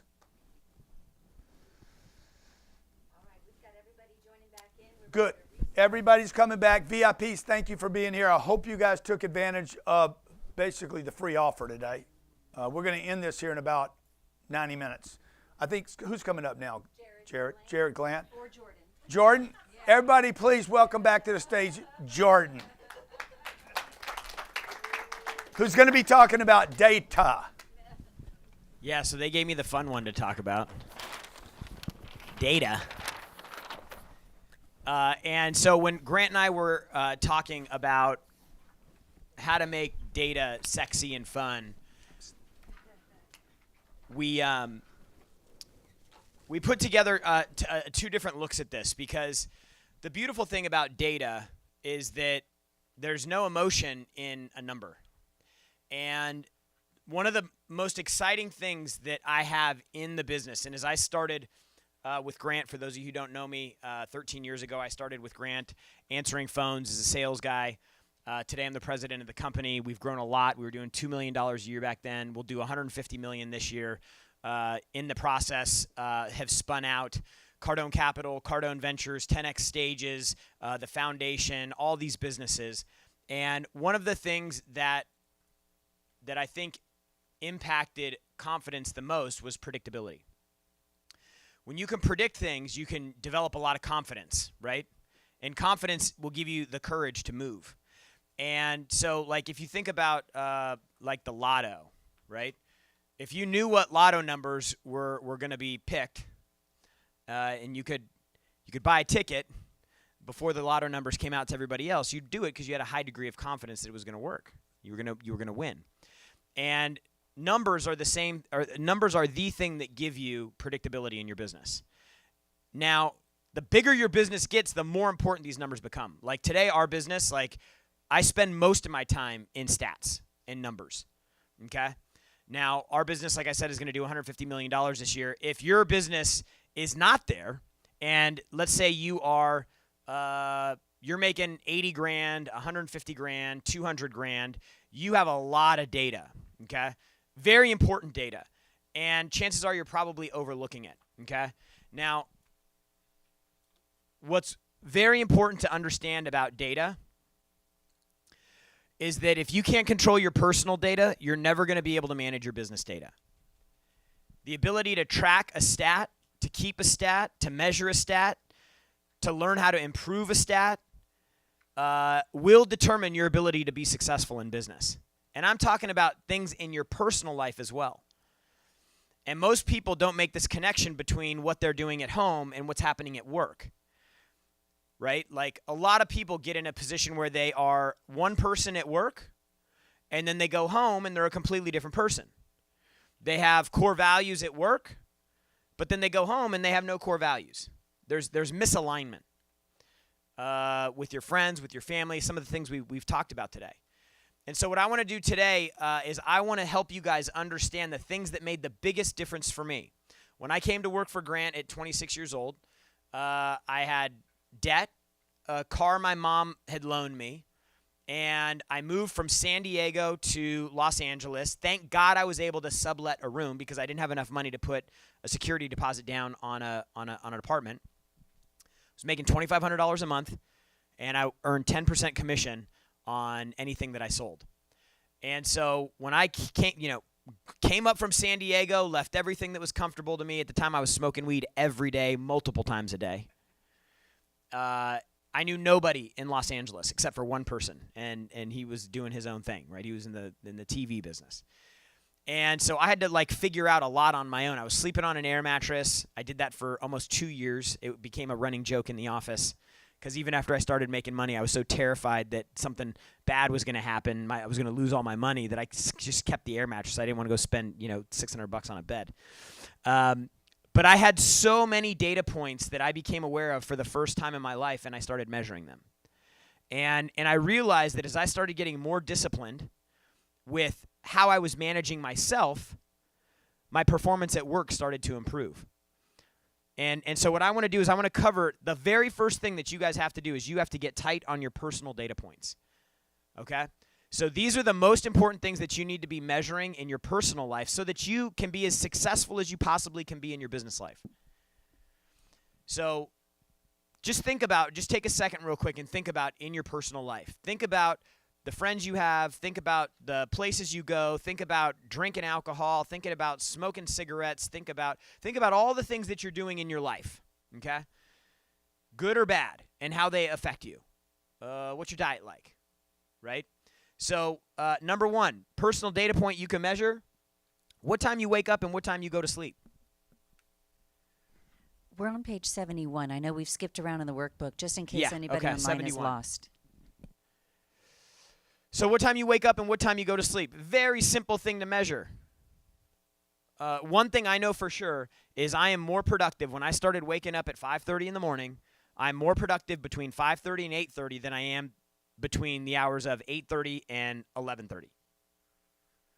I was up early. I could get ahead of things. I could get through my emails. Like everything started changing rather than rushing through the day. By the time I got to work, I was 4 hours into my day already.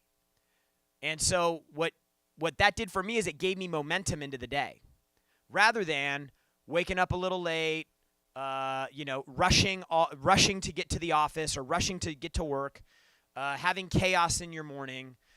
That time is important because at the beginning of the day, it allowed me to reset, refresh. I got a workout in, got to read a little bit, got to activate my mind, my body's working, and then when I get into work, I am at a full peak operating level. Now, that can't happen if you're sleeping in. If you got a 9 o'clock office time and you're sleeping in and you're rushing to the office, not taking a shower in the morning, not brushing your teeth, coming in looking all haggard and banged up, smoking weed every day. So number one personal data point is very easy. What time do you roll out of bed in the morning? This is something that can be measured, and it should be measured, and it should be tracked until you become so disciplined with it that you don't have to think about it anymore. Okay? And as I look back, Grant and I were talking about this, and there's so many things that you're measuring every single day to build in the discipline until you got the discipline, and then you can focus on a new stat, like writing your goals down every day. Grant was 2 times a day, every single day, write your goals down. When I watch him write his goals down now, he scribbles them. You can't even. But he knows what he's doing. He knows he's getting down on that sheet of paper. Okay? So the idea is that you measure these things until they become a discipline and a habit for you, okay? Number 2, your activity levels at work. How much activity are you taking every single day at work? I'm going to cover business data points next year. But these are all things that can and should be measured. And then you need to be aware of what happens when you're not hitting the target that you need to hit. Think about every highly successful person that you know. How many highly successful people do you know that are aces at work and their personal life is a wreck? Some of you might go, I know a few. Yeah, but how many more people do you know whose personal lives are a wreck and their business life is a wreck?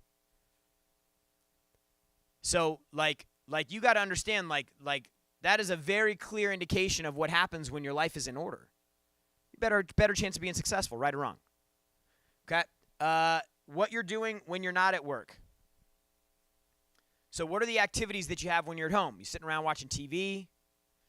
You socializing? You going out to happy hour all the time? The lower you are on the breakpoint scale, the more ruthless you need to be with measuring these personal data points. Like, I had no room for error in the beginning. I had not earned that yet. And a lot of people are operating in their personal life as if they're making the kind of money, that goal money that they wrote down. You wrote down $1 million a year income, the $2 million a year income.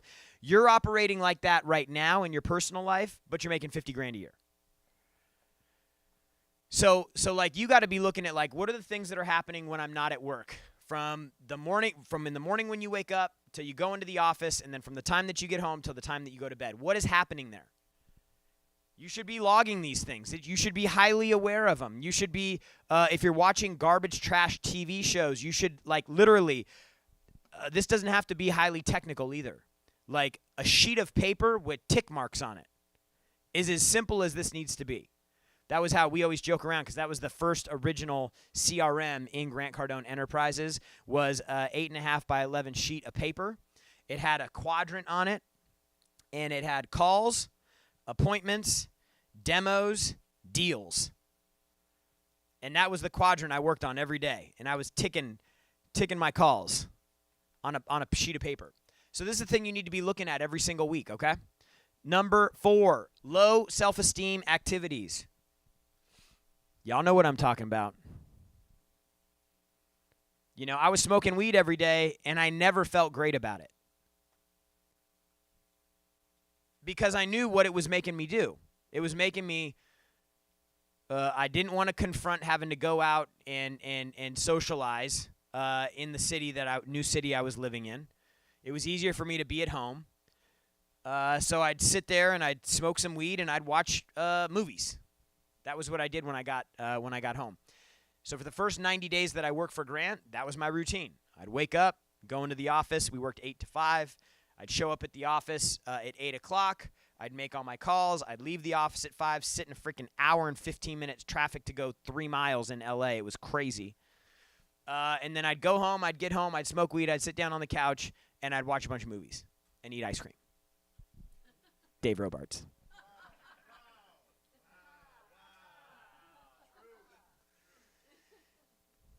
So that was my program for the first 90 days that I worked for Grant, okay? I knew that I hadn't fully gone all the way in, and it was hard in the beginning because I was doing something that I'd never done before. Like, a lot of you guys are going to go home after today. You're going to have either access to this program or a 10X 360, or you're just going to take what you've learned over the last 2 days, and you're going to have things that you have not yet understood how to implement or apply. And it's going to be challenging for you. You're going to have to start speaking a new language in some respects. And so you're going to have to push through figuring something out. The thing most people do when it gets tough is they quit. They give up. Because it's like, anybody in the room here like doing things that they're terrible at? Yeah? Liar. Personal stat, liar. Nobody likes doing things that they're terrible at, but you got to get through terrible so that you get good at it. And so for me, like in the beginning, it was so hard for me because I was cold calling car dealers after half of the car dealers in the country had gone out of business and there were government bailouts being handed out to the auto manufacturers. Like, they're hard to call in the first place, but like calling them when I was trying to call them was freaking impossible. So after 90 days, I was like, hey, I'm done with this. I'm out. But I remember I'd like all this commitment of basically wrapping up my entire life and moving somewhere. I already got there. That was the hardest part, was leaving. So I'm already there, and now the question becomes, have you really done what you need to do in order to make this work? It's the same question you guys are going to be presented with at the end of the day. Like, have you guys really done everything that you should have been doing to make your situation work? For me, the answer was no, and so I said, hey, man, I'm going to go all in on this. I knew Grant was disciplined. I had been around him enough to know how disciplined he was. And so I started looking at everything that he was doing, his personal life, what he was doing while he was at work, in the office. Like, I started paying attention to everything that he was doing. And I go, I got to get more disciplined. And so what did I start doing? I started waking up early. I started getting into the office at 6 a.m. every day in California because I was calling businesses that were on the East Coast. So I was like, if I go in at 8 o'clock and I don't start making calls till 8:30, I'm calling people on their lunch break, or trying to, on the East Coast. So I said, I got to get people when they first open, because that's before their day's gotten crazy and busy, and I got to bet the best chance of getting through to them. So I started going in the office every single day at 6 o'clock, and I worked every day until about 7 o'clock at night. And I did that Saturdays from 6 a.m. till probably 12 or 1, and I did that for almost 2 years in the beginning. That's when I had my shift of like, hey, I got to get tight on my personal data, and I got to start managing what's happening when I'm not in the office. That's what it led to. Because now I wasn't going out and staying up late. Now I wasn't going out and drinking. Now I wasn't sitting at home staying up till 2 o'clock in the morning getting stoned watching Beavis and Butthead. Now I was like, okay, hey, it's time to work. And I felt good about it. I felt good when I showed up in the office because I'm like, dude, you're doing the right thing. So do you think that gave me more confidence or less? Gave me way more confidence. And do you think that helps you or hurts you when you're trying to sell stuff?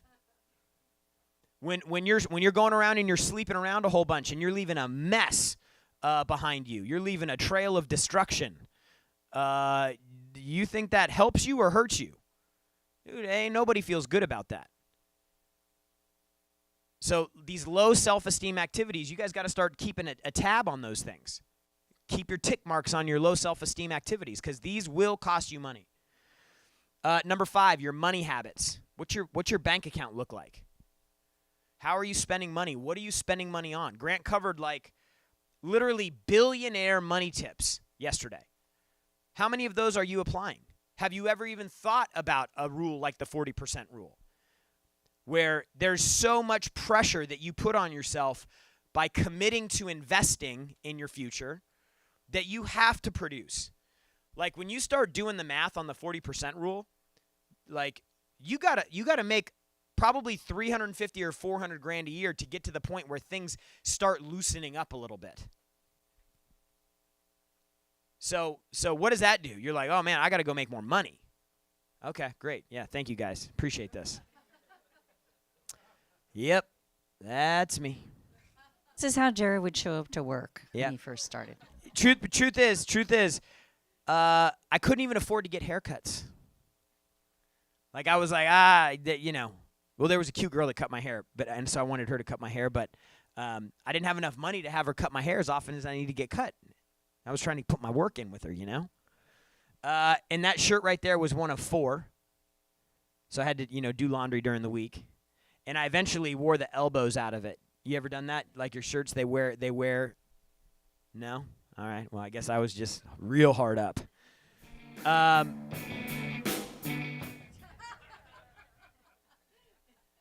So this was what I looked like when I was still trying to figure my shit out. Look at me now. No. Jared, did I ever help you out? No. Did I ever give you a loan? No. Was I ever easy on you?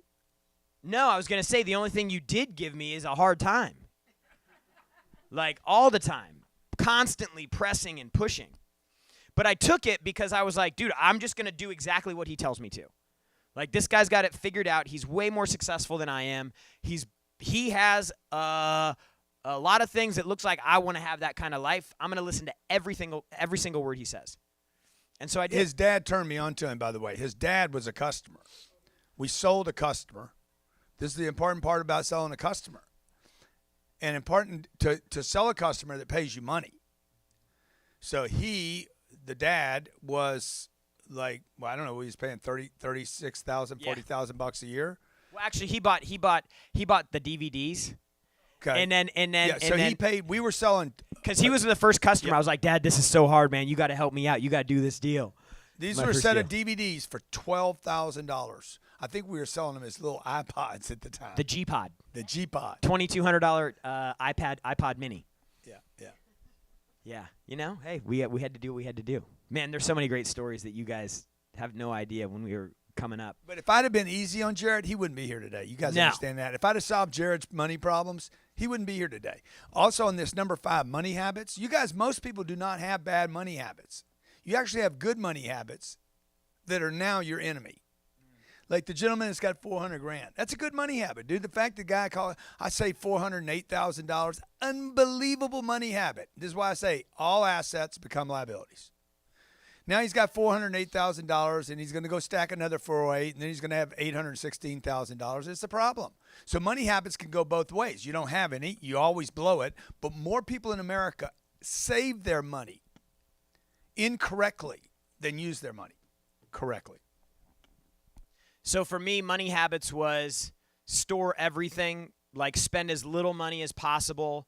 Like I was making my residuals, because that's how I was getting paid at the time, were up to about $12,000 a month. I was still driving a borrowed car from my mom, and I was still sleeping on an air mattress. And I got to the point after about 18 months where I had $100,000 in the bank, and it was terrifying. And I literally went to Grant. First time I asked him for advice, I said, dude, what do I do with this money? And he said, give it to me. And I'm like, all of it? All of it. And I wrote a check for $100,000, and just like that, it was gone. And then next month, a check for $800 showed up, and I was like, I don't know if this is a good deal.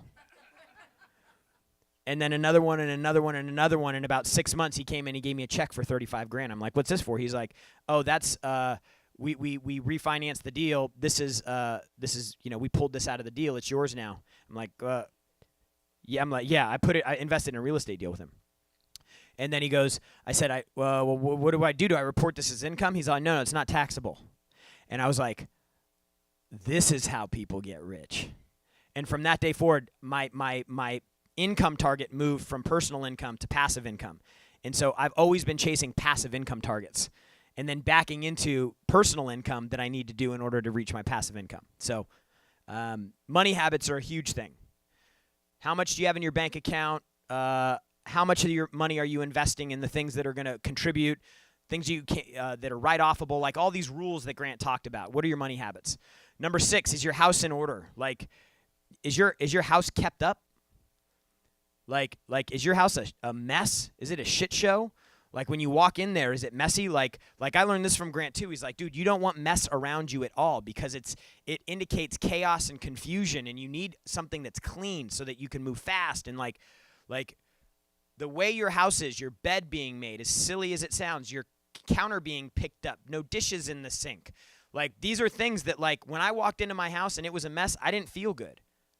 You guys experience that? You walk in, your house is a mess. If you got kids, you know what I'm talking about. It's a mess. When you walk in, it feels good. It feels clean. It's neat. It's picked up. Dude, this is something that makes you feel good. Bank account. We talked about that a little bit with your money habits. Your weight. Like, are you healthy? The health that you maintain personally is going to influence your personal production. That's why, like, all of us are on the 10X Health thing, and, like, at 40 years old, I'm sleeping better than I ever have. I just got serious about it, like, maybe 6 months ago. I went from 197. I weighed myself 177 this morning. I feel good. I got a lot of energy. I'm sleeping good. Like, everything's working. Am I going to be more productive or less productive? More. Grant just told me, he's like, bro, I'm on this new supplement through 10X Health. I'm getting the best sleep I ever had. He said, I wake up in the morning, no alarm clock, 5:30 in the morning, like, rah! So like there are things, but he's also exercising all the time. He's eating right. Like people always, they think this guy's freaking 35 years old. He eats right, he exercises, he's supplementing, he's doing all the right things to take care of his body. Your network, what's the personal data on your network? Look around the people around you. We just did a little exercise here. Your family, your friends, your team. Dude, who are the liabilities? You got to get rid of them. And number 10, friends. I had to get rid of a lot of friends along the way because they were just playing a different game than I was. And as much as I liked them and as much fun as we had and trips that we went on and things that we did, they were on a different program than I was on. All of them successful in their own right, but I can't play that game because I get too distracted playing that game. I got to play the game I'm playing right now. And so you got to go through and you guys have to start looking at all of these personal data points, and there's probably another 25 that aren't listed on here that you need to be aware of. And the way to get your awareness on them is to track them. Once it's tracked, once it becomes in the real in the physical universe, you can control it. You just have to make the decision to improve it, okay? Data points. This is the funnest part of my life now, is tracking all the numbers because the numbers tell me everything I need to know about how I'm going to hit my passive income target. And that's the beautiful thing about numbers for me. Like I'm a little bit on the analytical side, and so not fully, but I have a string of me that loves numbers, and I love being able to go, if I want to make $3 million a year passive, what do I need to invest to earn that? And how much do I need to make in order to do that? And then what does the company need to do over what period of time in order for me to do that? Okay, good. Now the target is set. Now I break down the big target into micro targets and figure out how many calls, how many products, how many closed deals, how much traffic, how many people, and then the whole entire business goes from some obtuse number with a lot of ambiguity in between where we are and where I get, how to get where I'm going. Everything becomes visible. And it is the most empowering thing when you know numbers in your business. So the things that you need to be measuring in your business are outbound and inbound calls. You need to measure traffic on the phone. If you're like, well, we run a primarily online business, I promise you, you are literally burning money if you are not using the phone in your business. We had a girl on our 7-figure call last week, and she has a bagel shop, and she's like, how do I get more customers? I'm like, start dropping off a dozen bagels at businesses that have big teams. Like, go out. Go pick up the phone, create a rewards program, collect data, pick up the phone and call people. Like that, it's so simple. How many times do you have anybody have a local coffee shop that calls them every once in a while just to check up on them? Hey, it's Jared from Morning Sunshine Coffee. Just wanted to call you and say we hadn't seen you in a while and would love to have you by. Have a free espresso on us on your next visit. Dude, never. The bar is like so low, and it's free to make a call. So how many calls are you making in your business? How many calls are going out? How many calls are going in? Social media. Okay? How many inbound messages are you getting from your social media profiles? And how many outbound messages are you sending? This is the new cold call, and it's just a little bit warmer than a cold call because you can see a picture of somebody on their profile. Can I say something? Yeah. When I left here last night, I don't know how many of you are on Spaces. Anybody here use Spaces on X? So Spaces is basically a live audio app. I leave here, I go home, whatever time I got home, I don't know. Okay, I go home, I open up a Spaces. I host a Spaces. Spaces. So I create this space. Is World War III here? All right? And 9,999 people come through this room over a period of 5 hours. From 8:30 till 12:30 last night, I was on this thing. 4 hours. While I'm on it, okay, this is for my team, by the way. Team, okay, while I'm on it, Rhett was in there for a while, being a voyeur.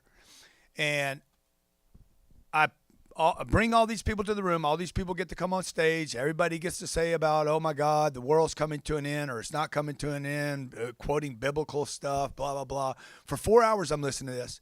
The entire 4 hours I'm in there, I'm in the DMs of every person that showed up. Thanks for being here. Thanks for being here. Thanks for being here. Thanks for being here. Thanks for being here. Thanks for being here. With my little thumbs. This is what he's talking about right now, okay? And this is also about not delegating. It's about building this muscle like that I leave here working with you guys, okay? Go home, and I'm like, okay, now I want to bring all these people in that don't know me yet and start creating a network with this new group of people so I'm not dependent upon just a handful. So those are available, guys. Cost me nothing to be there last night except a commitment. And think about this. He reached more people. Like most y'all in the room are old enough, right? You're probably over 40. I'm 40 now, so I can say that. Doubled the number of people on Twitter last night or X that I had here. Do you with no spend? And I'll bet you. What do you think? You sent 300 messages? At least 300. So he touched 300 people last night. When he started his business, you know what he had to do to touch 300 people? It would have taken him days, and he did it last night in a matter of probably an hour and a half. He probably wasn't doing that the whole time. It was a full 4 hours of doing it. But he touched a high volume of people. So this is an unbelievable tool that you have. It was copy and paste too. Almost every business owner, I promise you, is underutilizing social media is an outbound tool to reach new people. It's easy. It takes seconds.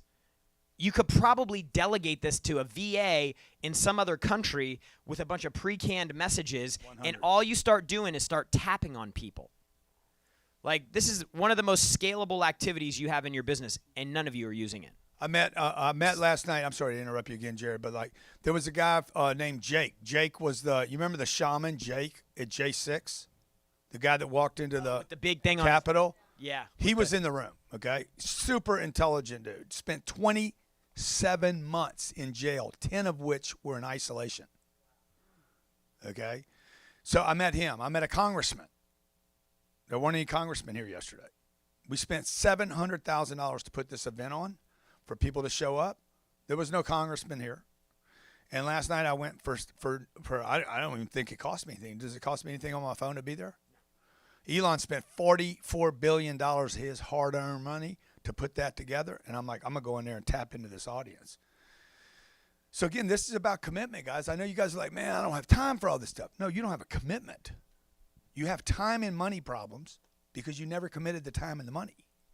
Once you commit time and money, you'll find time and money. That's why I said about the gentleman about the 408. Get rid of the 408. You'll go get it again. It's a vacuum, man. You suck. You get it in, boom, you get rid of it. And then you go get it again because you suck in. You basically create you flush. New water comes in. Gets rid of the old, brings in the new.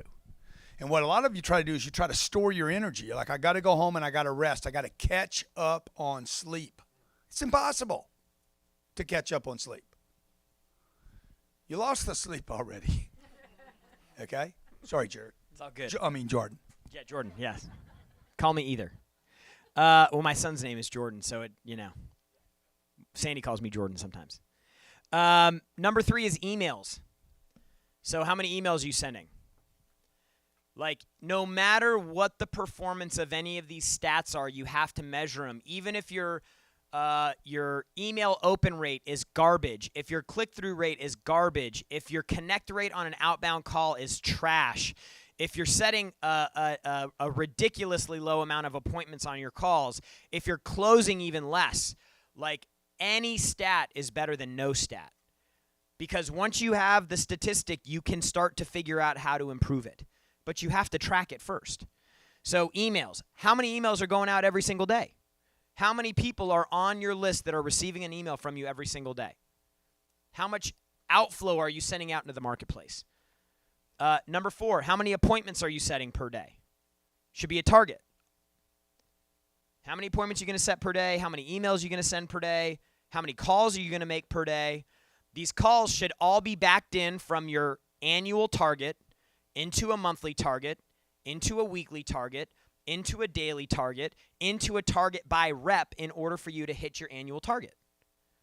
That way you know at the end of the day, did we get closer to the big goal or not? You don't have to wait till the end of the quarter. And that's the thing about a number, there's no emotion in it. It's just logic. You just look. We needed to do 1,000 phone calls today. We did 750. We missed the target. We need to pick it up. We either need to improve our conversion on the phone or we need to increase our activity. So those are the two levers that you're pulling. Okay. Can't make any more phone calls. Now you need to figure out how to get better on the call.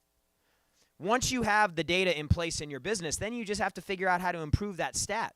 So if you're in business and you've been doing it for a year or two, or it's tough because you're in the beginning, you're making less than $1 million a year, you're making less than 250 grand a year, and you're like, man, I don't know how to figure all this stuff out. I promise you, the people that need to track stats and data the most are the people that are making under 250 grand a year, and you're not doing it because you don't think it's a big enough deal.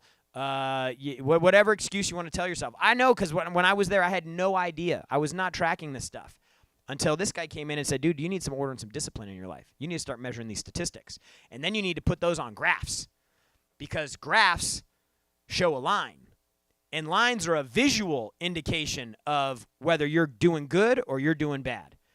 If you take your weight every day for 6 months and you plot it on a graph and you put a line on it, are you going to be able to easily see if you're going up or going down or flat?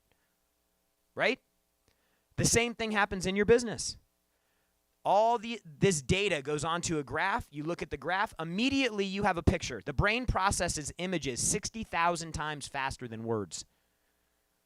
When you look at a picture, you can immediately tell if you're healthy or not in a statistic on your business. How many presentations are you making in your business? Okay, the bigger your business, the higher up on the breakpoints you go. These should already be integrated into your business. If you're just getting started and you're on the low end of the breakpoint slide, these probably are missing in your business, and you need to start tracking them immediately.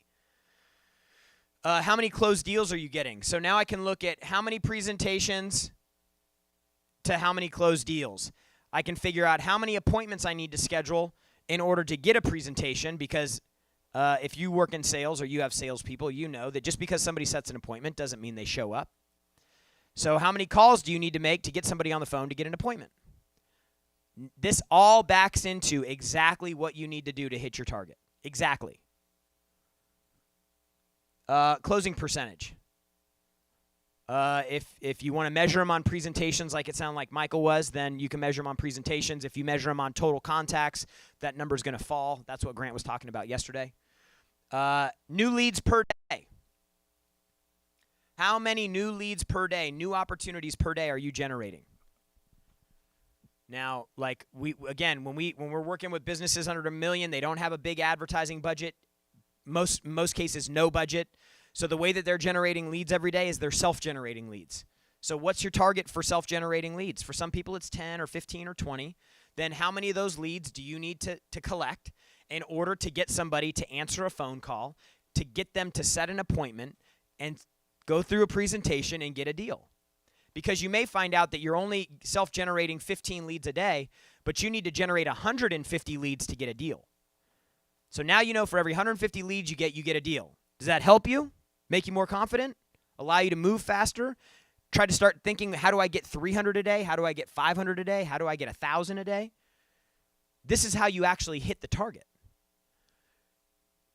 Lead cost. So once you start spending money on leads, how much does it cost you?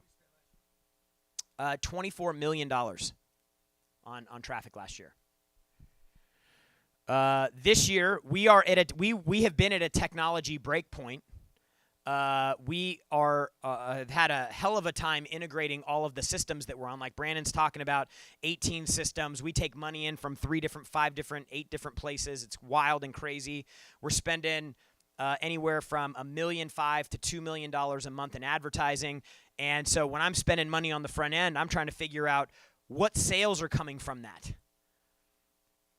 So I got a cost per lead. I got return on the ad spend. And then once the customer gets into the ecosystem, what else are they buying? So we just went through this big technology kind of overhaul in pulling data from finance, the CRM, the sales team, so that we actually have a clear view. And for the first time, I've got more confidence in the data that we're having in our business at $150 million in revenue this year than we ever have. But in the process of that, we overspent.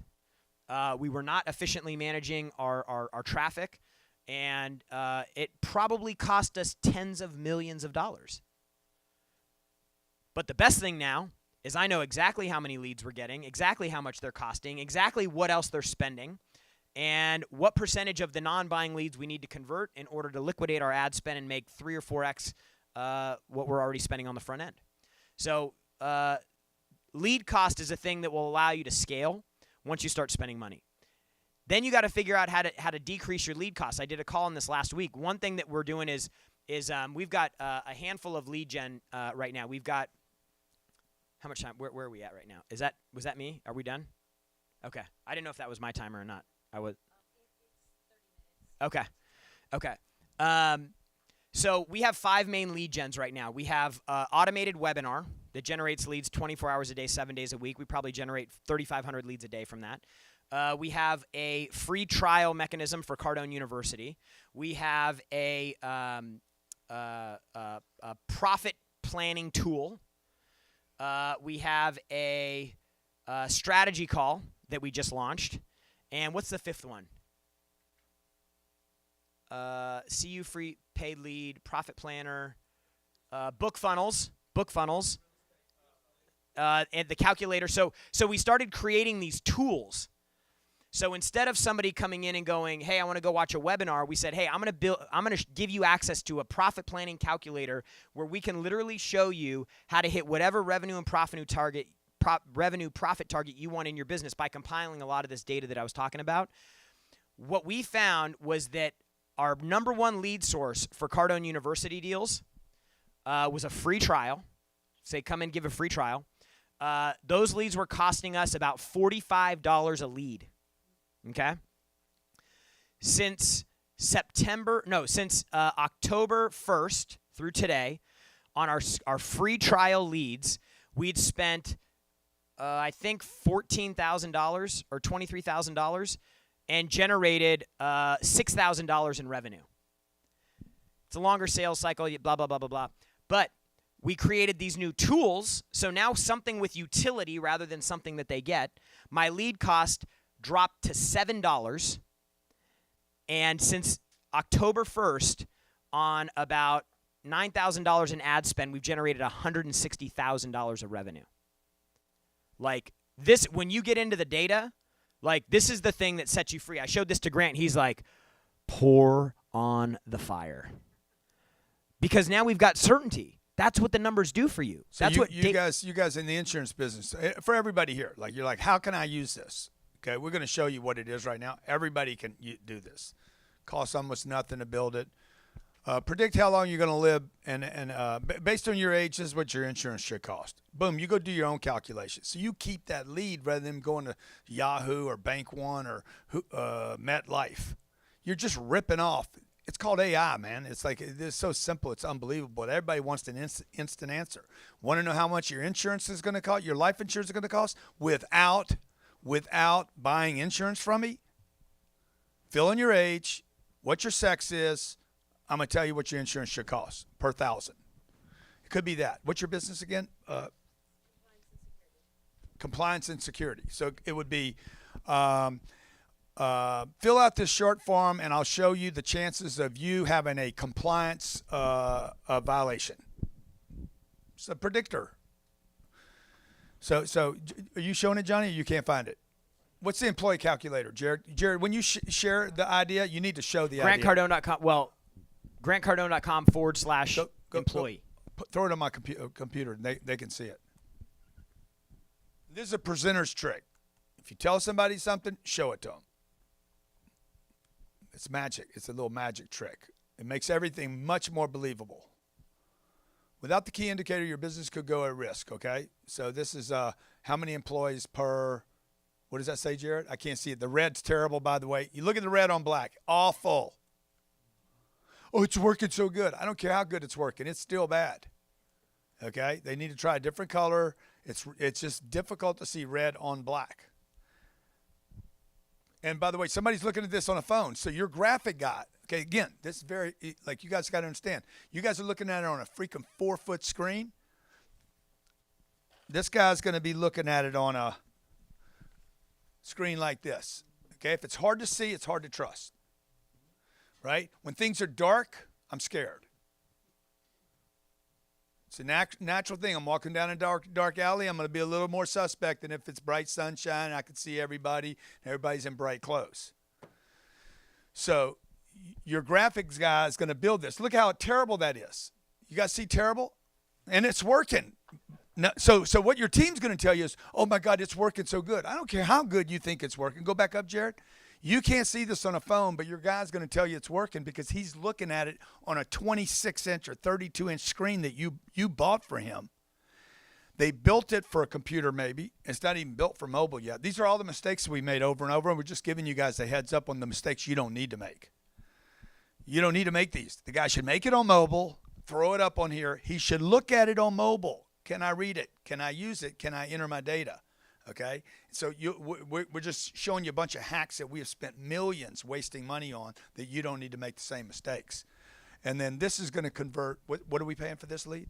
So this is venture. So I don't know what their stats the are. Employee, Pull this up over here, Johnny, on this computer.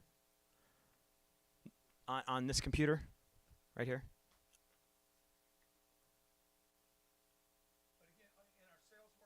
Our marketing workshop and our people workshop, what we do, guys, this has been drinking out of a fire hose today. I know, and I apologize if we gave you guys too much information. If anything we do, we overwhelm people with too much data. I don't want you guys to walk out of here and think, oh, I got it all. Okay, you're full.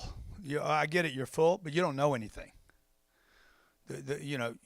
What you know right now is you don't know.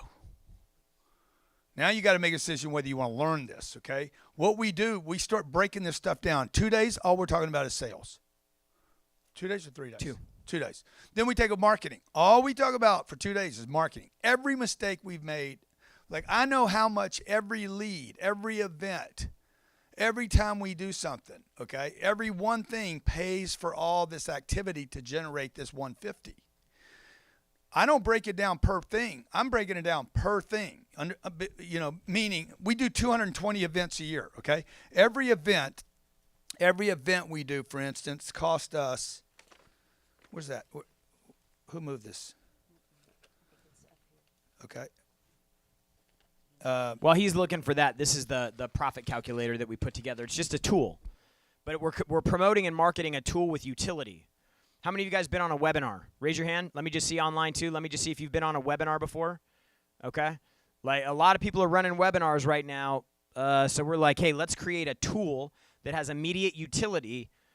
And it dropped our lead cost. From our best performing webinar, our leads are half as much through this tool than they are through the webinar right now. We'll cover these in when we go into the marketing workshop. Like we cover this stuff in more detail. Everybody should have this, okay? Everybody should have this. You can keep making it better and better. Like there's too much white space in here, but this thing's crushing right now. For what we pay for a lead for this is nothing. This is so unoptimized right now. We literally this is a version 1, and we'll probably go through 25 or 30 different versions of this before we actually get it right. We paid $7,000 for this ad, and it paid us like $70,000. Yeah, it was. That's unheard of. Like that's 10x on the investment. So like little things, outbound calls. We made 1.2 million outbound calls last year. That means every outbound call that we make, whether it was successful or not, paid this company $125. That's one thing. So I could build a company just on outbound calls, but I'm not stupid. Never depend on one of anything for anything except a wife, okay? Because they're too expensive to get rid of, okay? Emails. We sent out 400 million emails last year. That means every email that you guys didn't open, why is he sending me so many emails? Because every one of them pays me 37 cents. Every one you don't open still pays me 37 cents. You guys understand that? Every one that went to your junk file still paid me 37 cents. I just need an email address. Events. We did 220 events. Every single event I did last year paid us $681,000, right? Per person at the events. We think that there's an average of 44,000 people at these events, not counting our 10X Growth Conference, which will have 25,000 at that one event, per person. Every person that comes to an event is worth $3,409. So what I'm looking at, I need to do more events. Man, if I could just do events in Dubai, I could do one in Switzerland, I could do one in Frankfurt, I could do one in Sydney, Australia, I could do one in Dude, it's just about how many different places can I be, all right? Cost per ad dollar spent. He says we wasted money in ads this year, and I could get sick over it. I see my ad budget freaking explode. Cost me it made me 16 cents for every ad dollar I spent, okay? So what? I got $1, I spent 16 cents. Over the overall. That is return on ad spend from the first purchase.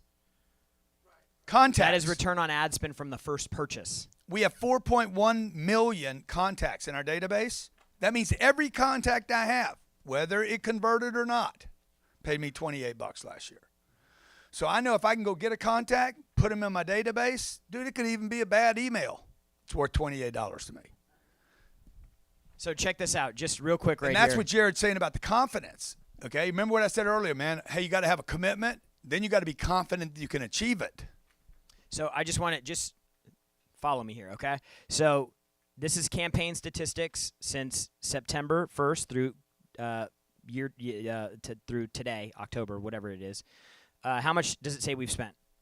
$12,775.33. And then what is the total contract value of what we've brought in? $165,043.45. And of that, we've collected $66,163.45. So spent 12, made 66, and have 165 on the books to collect. How many times would you guys do that?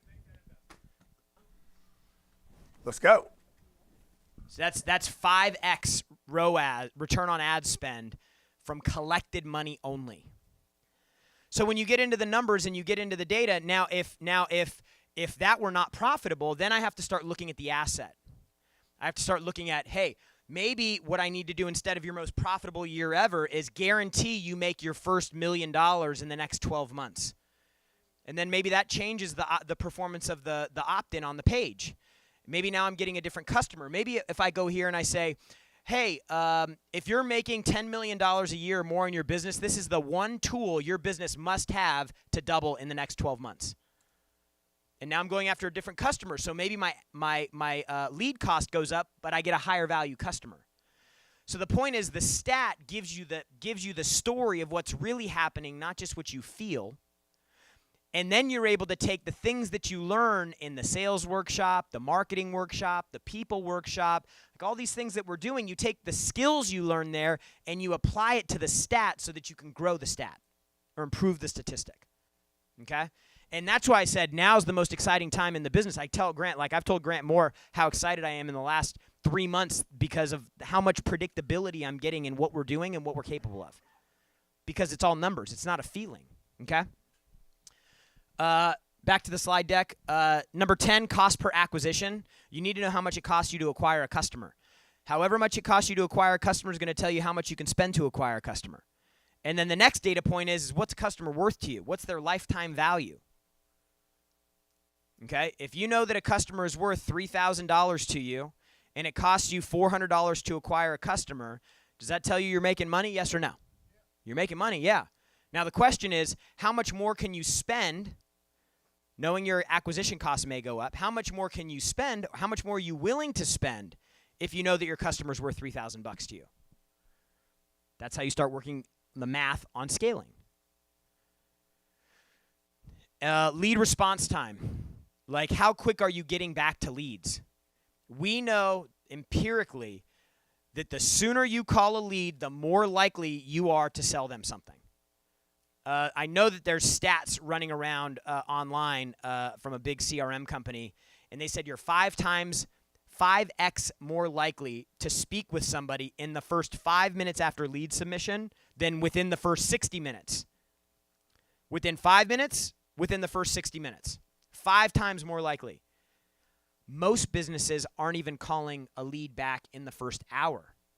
Most businesses is a few hours. Some businesses, it's maybe never, or maybe the next day, or maybe 2 days later. They already forgot about you. Okay? And then finally, revenue per day, per month, per year, profit per day, per month, per year. So if you're making less than $1 million a year, you need to screenshot this. You need to tattoo this.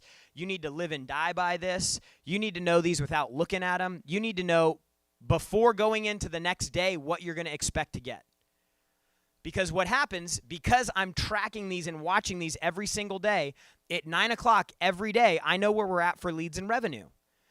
And so when I show up to the office and I'm going through all the reports and I look at revenue and there's my immediate response is, what did we do? What happened? Or if we're off, what happened? So grants, the closer, what's the saying about the executive and the statistic?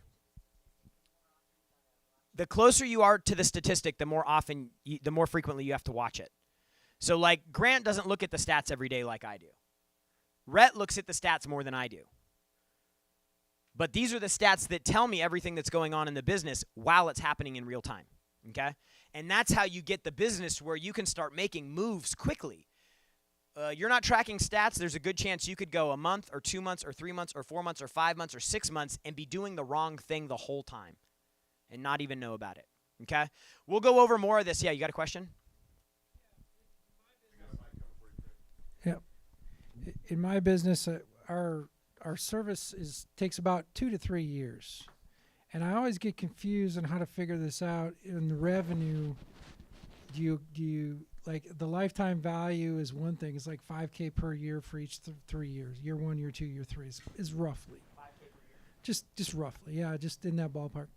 And so if you think of it that way, how do you assign the revenue? Or I mean, do I need to worry about that? I mean, because lifetime value is one thing, but revenue is it's just a time. Yeah, so I would back into it by going, what percentage of the people that sign up complete the full payment cycle?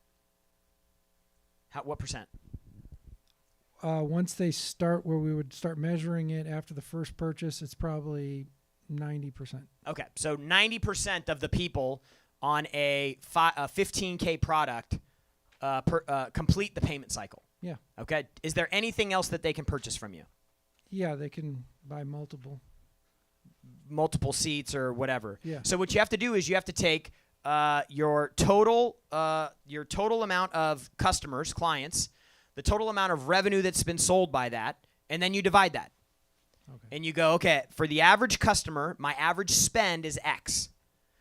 And then what you do is you start figuring out how to do math, like Grant was saying. Like you back into another target. Because what may happen is what happened probably in that first exercise for a lot of you guys on money, when you're doing the math on strategies, you're like, I need more products or services. Mm-hmm. But then that number, so let's just say it's 10,000 over 3 years, and you collect 90% of it 100% of the time. Mm-hmm. So the lifetime value of your customer is $9,000. Mm-hmm. It's not 10. Right. And then that number is the number you back into. That number is the number you forecast off of. That number is the number that you spend on. And then let's just say it costs you $2,000 to deliver the product.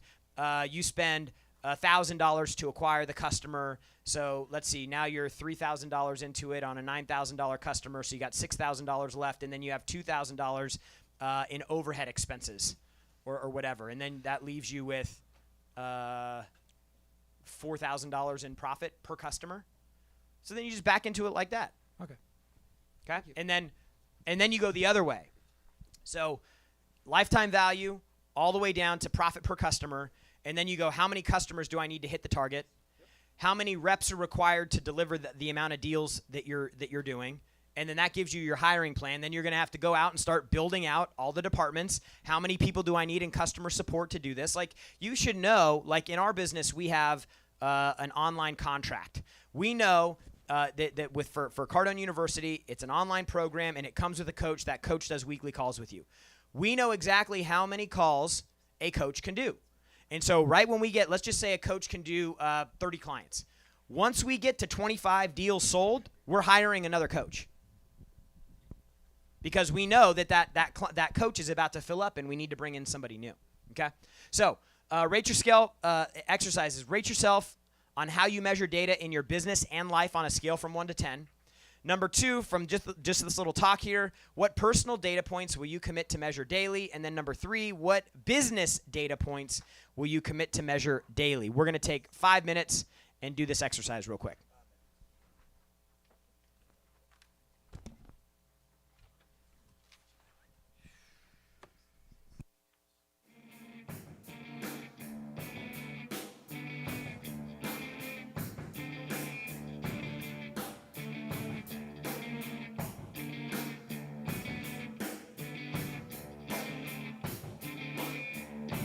Let the sun beat down upon my face.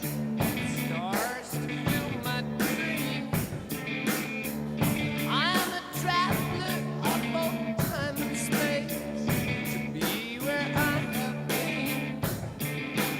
Sit with elders of the generation. This world is seldom seen. Talk of days for which they sit and wait. All will be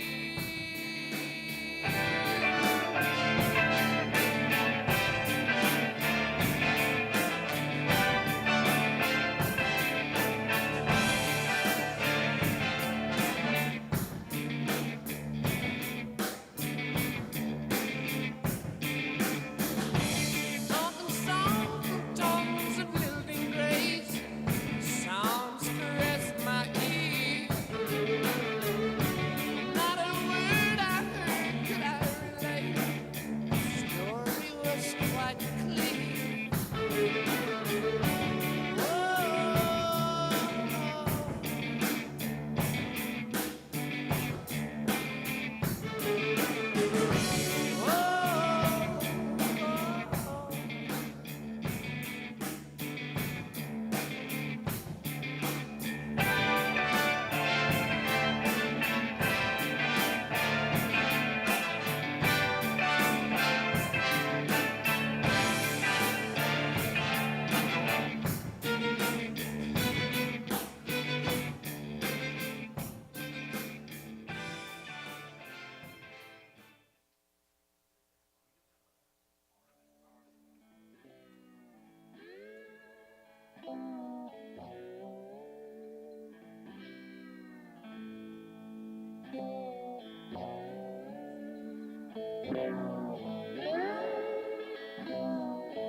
In my time, want nobody to mourn. All I want for you to do is take my part home.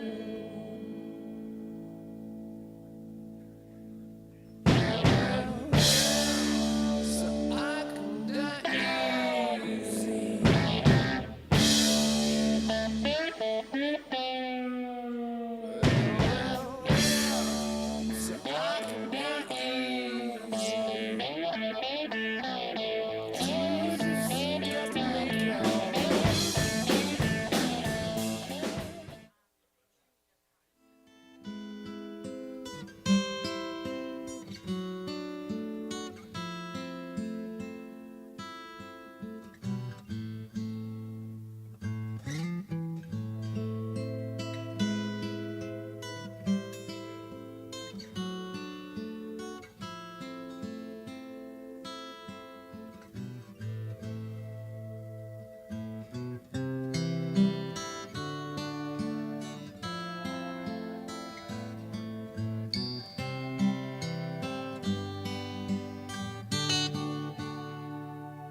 Okay, all right, good.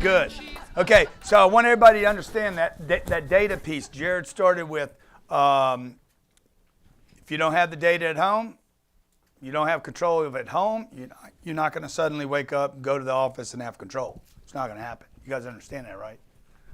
Like if you really want to fully maximize, it starts when you go to sleep at night, not when you wake up. Because if you go to sleep at 9 o'clock, you can't sleep till noon. So if you go to sleep at 8 or 9, you can control when you start the sleep. You'll get up early enough to get a head start and beat the sun up. Promise you, I've never woke up early where I felt bad about it, unless I hit that snooze, went back down. You get up at 5 o'clock in the morning, beat the sun up, all of a sudden you start having a little confidence going into the day. That is a data point, by the way. Right? Now, while Jared was doing his thing on the profit planner, since he threw it up there, what I always do is try to do whatever's going on right there to lean into what's happening and see if I can make it work. So I'm trying to get a trophy all the time. I'm trying to move the graph as a leader. I'm getting ready to talk to you about leadership right now. And how many we got, Rhett? 137. So since I posted it.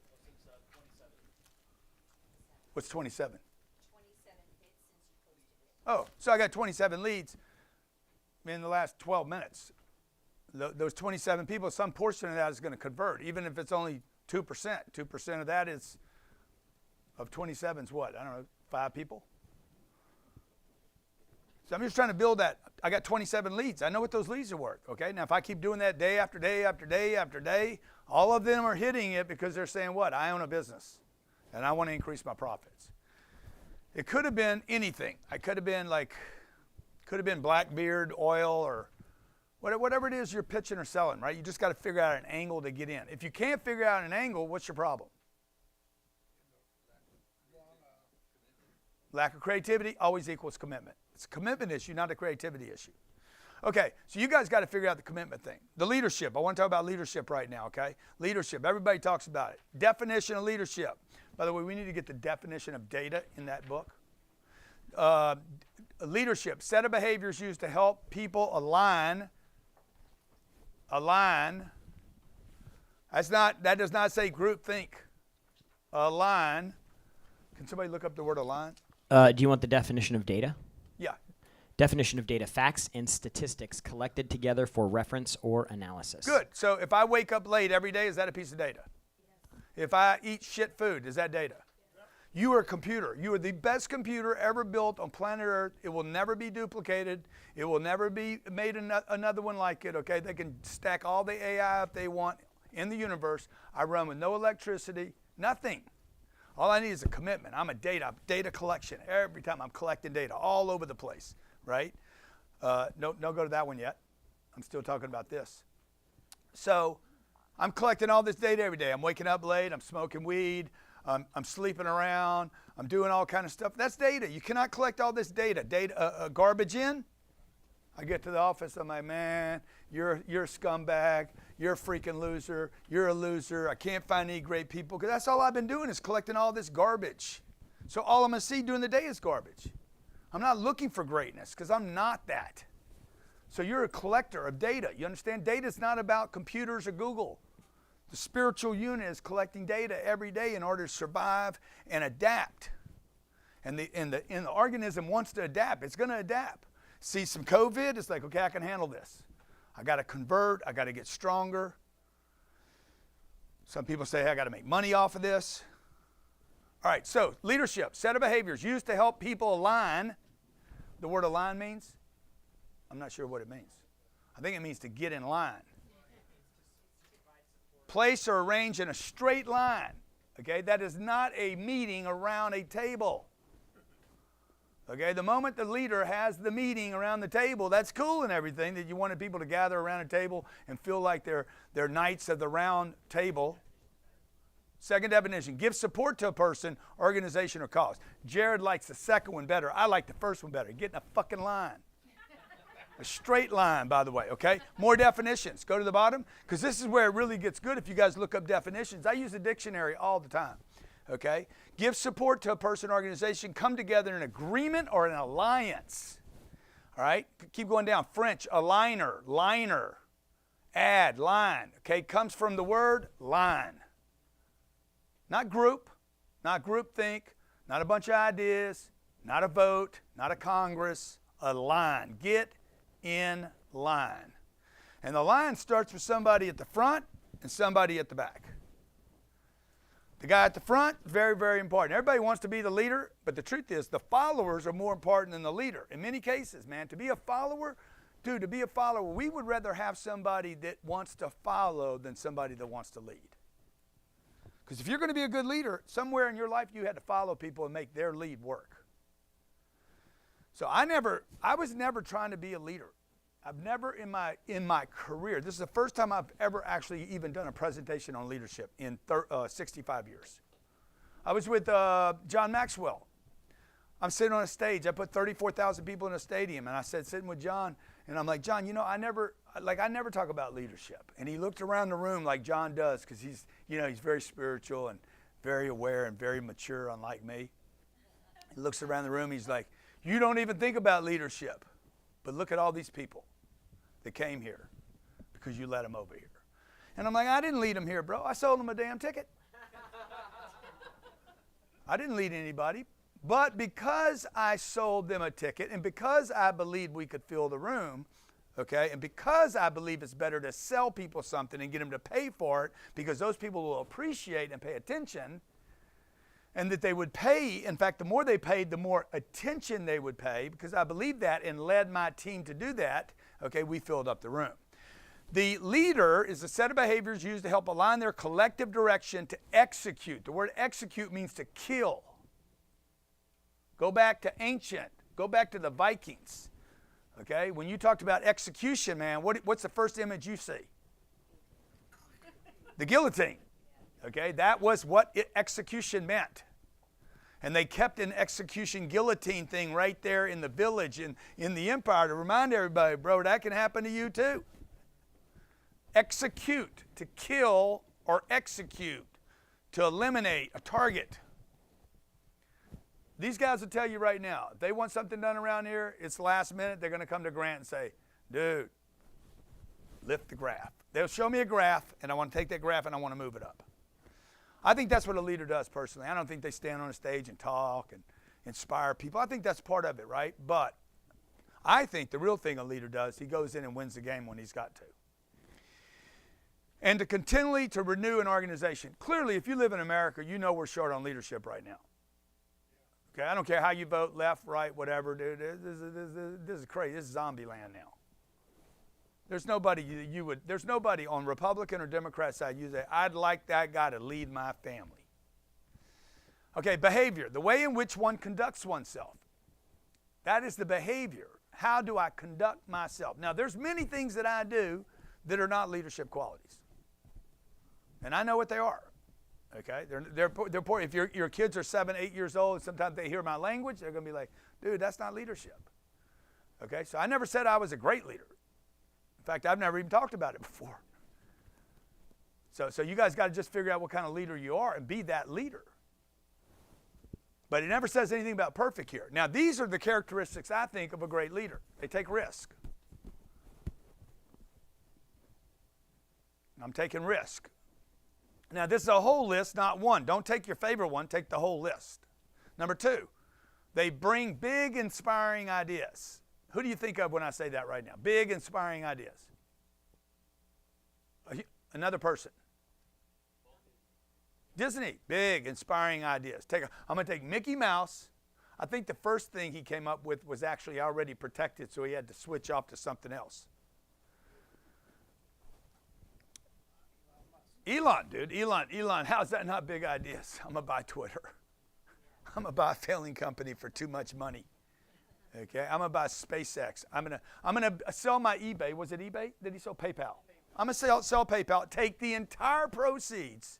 I think it was $108 million, $158 million, whatever the total was. And I'm going to take the entire total. I'm not going to go buy a house like you did. Jesus Christ. He had 8 kids. You only had 2. He's got 13 wives. You could judge him over that, okay? But most of his wives talk very highly of him. And then he's going to take all the dough and put it into 3 companies and have no money left over and rent. That's the true story. Number 3, makes things go right. Now, number 3 I think is very, very important because I know a lot of leaders that have big ideas, that take risks, but it never goes right. These are the bankrupt companies, the failures. They end up in prison. Everything's going home. And I think Jared made a great point. How many of you know the successful guy in business, and then you go home, his kids hate his guts, he's a drunk on the weekends, got a drug problem, whatever, okay, health falling apart. How many of you know that guy? And then he said to you, but how many of you know people that are falling apart at home and falling apart at work? Because there's a lot more of those. Number 4, they make it, they're more right than they are wrong. It doesn't mean they're right all the time. It means they're more right than they are wrong. If you're going to be a great leader, you have to be willing to be wrong. Around here, we call it Grant wrong.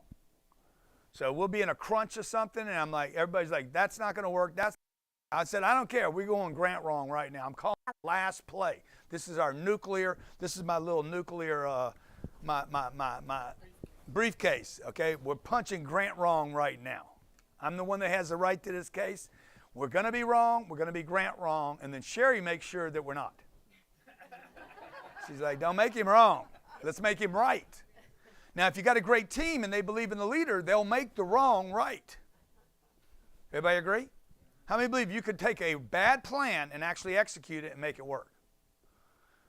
There's an old, I think it was an Arnold Schwarzenegger or maybe a Stallone. He talks about an A plan and a B plan. And he's like, B plans for people that never committed to their A plan. Number 5, you get more out of others. And when you look around and you see our team, dude, like these people change, man. They come to work here, and they either change or they change. And to change, Jared, you got to change. You either change while you're here, or you're going to change where you park. Number 6, self-aware. See, you guys never asked that question. All of you guys watching online, man, your team's great, your team's great. Nobody ever asked the question, how many people have you been through to get that team? Number 6, self-aware and self-evolving. I know a lot of people, I know a lot of my peers that I have grown up with, people my age that watched me kind of grow, and I grew, and then I outgrew them, and they quit growing. They put away $25 million and they stopped growing, they stopped reading, they stopped studying. I know a guy who ran a major company, okay, and literally claimed that he hasn't read a book in 10 years. Yeah. So did you find that your friends or the circle, thank you. Did you find as your success grew and your businesses grew that each breakpoint circle of friends changed? Mm-hmm. And I also, it's a great question. I also observed that when I moved from one break point to another one, and I tried to drag those people with me, that was just a very unsuccessful action. I don't know that anybody that I dragged with me. When we left L.A., I sold my house. I had the best house in the neighborhood, bar none. Except maybe for, I don't know, 1 or 2 homes. Like I had the probably top 4 or 5 homes in Los Angeles. It was so hard to get rid of that house. It was a dream house. Like, I'm getting rid of that. All our friends came there. Every weekend we had a party. Everybody in LA, we did something, everybody went there, okay? And I'm like, we're getting rid of it. I'm raising my kids there, got rid of that. My kids were going to school, got rid of that. Like everything, all the comfort. We left there, 3 people came with us. Me, 2 other people, Sherry and Jared. Or Jordan.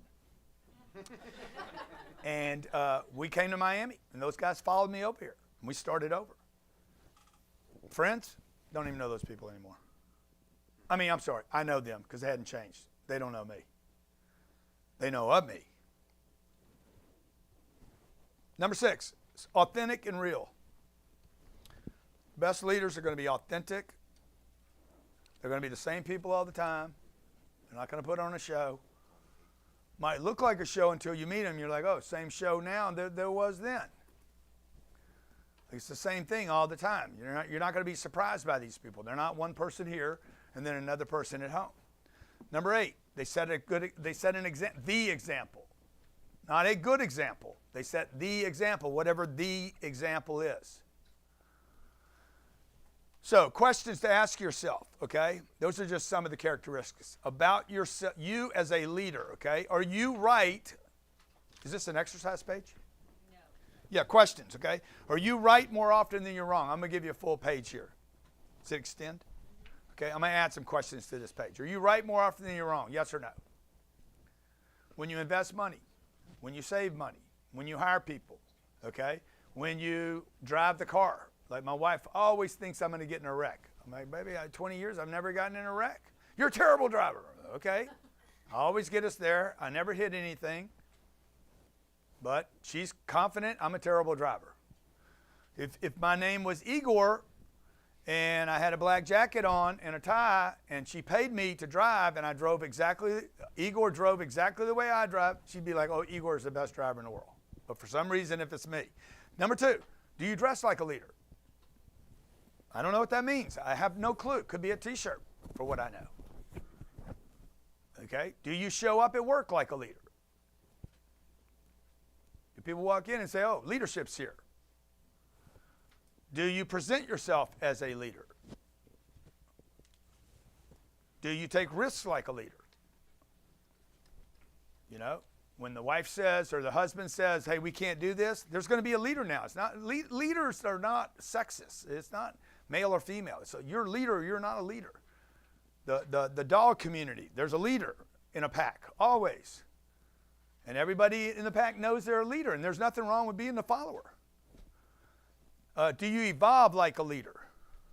Evolve, educate, and you know, there's been periods of time where I quit learning anything. And I'm like, okay, I'm good right now, and I coast for long periods of time. And then one day I wake up and I'm like, I got to start learning again. What the hell am I thinking? Do you invest like a leader? Tremendous amounts of risk here, okay? And so your CFO might not be a leader. He might be a saver. Why am I leading? I'm leading for something in the future. When COVID hit, I was in Pueblo, got on a plane, flew home. We had just started a company 60, 80 days ago, before that, maybe 90 days. It was a marketing company. It was the fastest launch of any company we'd ever done before. We were making, what were we making a month, Jerry? Do you remember? 0 to $1 million a month in about 82 days. It was like light speed. I was like, oh my God, we're going to make so much money here. I'm in Pueblo. COVID happens. Country shuts down. I get on a plane, fly home, met with Sherry and Jared and my wife, and I said, kill the marketing company. And Jared's like, are you crazy, man? We're making a bunch of money there. I said, we have 40 people there. We're going to go remote. They don't know who we are. We'll never be able to create a culture. Something needs to be executed right now. We have a bunch of employees here in a bunch of departments that we have history in. Shoot it in the head. They're like, no, don't do it. I said, okay, you guys sleep on it. They slept on it. I woke up in the morning. I said, Sherry, shoot it in the head this morning, okay? Should have done it last night. I woke up this morning, shoot it, kill it, eliminate it, okay? Turn on the colonic. Let's go. And they were like, man, I'm telling you, it's a mistake. And by the way, it was a mistake. I should not have killed that company. And I'm happy I did. I'm so glad I did it. And they supported me. And it was the wrong thing to do. But our other companies were able to prosper and flourish. Okay, we were able to put our attention. Also, I think Jared still feels bad about that, actually. But the rest of our company, because we killed that meeting. We walked in at 8 o'clock in the morning, killed 40 people. Okay, like literally Sherry went in there with an AK. Okay. Clean up the bodies. And Fed, where's Fed at? Fed was in dragging people, the Haitian. We brought the Haitian in to start throwing him in the back of the truck, okay? He had history doing this, right? So he's like, this has been done to my people forever. I want to do this to others now. So we clean up the place. There's blood all over, guts, people crying. Oh my God, man, it's terrible. And then we walked into the next meeting. Walked into the next meeting, said, guys, we just executed 40 people in an entire department. Nobody else dies. Okay? So what's everybody? Huh? Unless your outbound production drops, not your income. We expect the income to go down. I didn't say that, but I expected everything was going to go to zero. I said the only way you're let go is if your stats, your outbound efforts go down. They go down, you will be let go without a warning. It'll be one time, and then you're let go. Well, everybody's like, shit, dude, this is serious. And that's what I was trying to do. I was trying to impress the people, man, like I'm investing right now by eliminating. Okay? The internet lights up. I get charged with being a terrible human being. But you know what? The leader's like, okay, yeah, throw it at me, bro. Let's go. So what? Leaders don't look good. Everybody agree? Leaders lead. All right, number 8. Do you hang out with other leaders? Is this a bonus round for y'all? Yeah, it is. Okay. This is what I call a bonus round. This is what Apple calls an update. Okay. Do you hang out with other leaders? Because if you're not hanging out with other leaders, folks, I'm telling you, you ain't leading. Okay. Because other leaders will bring you up. They'll have you start thinking about. I walk in a Michael Milken conference. There's 52 billionaires in one room. Okay, this is the most freaking I'm like, oh my God, jeez. He's worth 9. He's worth 12. He's worth 13. There's 18 over there, 3, and then there's little me, broke dick. You know, I'm like, oh my God, look at the wealth in this room. It's unbelievable. These are all super successful people for long periods of time. It's not about their money. It's about this record, this track record. Thousands of years of success in one room. And Milken walks up to me and says, y'all know who Michael Milken is? Yeah. He was the junk bond guy back in the 80s. Went to jail for 3 years. I think he went to jail for 3 years. Worth $8 billion today. How many of you go to jail for 3 years for $8 billion? This man's like, oh yeah, I'm going. He's already done the ROI on it. Okay? He's got a bigger purpose.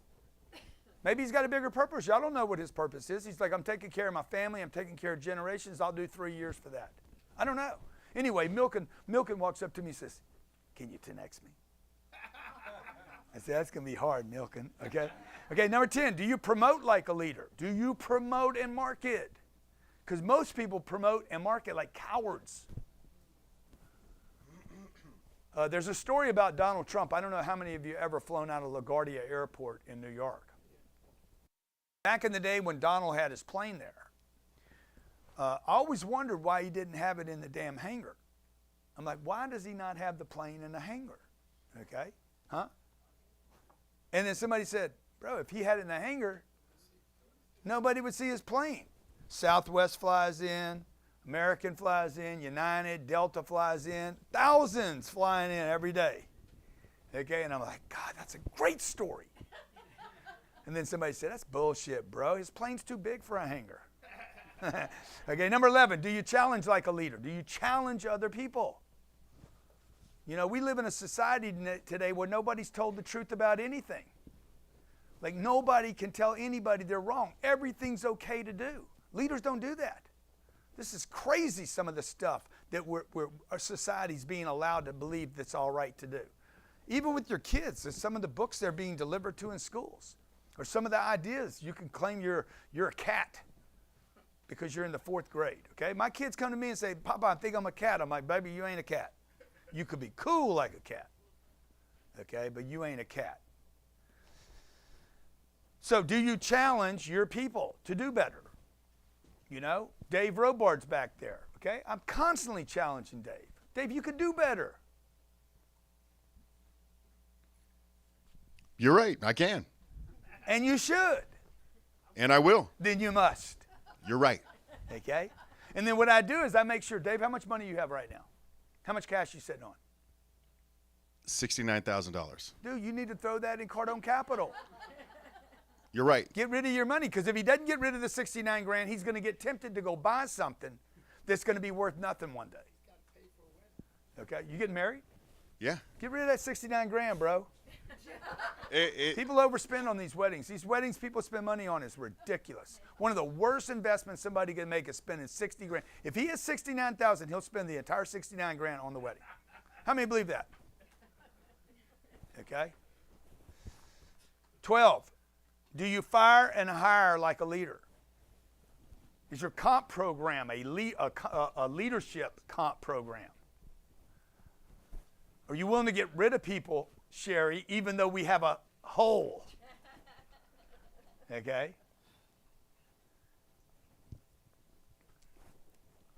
Number 13. Answer this question. Based on this list, do you lead? Not do you want to say yes?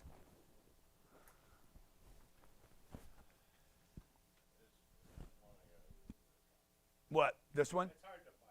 Man, that's the one thing I still struggle with. That. How many people you got? 40. Yeah. Who you thinking about right now that you like? I've got my stars. You know they. No, I'm not talking about your stars. You're not getting rid of those. Who you think? There's Who'd a you few think about for first? sure. Huh? There's a few for like sure. Like what's the one? No, I would never ask you to do it here. No, I'm just saying. I'm just saying. Who you thinking about? Who you thinking about? You know, there's male there's or female? Male or female? A male. Male. What's his name? Dan. Dan. So how long's Dan been with you? About 4 years. Yeah. So he was good in the beginning. And I had let a lot him of go promise. before, and then I brought him back once again. Yeah.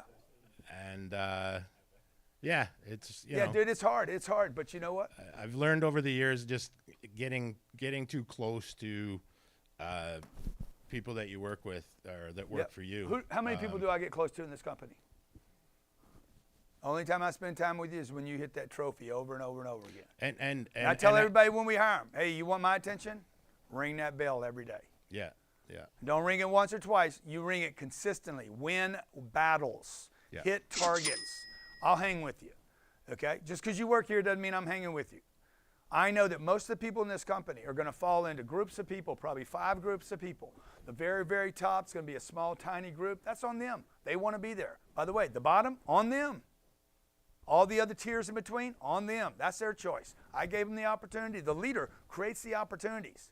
It's the opportunities I create here. It's what Brandon says. The founder should reap the rewards. For 2 reasons to start a business. I'm reaping rewards because of the risk I take. And number 2, I'm creating opportunities and rewards for those that want to reap those opportunities and rewards. And then there's some people just going to be like, okay, you're just filler. You know that, right? Yeah. So we tell Sherry and I, Jared, we sit down. I'm like, guys, don't get too close to these people. Most of them don't want to be here forever. It's a big mistake, and I think maybe human nature initially, maybe we're not programmed that way. But no, you're programmed that way. You're just not developing the killer. Yeah, well, you sleep too much. You eat too much. Right. You get soft. You get soft on you, then you get soft on others. Yeah. You know, you have another cookie. You're like, it's cool. Fritos, cool. Another beer, cool. He fucks off, cool. See, it's just it all starts personally. Like, I'm hard on me. I'm not hard on other people. Like, I'm not hard on other people. I'm hard on me. I'm just treating other people the way I would treat myself. Yeah. And then I get this great team. But bro, you gotta smoke that guy. You should do it today. Put him, I'm telling you, he's gonna thank you. Sherry, how many people have thanked you because we finally let him go? So many. Relieved. And you don't have to make it emotional. It's not like you've got to hate them out the door. Well, you shouldn't do it ever. You know, hopefully you've got somebody that handles that for you. But honestly, it's your duty as the leader. It is. Because everybody else that's working with this guy who is not pulling his weight, it's making their jobs harder.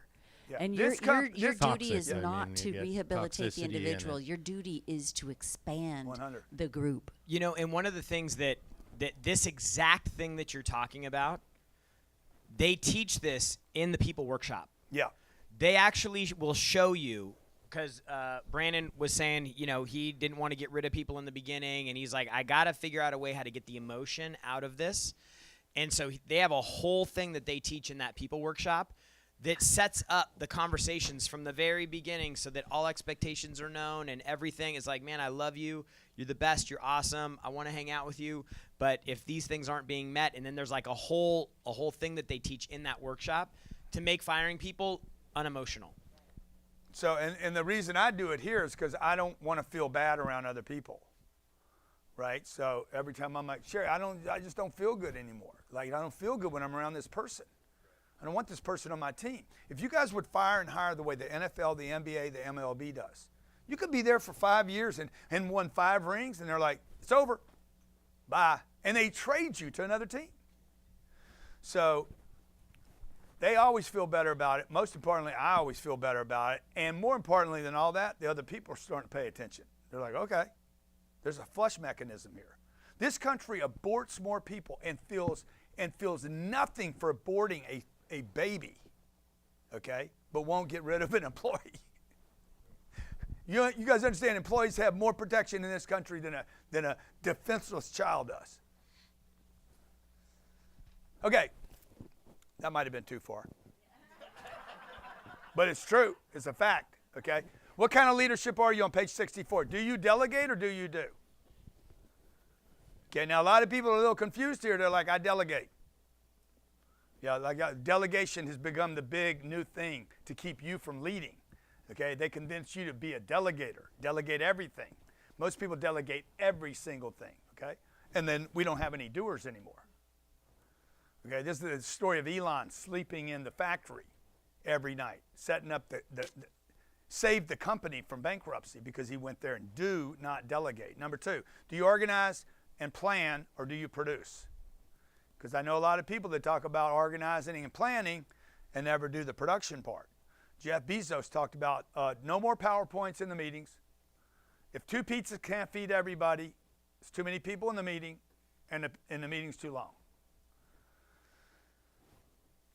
Do you energize, inspire, and evangelize? I know what else he does. Just I thought this was interesting. Yeah. They allocate time at the beginning of the meeting. They have a brief that's written for the meeting, and everybody is required to spend the first 30 minutes of the meeting reading the brief. So they don't do PowerPoints. They don't send them out before because he said everybody gets busy and they don't read them. And so they have an hour for the meeting. They spend the first 30 minutes. Everybody goes through and they read the brief, and then they spend the second 30 minutes figuring out how they're going to action on it. We were doing a leader meeting every week, and then like half the time, maybe more, people were like, can't be there today, I can't be there. I said, okay, do it once a month. We weren't making it, so like, why have it on the calendar? This is organization and planning, okay? It's great that you're organizing, but somebody needs to score. Okay, the scoring is the reason for the organization. Number 4, do you push yourself and others?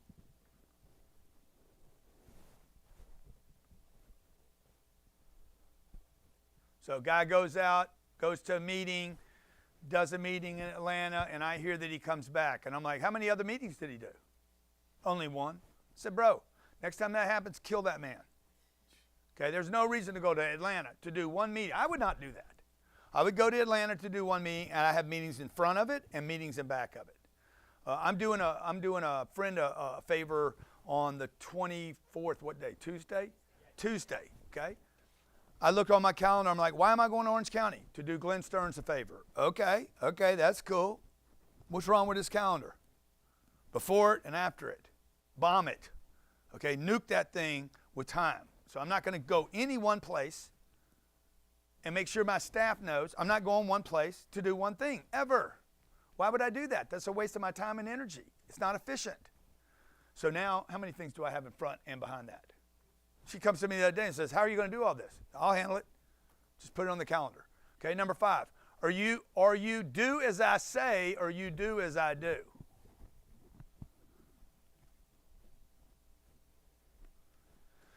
Now, if you've ever noticed, like in these meetings right now, I put people on the spot, and it probably makes the audience uncomfortable.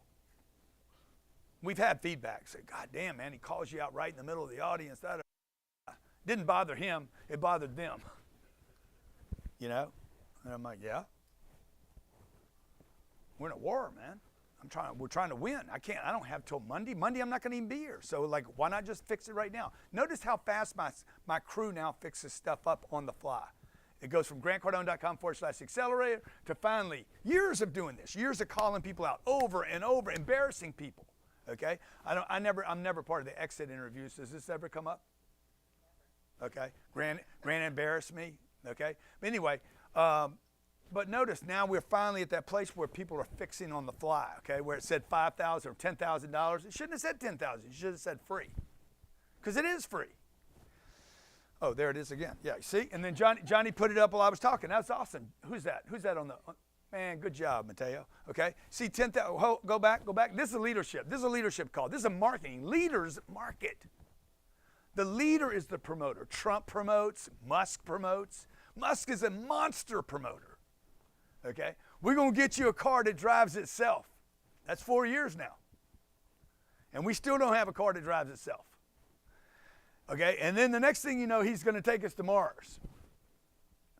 And his company's value keeps getting bigger and bigger. A lot of people think he's just an evangelist. Okay? But look, sales workshop, 10 grand. I said, Jared, it's free. Jared's like, I don't get it. It's free, bruh. They ain't paying me 10 grand. If they paid me 10 grand, you have to think like a leader. You have to learn how to tell a story, right? Okay? The 10 grand, if he only gives me 6,500, was the one workshop free, plus $3,500. Actually, I should show this like this. You give me 6,500, and you actually get $3,500 back.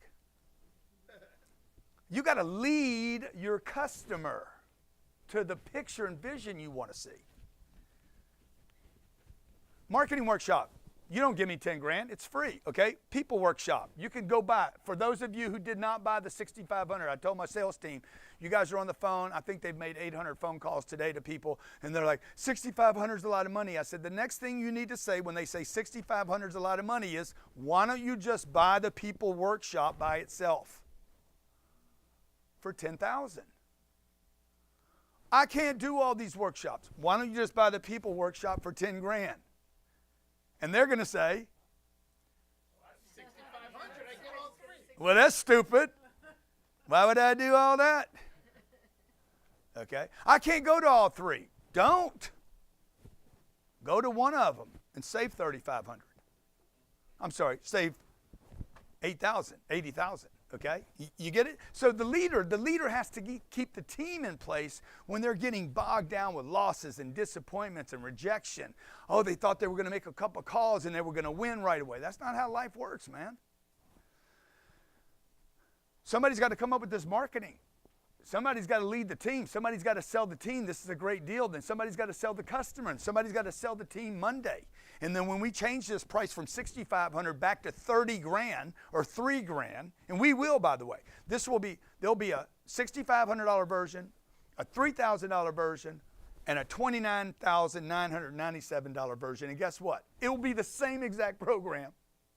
And then some leader has to go in the room and sell these people that just sold it for 6,500 to sell it to you for 30,000 and get all right with it.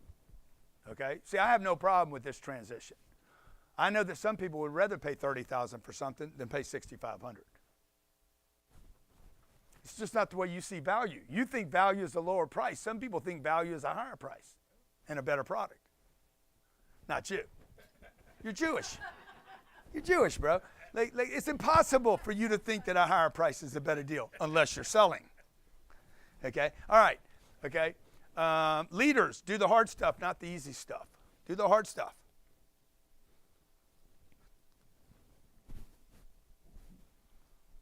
Number 7, leaders put themselves at risk. Their finances at risk. Their reputation at risk. Okay? Elon's like, the SEC made me do this. Number 8, people will follow the leader naturally. It's not something you have to say, go with him. Okay, they're going to follow the guy or gal, the leader. If you guys ever get a chance to be around anybody that's got 2 or 3 leaders, man, you're in a good, unbelievable group of people.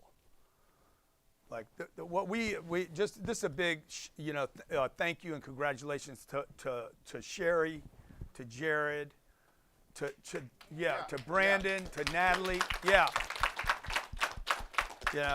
Because if you ever get a chance to just hang around with 2 or 3 or 4 people that are like you can count on, and you know they got your back, man, that's like gold.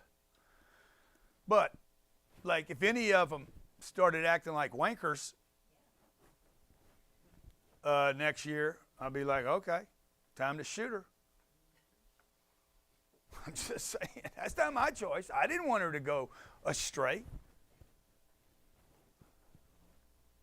Exercise. List your 5 strengths as a leader.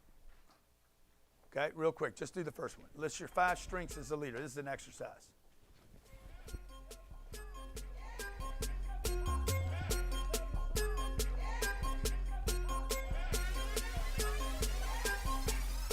So I ball so hard, niggas wanna find me. But first, gotta find me.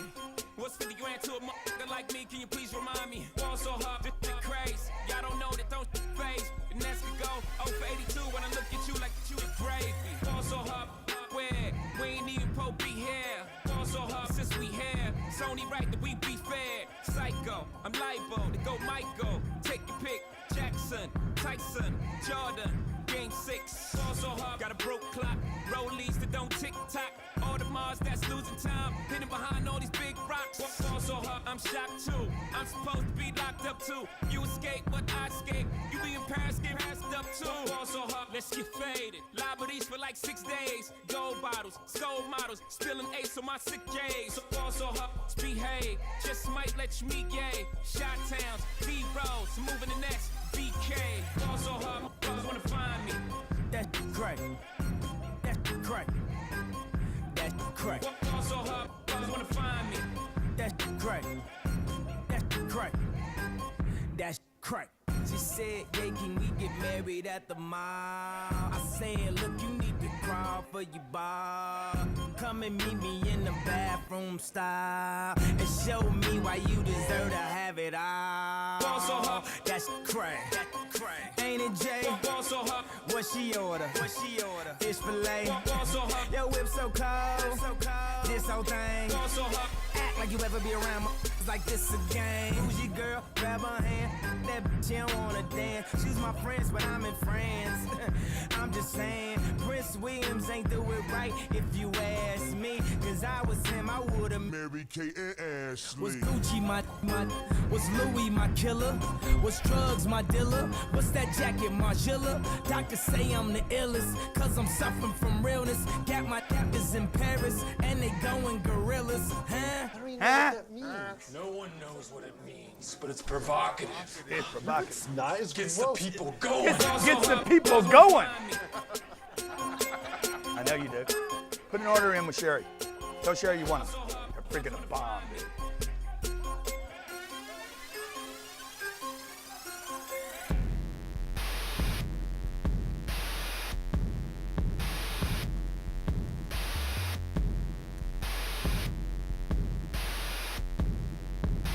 All right, the rest of this page. List your 5 weaknesses. Are you the same leader at work as you are at home? Yes or no? It's not maybe. It's not sometimes. It's yes or no. What traits do you need to develop to be the leader you want to become?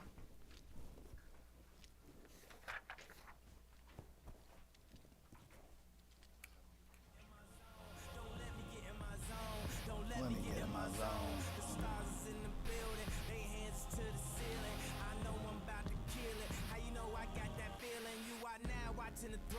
Don't let me into my zone. Don't let me into my zone. I'm definitely in my zone. Cardone zone.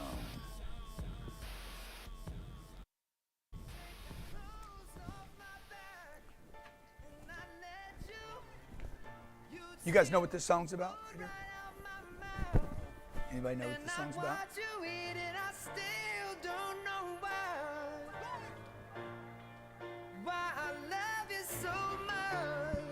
You know what this song's about? It's a great song, man. Holy Grail. You curse my name. Tell me what you think. In spite to put me to shame. Have my laundry in the streets, dirty or clean. Give it up for fame, but I still don't know why I love it so much.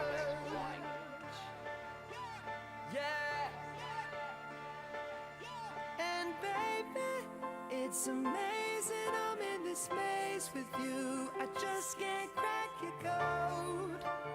One day you're screaming you love me loud, the next day you're so cold.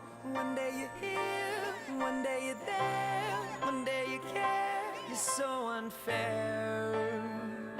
Sipping from your cup till it runneth over. Holy grail. Blue told me remind you. What's that y'all talking about? I'm the new. Caught up in all these lights and cameras. But look what that did to Hammer. God damn it, I like it. Bright lights is enticing. But look what it did to Tyson. All that money in one night. About 30 mil for one fight. As what? soon as all that money blows, Drugs? all opinions take No, it's not about drugs. It's about fame, man. It's about fame. It's about fame. No fame. Mama, please just get my Fame. bail. Fame. I know nobody Fame. blame. Kurt Fame. Cobain did it to myself. Okay, you guys get through that? Everybody got through that exercise? Everybody got through that exercise? It's not a very hard exercise.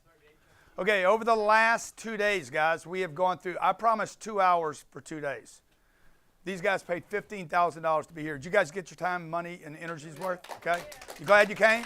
Great experience. Appreciate, loved having the pictures with you guys and doing the lunches and seeing you walk in here in the mornings.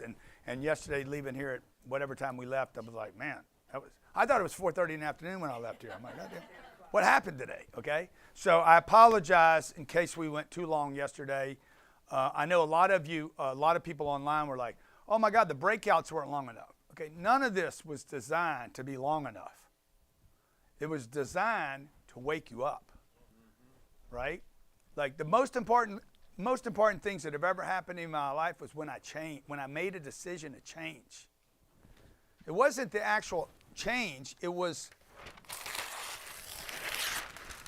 I had collected enough bad data on myself, okay, at 25, 26, 27 years old. 7 jobs I lost, broke. My credit's no good. I'm looking around other people, I'm like, they did good, they did good, they did good. Why am I not doing good? Okay? And then one day I'm like, okay, I got to change. Okay? And I made the biggest decision of my life when I was 25 years old to change. Now, anytime I do an interview or something, people are like, man, what's the pivotal point, the moment? But it ain't been one moment. It's been thousands of moments. There's been 1,000 times when I said, I'm going to change again, and I'm going to change again, and I'm going to change again, and I'm going to change again. So I wake up in the morning, I get to decide, do I want to work out today or not? I do want to work out. How many of you, when you wake up, you're like, I do want to, but I ain't. Okay, and then the day goes by, and then you didn't have time. It's the end of the day. I should have worked out. Whatever it was, I should have made the call. I should have called my mom, right? Until one day you can't call your mom because she ain't around anymore. So like this is something you guys, I can't do this. You guys have to do this, okay? The other thing is this commitment, this ongoing commitment. How am I going to use my Saturdays, my Sundays? I could be watching ball games today. I think the Astros are going to play tonight. I hope to watch that game. This commitment to change. Hey, I want to change the people I'm around. I want to change my money. I want to change the businesses I'm in. I want to be in more environments that are exciting. I want to change my health because my health is going to change one way or the other. It's going to change for the worse or it's going to change for the better. It's up to me. But if you guys don't fight against the health thing, you're going down.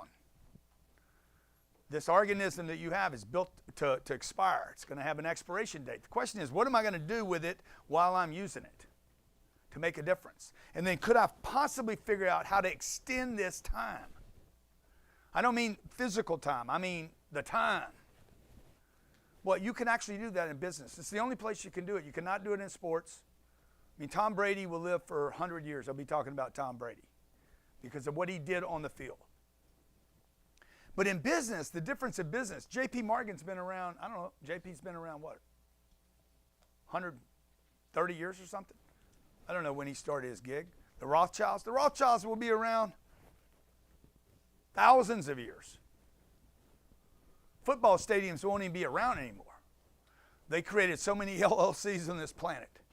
So there is a contribution you make when you make a business survivable, would you agree, and prosperous to the community, to taxes, to schools, to hospitals. There's so many positive contributions that successful people make. So what I decided to do was I decided to change, commit, and to be successful and to keep being successful. For me, successful is not what I did, but it's what I'm doing. Successful is like, hey, I created something. I made something work. I had an idea. I saw it through until it was prosperous.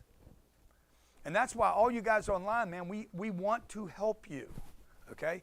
My goal, I'm a teacher. If I wasn't doing this right now, I would be a teacher in a school. I remember I was in probably the 14th, I'm 14 years old, so I'm in the 7th grade, and I'm watching the teacher system. I'm like, this is terrible, okay? It's terrible. I got to sit in a chair. I don't get to participate. I'm bored as I can be, okay? I already know whatever they're teaching me. I don't even know why they're talking about this stuff. I'm already beyond that. I want to go learn something else. They think I got some kind of problem, ADD. I don't have ADD, dude. I got attention for everything, like everything except you, because your shit's boring. And I said, if I ever get to be a teacher one day, it's going to be exciting. It's going to be fun. It's going to be colorful. And people are going to laugh, and they're going to win, and they're going to want to come back. And so that's why we do 200 workshops a year. 200 times a year, we're going to do a workshop, a webinar in front of millions of people every year. This education was virtually free for everybody that came to this. Okay, 2 days. You can't get this at Harvard, Yale, MIT, without an invite, by the way.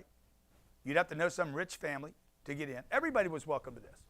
There's rich people on this, and there's super poor people on this. There's people struggling, black, brown, white, young, old. Everybody's welcomed here, okay? We're very inclusive. We want to help people.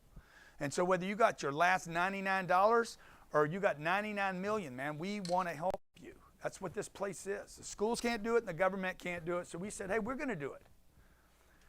And we're going to be transparent while we're doing it. And we're going to tell you we're making money. Okay? I'm not a broke organization. And I strongly encourage you guys, anybody wants to give you charity, say no to it. See how much you can pay people. Don't see how cheap you can get something. Say, hey, what can I give you extra to make sure I live and I'm prosperous? Let's say you got cancer, because you do, by the way. There's a cancer in our society that says it's all right for you to be mediocre. How many agree there's a cancer in society? Everybody's got the cancer. And you go to the doctor and you say, bro, I got cancer. The doctor says, bro, you got cancer, okay? I'm telling you right now, I don't know if you know it. Lungs, the stomach, your rectum, and your head, okay, okay, I mean, you're done, bro. You have what's it called, you're metastasizing with middle class average, okay, and you're like, oh, God. How long I got, man? Too long? What do you mean? Well, you're gonna live for another 40 years like this, bro. Oh, shit. Okay, right now the term is the longer you got, the worse it is. You're going to die old and broke. By the time you have any money, by the way, talking to you, by the time you get to your 401k and your IRA, by the time you sell your house, you won't even want it anymore, okay? The kids will be long gone, won't even want to come back and visit you. The 401 and IRA, nothing in your body even works, okay? You can't even go on a vacation. By the time you get your dough from 401k, you can't even enjoy a beach. This is a cancer in our society.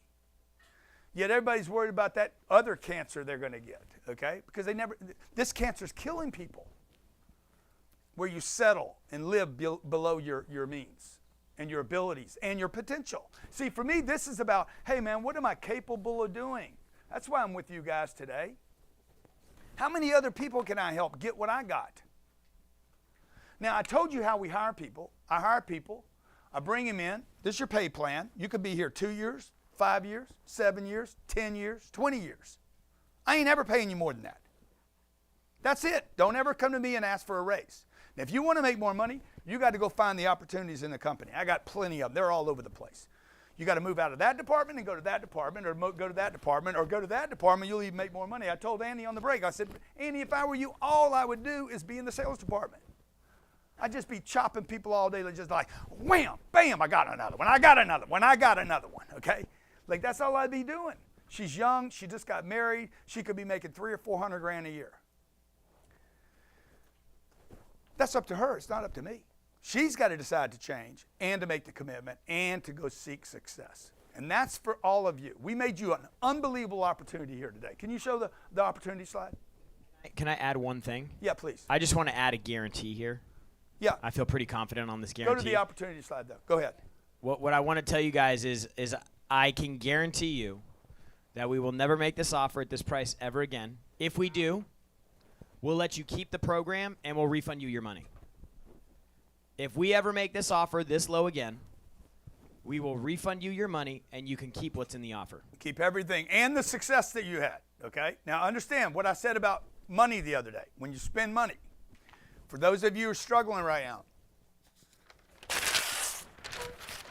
and you're like, thank you, thanks, Sarah, okay?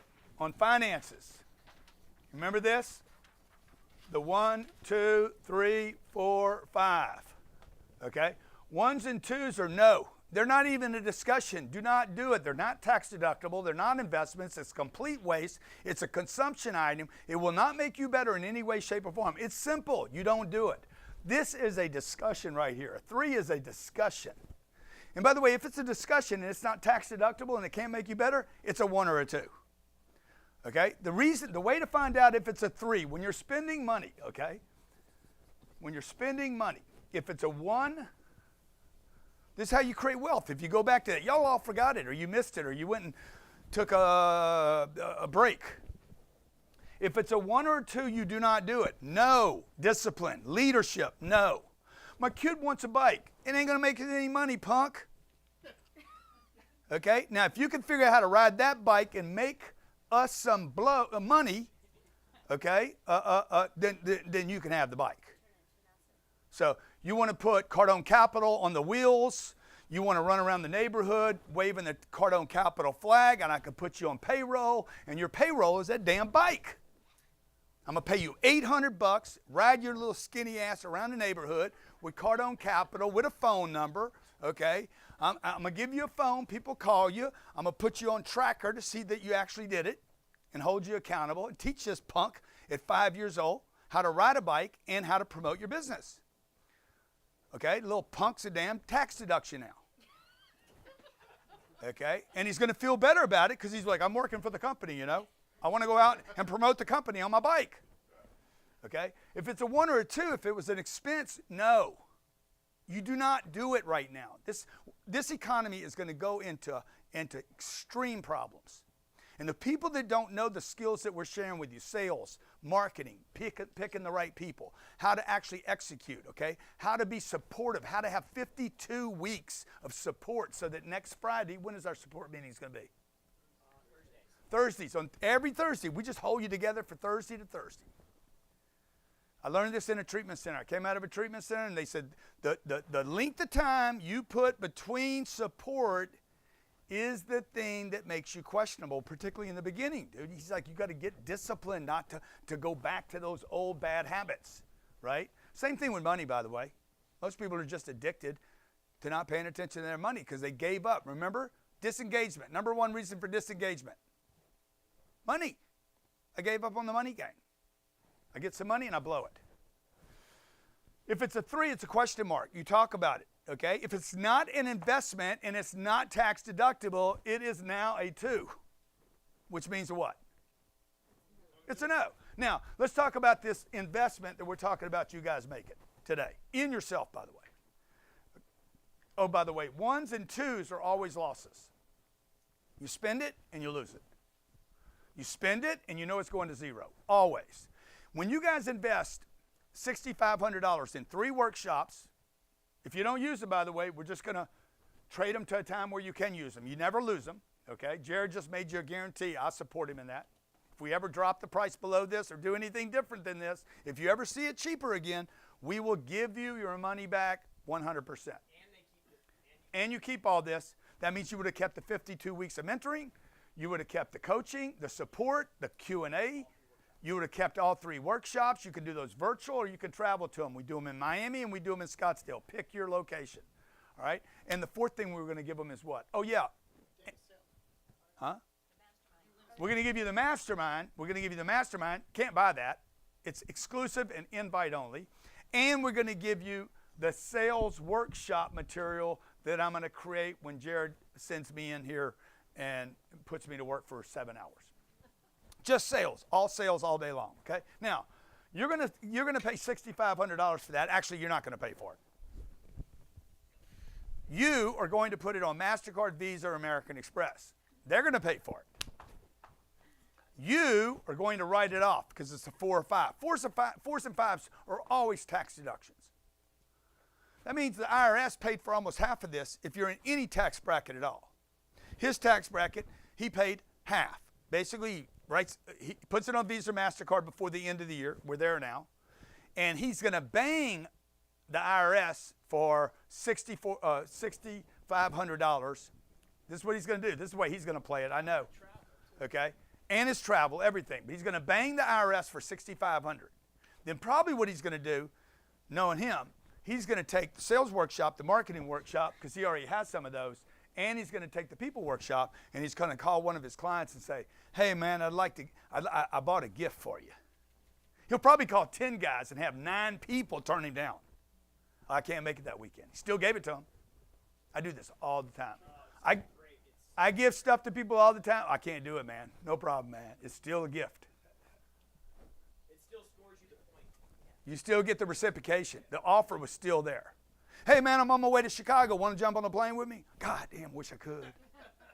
Oh, last minute, I'm sorry, man. I just found, hey, man, give me some heads up. Bro, I didn't even have any heads up. The guy calls me up, tells me he got a deal. I tell, boom, I called you first. Oh, shit, I wish I could. Okay, it's an investment, right? So when you guys do this, you get the sales workshop, you get the marketing workshop. Why is that important? Because you now know, today's what, October 21st or something? 22nd. You know, oh, next Thursday, they got me. Okay? The week after that, we're doing a sales workshop. They got me. The week after that, a mentoring. They got me. I hold you together. The team holds you together for short periods of time so that we can get you guys with some momentum and some discipline and some support and accountability, okay? So this is a 4 or 5 at best, okay? Could be a 5, this 6,500. But it would only be a 5 because you've decided, hey, I got to change right now. I'm done. I'm done with the metastasizing. Yeah, I got to be great, okay? You guys put in the chat, how many of you decided, I got to be great this last 2 days? I got to think bigger, and I got to be great. I don't know about you guys, but I am not going to die not being great. And I believe that greatness was built for all of us. I believe God, whatever you believe, God, Allah, what was the original name? Yeha. Yesham, Yewa, Hala Hala, Doo-doo, Ba-ba-ba, whatever, God, man, dude. Whatever God you pray to or believe in or don't believe in or whatever. Even if you don't believe in something, you believe in something.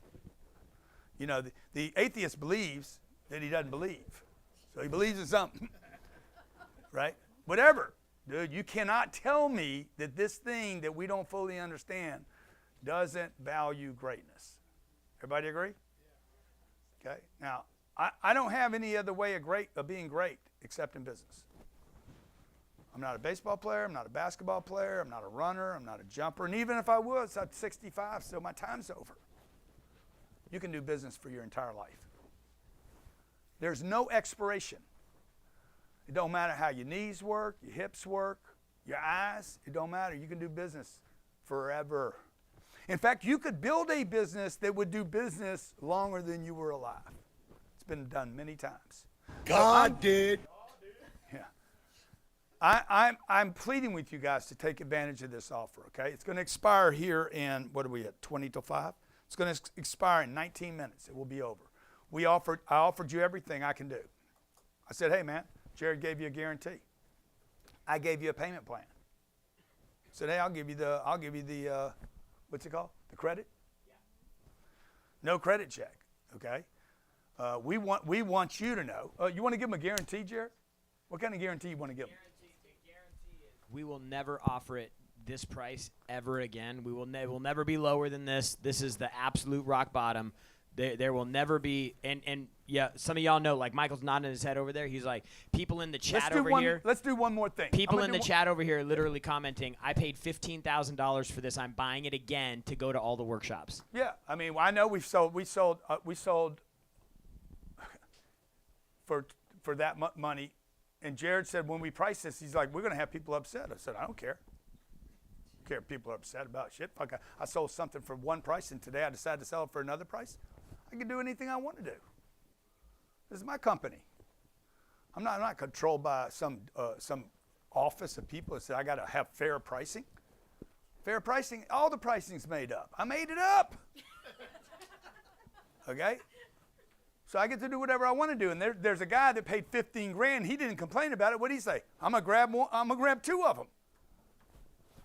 You guys get to do whatever you want, man. This is business.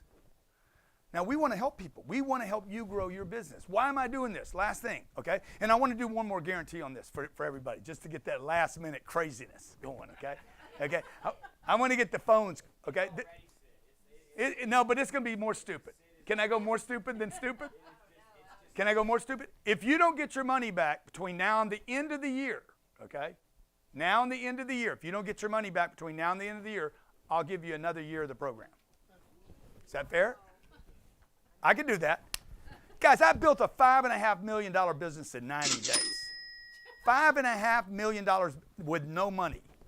I'm not asking you guys, okay, I'm going to send you to a town with no money, no food, can't use your name, can't use social media, can't use a credit card, and you have no place to live and no food and no water to drink.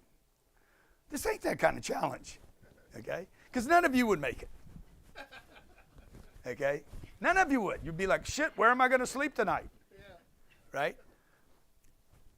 In 24 hours, I had an RV, a brand new truck, okay? I had a damn tab at a restaurant because I know the strategy. It's just a strategy. You got to have the strategy, got to have the marketing, got to have the sales, got to have the ability to communicate, right? You got to know how to do the math. I did the math. I want to build a $1 million business in 90 days in a marketplace where I don't know anybody and I don't have any money. And you got to be willing to have the confidence to say, I don't need money to do this.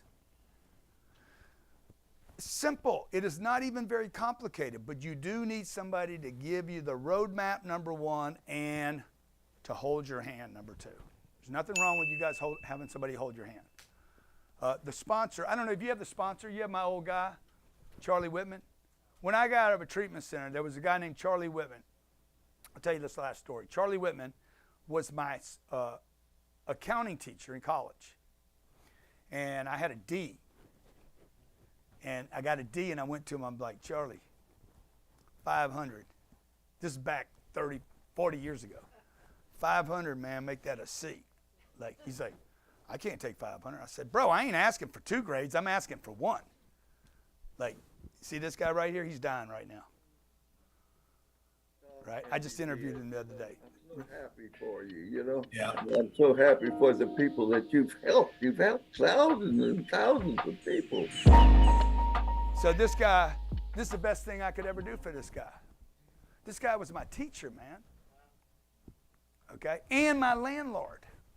My rent was $275 for an old duplex. And I didn't really ever learn anything from him in school. But when I got out of that treatment center, I went to an AA meeting for drug addiction. We didn't have the NA meetings there in Lake Charles. We had AA meetings, so I just went to the AA meetings and I'd listen to these alcoholic people, and he was one of the people there. And this guy, Charlie Whitman, I've never told this story before. This guy, Charlie Whitman, was there. He's like, I'll be your sponsor. I'd go eat dinner with him, breakfast with him, lunch with him. 3 times a day, I'd go to meetings. 3 times a day, 25 years old. I'd drive 23 miles to this AA meeting, to sit down and listen to these alcoholics. My life is unmanageable. I'm powerless. The serenity prayer, the whole deal. I'm listening to this, and I'm like, oh, this is some bullshit. But I didn't have a choice, man. I needed to be around some people that were like me so I wouldn't use. You guys need somebody around you. You need somebody. You need somebody in the beginning to hold your hand. Do not try to do this alone. I'm telling you. Okay? If I wouldn't have had that guy in those meetings, I wouldn't have lasted 90 days, much less 40 years. I would not be who I am today without Charlie Whitman. So here he is. His daughter reaches out to me, uses social media. Hey, my dad's dying. He loved you. Can you reach out to him? So I called him on the phone. I said, look, bro, I'm going to make you famous, right? So I put him on my YouTube channel, and we're shooting the shit right here. And anyway, see, that guy to me is successful because he helped me be successful. He extended himself, and I'm telling you about him right now. More people are listening, knowing Charlie Whitman or meeting Charlie Whitman right now than Charlie Whitman probably met in his whole life. So that's what I want you guys to do, okay? Here's my ultimate benefit here. This is why people like all the time ask, why is he doing this? Because I can extend my life through you guys. That's why I'm doing this. Somebody in this room, somebody online, maybe 10 people or 100 people, okay, are going to grab this data. They're going to be just like I was at 25 and say, okay, bro, I'm gonna grab this 6,500 and turn it into a damn empire. That's who I'm looking for, okay? Because those that build empires can extend my name. So today's what, October 20 what? 2nd? Dude, this day will never happen again, ever. This room, this group of people will never happen again. The people online will never happen again. This Sunday will never happen again. The information will never happen again. Whatever happened here today for you, for me, for us, it will never, ever happen again. And the only way for you to stamp it and brand it and keep it is to take advantage of the offer so that we can extend it. So I hope you take advantage of it. I know it was drinking out of a fire hose. I know there was a lot of information in a very short period of time. It was not designed to teach you anything, except it was designed to open your mind to possibility. Because once you know what you don't know, then you can start to know. Okay? I think we have time for what, Jared? How many spaces you got? 34? 33? 38. There's 38 spots left. Please take advantage of it. It's going to end here in 15 minutes. Appreciate you guys being here. Hope your favorite football team wins today. Hope my team wins today. God bless you guys. Be great. I hope you 10x everything in your life. Thank you so much for being here. Okay? One day you're screaming you love me loud, the next day you're so cold. One day you're here, one day you're there, one day you care, you're so unfair. Sipping from your cup till it runneth over. Holy grail, you get the air out my lungs whenever you need it, and you take the blade right out my heart just so you can watch me bleed, and I still don't know why I love you so much. Yeah. And you play this game in spite to drive me insane. I got it tattooed on my sleeve forever in ink with guess whose name, but I still don't know why I love it so much. Yeah. And baby, it's amazing I'm in this place with you. I just can't crack your code. One day you're screaming you love me loud, the next day you're so cold. One day you're here, one day you're there, one day you care, you're so unfair. Sipping from your cup till it runneth over. Holy grail.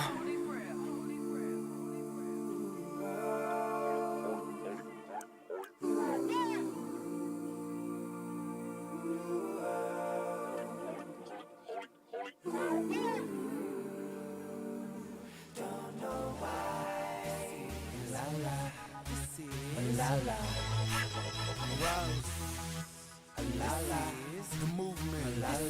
Gotta love it. Run how you want, boss. Chill how you want, boss. Floss how you want, boss. Do what you like. Go rock your chain, boss. Pour that champagne, boss. Keep getting paid, boss. Do what you like. As I'm popping my collar, black on black antique and holler. She ain't gotta speak cause my speakers let her know that I'm ballin'. They call me the boss. I be calling the shot. It's Rick and Rouse. That boy be ballin' a lot. That boy be riding big. That boy be riding rims. Not the flats, but the fish, cause they just swim. New York to the west, you a boss if you're fresh. Off your shoes, wipe them down, I get back on your two-step. Stuntin' in this bounce, shining this bounce. Granddaddy Kush of the perk, yellow diamonds is bounce. That diamond bounce, she fine as a house, and she driving the pouch. She designed for a bounce. Run how you want, boss. Chill how you want, boss. Floss how you want, boss. Do what you like. Go rock the chain, boss. Pour that champagne, boss. Keep getting paid, boss. Do what you like. Rouse, la la. Rouse, la la. Rouse, la la. Do what you like. Rouse, la la. Rouse, la la. Rouse, la la. Do what you like. I'm riding big, I'm hopping lanes. My Chevy thing got these chickens all insane. Look at my stones, tap dancing on the bezel. Bad baby at the rolling lap dancing and wanna kiss me all now. Cause of my chain, cause of my bling, like a peacock standing on my ring. Cause I'm a boss, I'm a spinning, I'm a flouse, I'm a winner, you done lost. All these looking wrinkles out, cause I'm the pepper in the south. What you feel, what you like, what you want, what's your type? I done seen it, done it twice, bout it, but the same night. Cause I'm a boss, it's Ricky Rouse. If you buy it, if you spin it, look out, you's a boss, you a boss. Run how you want, boss. Chill how you want, boss. Floss how you want, boss. Do what you like. Go rock the chain, boss. Pour that champagne, boss. Keep getting paid, boss. Do what you like. Rouse, la la. Rouse, la la. Rouse, la la. Do what you like. Rouse, la la. Rouse, la la. Rouse, la la. Do what you like.